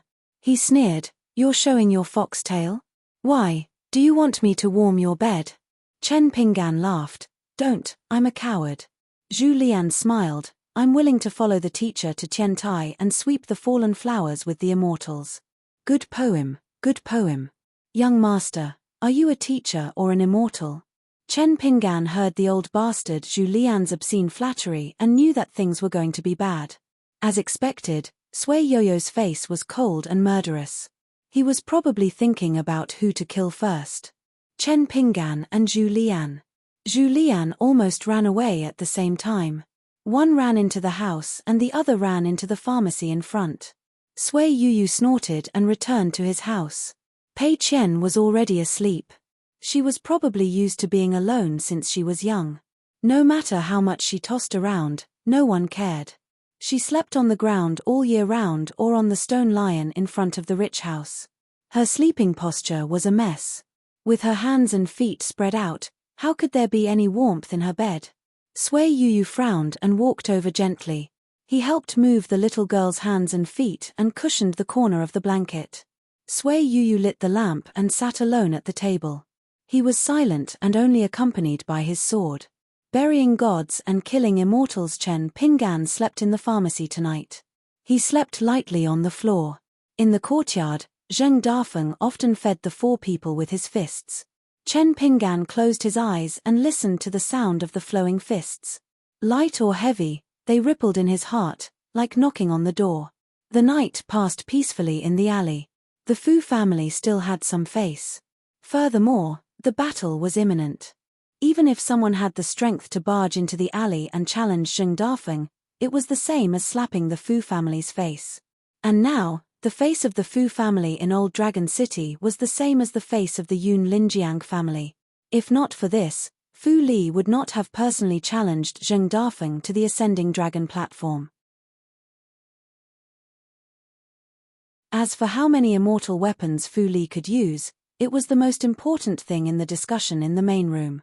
For a Fu family disciple to be able to use a half-immortal weapon that was extremely difficult to control and could even cause a backlash, this was a strange thing. But as time passed, the outside world silently agreed. Chen Pinggan woke up early in the morning. Zheng Dafeng was squatting at the door of the main room and drinking porridge. Pei Qian was squatting at the side and whispering. Who knew when their relationship became so good? Inside the room, Lu Baixiang was playing the zither, with the rhythm of high mountains and flowing water. Wei Xian was practicing the six-step stance that he stole from Chen Pinggan. Sui Yuyu was not much better. He was practicing the sword furnace stance. Zhu Lian was more kind. He brought a large bowl of porridge for Chen Pinggan, saying that he wanted the young master to try his cooking. Chen Pinggan sat on the bench and drank the porridge. The sky was slightly bright and he felt refreshed. He went to open the door of the shop in front. The dusty medicine shop was open for customers. As for whether there were any customers, there really were early in the morning. After Chen Pinggan opened the door, he started practicing his martial arts in the alley. When he reached the corner of the alley, he turned around and went back and forth. On the third round of his martial arts, a couple walked into his line of sight. It was not strange that one of them was someone he was familiar with, but the other was a woman that Chen Pinggan was not familiar with. Her appearance was somewhat unexpected. The young man was Fan Er. Beside him was a young woman in green robes. Back then, on the dragon path, two fairies had brushed past each other. Chen Pinggan had met her. She had even shown off her ability to control a wine jug in the air. Fan Er saw Chen Pinggan from afar and laughed loudly. Chen Pinggan, do you dare to fight with me, the fourth realm Fan Er? Chen Pinggan stopped at the door of the medicine shop and shook his head. I don't dare. You and I are both fourth realm great grandmasters. Since we have met on a narrow path, if we don't fight at the peak, wouldn't that be a matter of regret for the world? Fan Er used a flurry of random punches to kill his master as his opening remarks. His mouth babbled as he charged at Chen Pinggan, baring his fangs and brandishing his claws. Chen Pinggan put a hand to his forehead. He could only slowly walk forward and cooperate with this Fan Er in a battle at the peak between great grandmasters. Fortunately, Fan Er had only run a dozen steps before the green-robed woman grabbed him by the collar and threw him behind her. Don't make a fool of yourself here. If you want to play, go play at the dragon platform. Fan Er walked obediently behind her and winked at Chen Pinggan. Chen Pinggan stopped and asked in confusion, You are Fan Er's sister, Fan Junmao? Fan Junmao also had a wine jug at her waist and did not stop walking. She smiled coldly and said, I don't want to have a younger brother like you, but I can't stop my father and second mother from being lovey-dovey. Fan Er was heartless and secretly happy. Chen Pinggan sighed in his heart and then felt relieved.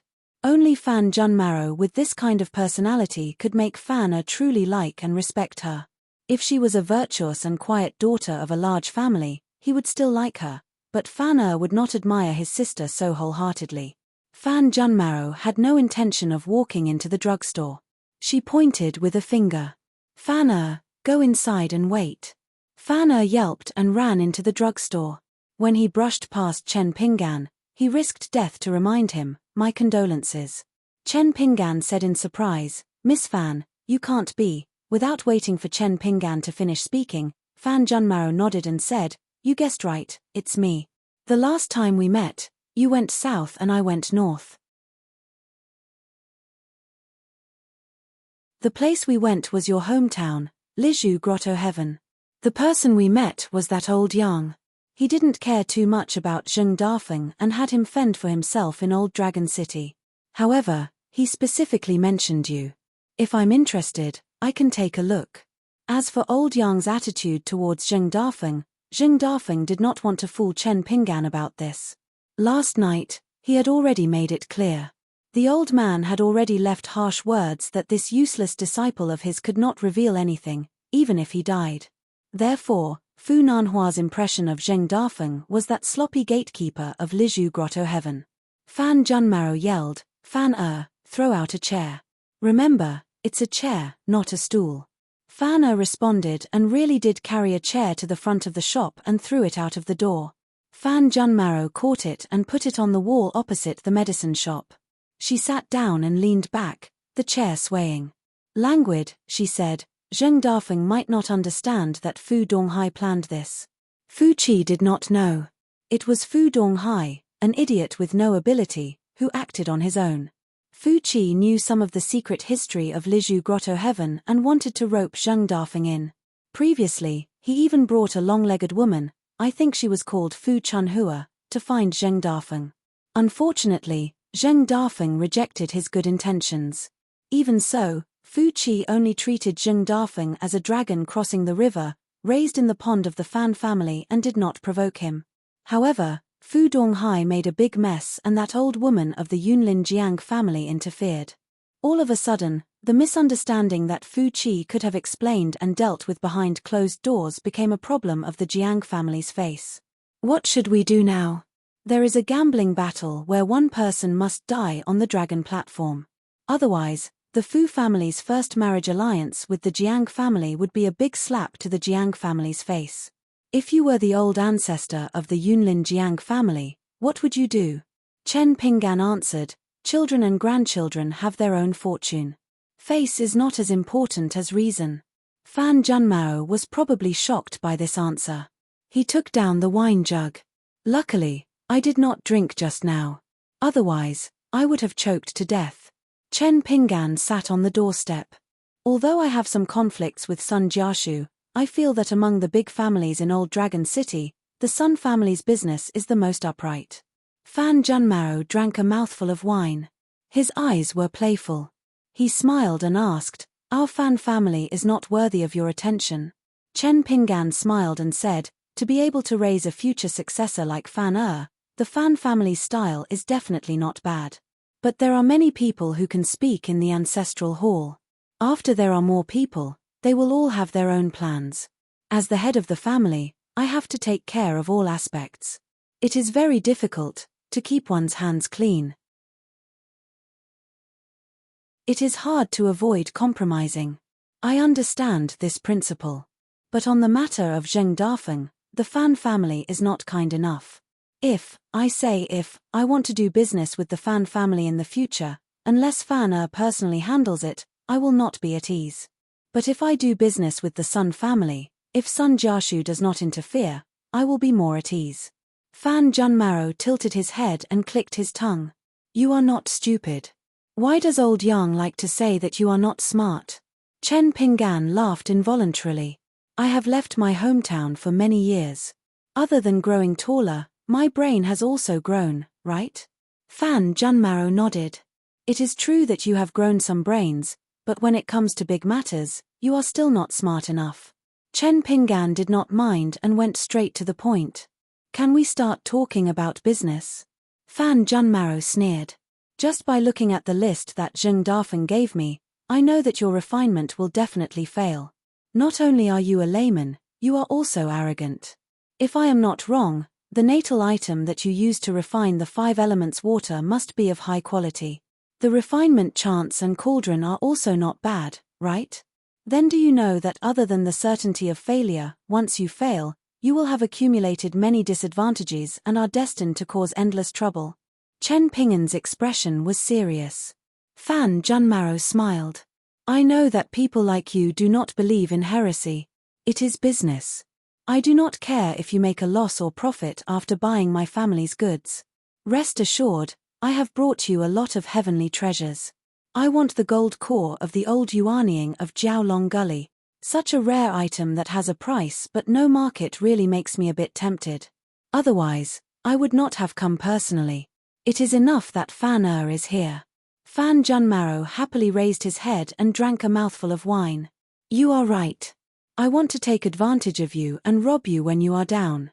And this time, I will take advantage of you very ruthlessly. But can you, Chen Pinggan, not buy it? Chen Pinggan threw out the porcelain bottle that contained the gold core of the old Jiaolong gully. Fan Junmaro caught it. Chen Pinggan asked, I heard from Zheng Dafeng that you can control the sea of clouds above Old Dragon City. Then if I can take out something better, would you be willing to help? No matter the outcome of the Dragon Ascension platform, you will save Zheng Dafeng's life. Fan has something close to him that I gave him. Right now, he should be taking it out. Since I am a descendant of the Fan family, I have to be honest when doing business. Everything is good, but the price is a bit expensive. Other than that, there is nothing wrong with it. Even if you go to the Fu family, they can only give you goods of similar quality. After saying this, Fan Junmaro gently tossed the porcelain bottle in his hand and said with a smile, even if I break the rules and choose to attack, I estimate that there is only a 50% chance that I can save Zheng Dafeng's worthless life.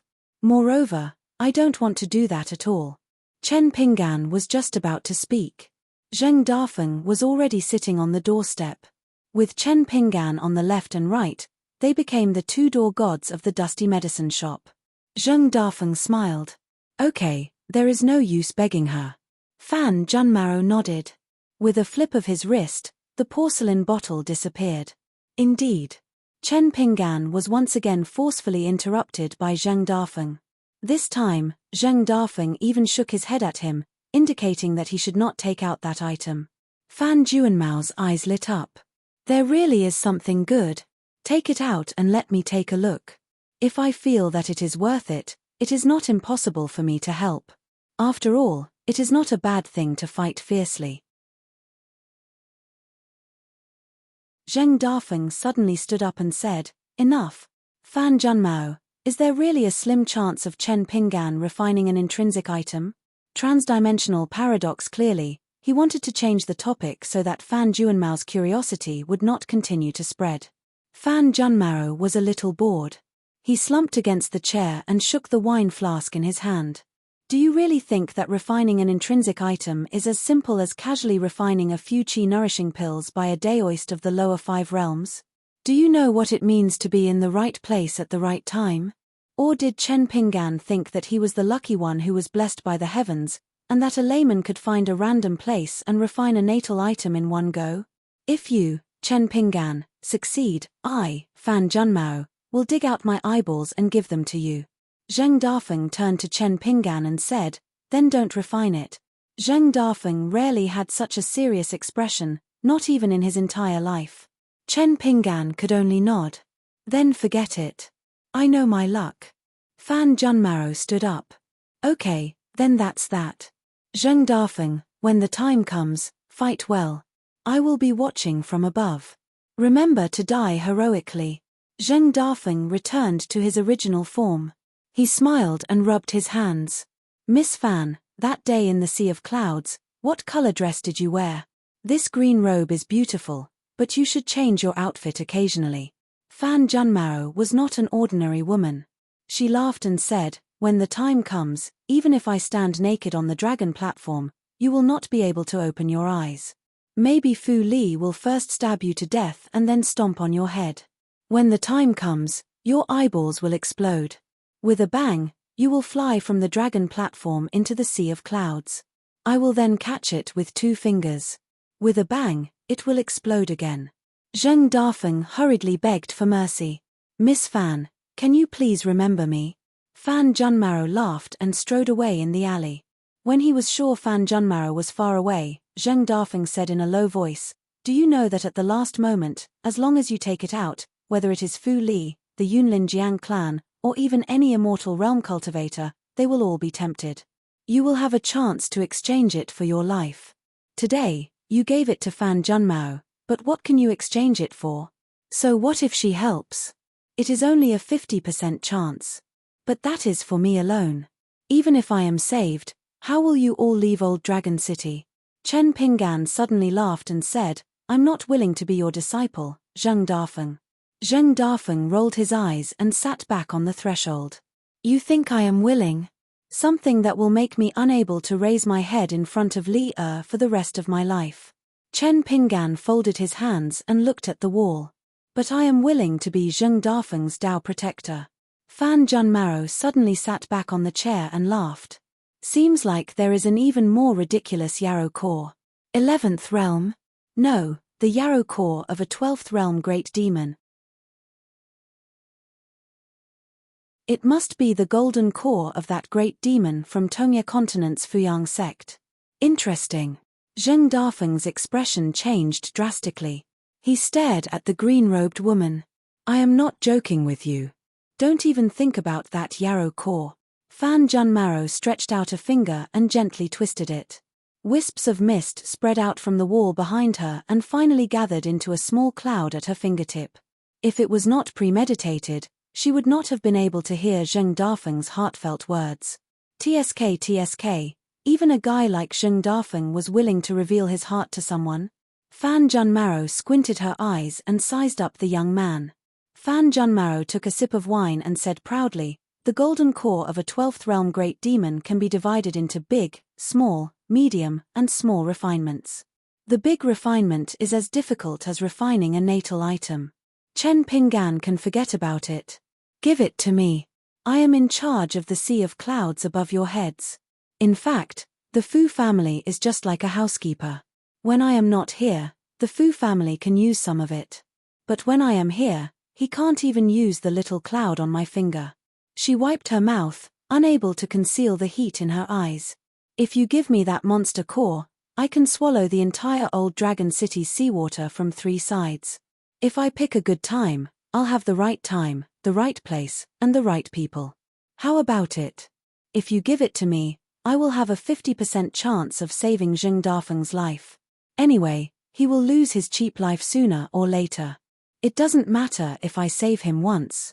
Chen Pinggan smiled and asked, may I ask Miss Fan, what about the middle refinement and small refinement? Fan Junmaro raised her eyebrows. Small refinement is not difficult. It is most suitable to drink it with wine. As for the effects, whoever drinks it will know. Chen Pinggan smiled and nodded. All right, then I will give it to middle refinement. Thank you for your reminder, Miss Fan. Fan Junmaro stood up, her eyes sharp. Zheng Dafeng stood up and said in a low voice, Fan Junmaro, don't forget, I still have a yin spirit here. If you dare to make a move, I will dare to delay your cultivation for at least 100 years. Fan Junmaro paced back and forth in the alley that faced the entrance of the medicine store. His eyes were fixed on the guy named Chen Pinggan. In the end, Fan Junmaro stomped her foot and jumped into the clouds. She was extremely irritated. She shouted and waved her sleeves, grabbing clouds and smashing them into each other.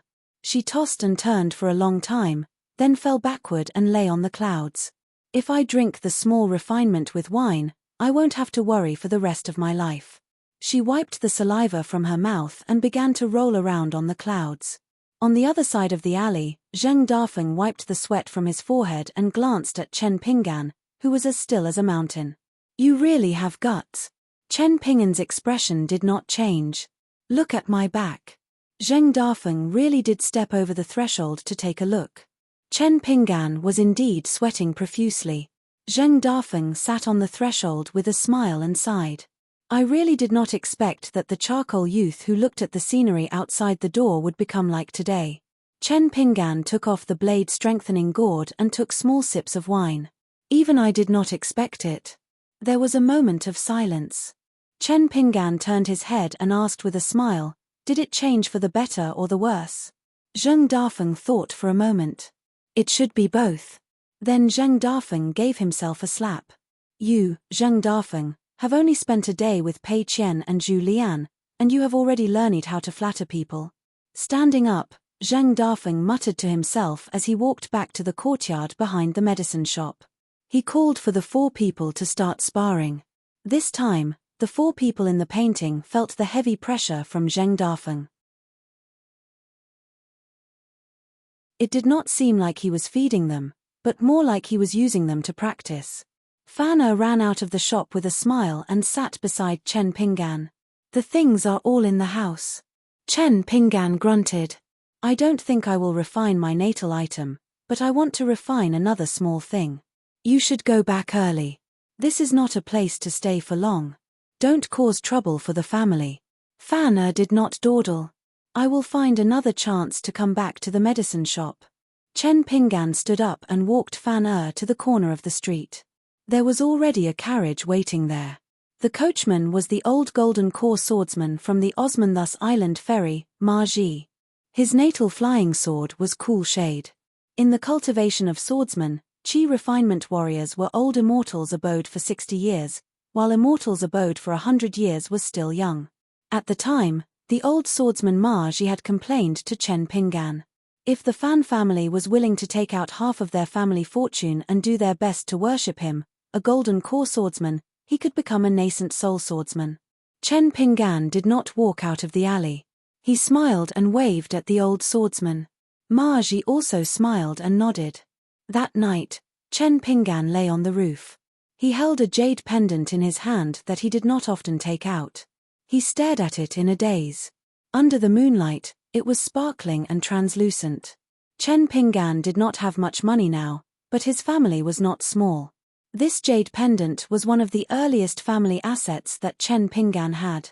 He had it before he left for his first trip to the Great Sway Kingdom. He did not refine the water character seal. On the road of life, there were some hurdles that one knew were dangerous. It was right to personally take the risk. However, there were some temptations that one had to listen to the old saying, if you have 8 feet in your life, don't ask for 10 feet. Chen Pinggan placed the jade pendant on his body. He gently covered it with his hands and closed his eyes. The infatuated sword had been lent to Sui Yuyu. However, without Sui Yuyu, that sword was still far from enough for Chen Pinggan. It was a pity that the Long Chi sword had been left in the lotus flower-blessed land. Otherwise, he could have used it to fight enemies. If only someone could lend me a sword. However, there was no such thing in the world. Until the day before the great cold, the dusty medicine shop was still calm. There was not a single customer. However, there were no guests. A seemingly empty cross-continent ferry was docked at the lonely island in the sea. The old Dragon City Lord Fu Jiang, the old nascent soul swordsman of the Jiang family of Yunlin, and the direct disciple of the Tongyi sect, Du Yang, stood side by side, waiting for someone to come down from the ferry. In the end, only an inconspicuous old man came down from the ferry. If the 3 people who chased after the great demon of the Fushire sect were here, they would have recognized this person. The ancestor of the Tongyi sect's revival, surnamed Du, the plainly dressed old man, slowly came down from the ferry. When he saw the people at the crossing, he greeted them politely. He exchanged some small talk, without the slightest trace of the ruthless aura that Jiang Shangzhen had called that old pervert of the Tongyi sect. However, when the old man looked in the direction of the old Dragon City and spoke about serious matters, everyone immediately felt as if a mountain was pressing down on them. Is he a 9th realm martial artist? Fu Jiang smiled bitterly, yes. The old man extended his thumb and wiped the corner of his mouth. The Dali dynasty has instructed your Fu family of Old Dragon City to give us 4 inverted ferry boats of the Tongyi sect. It is a great gift. You're tuning in to the Celestial War YouTube channel. Don't forget to subscribe and join us on this journey to catch the most captivating stories,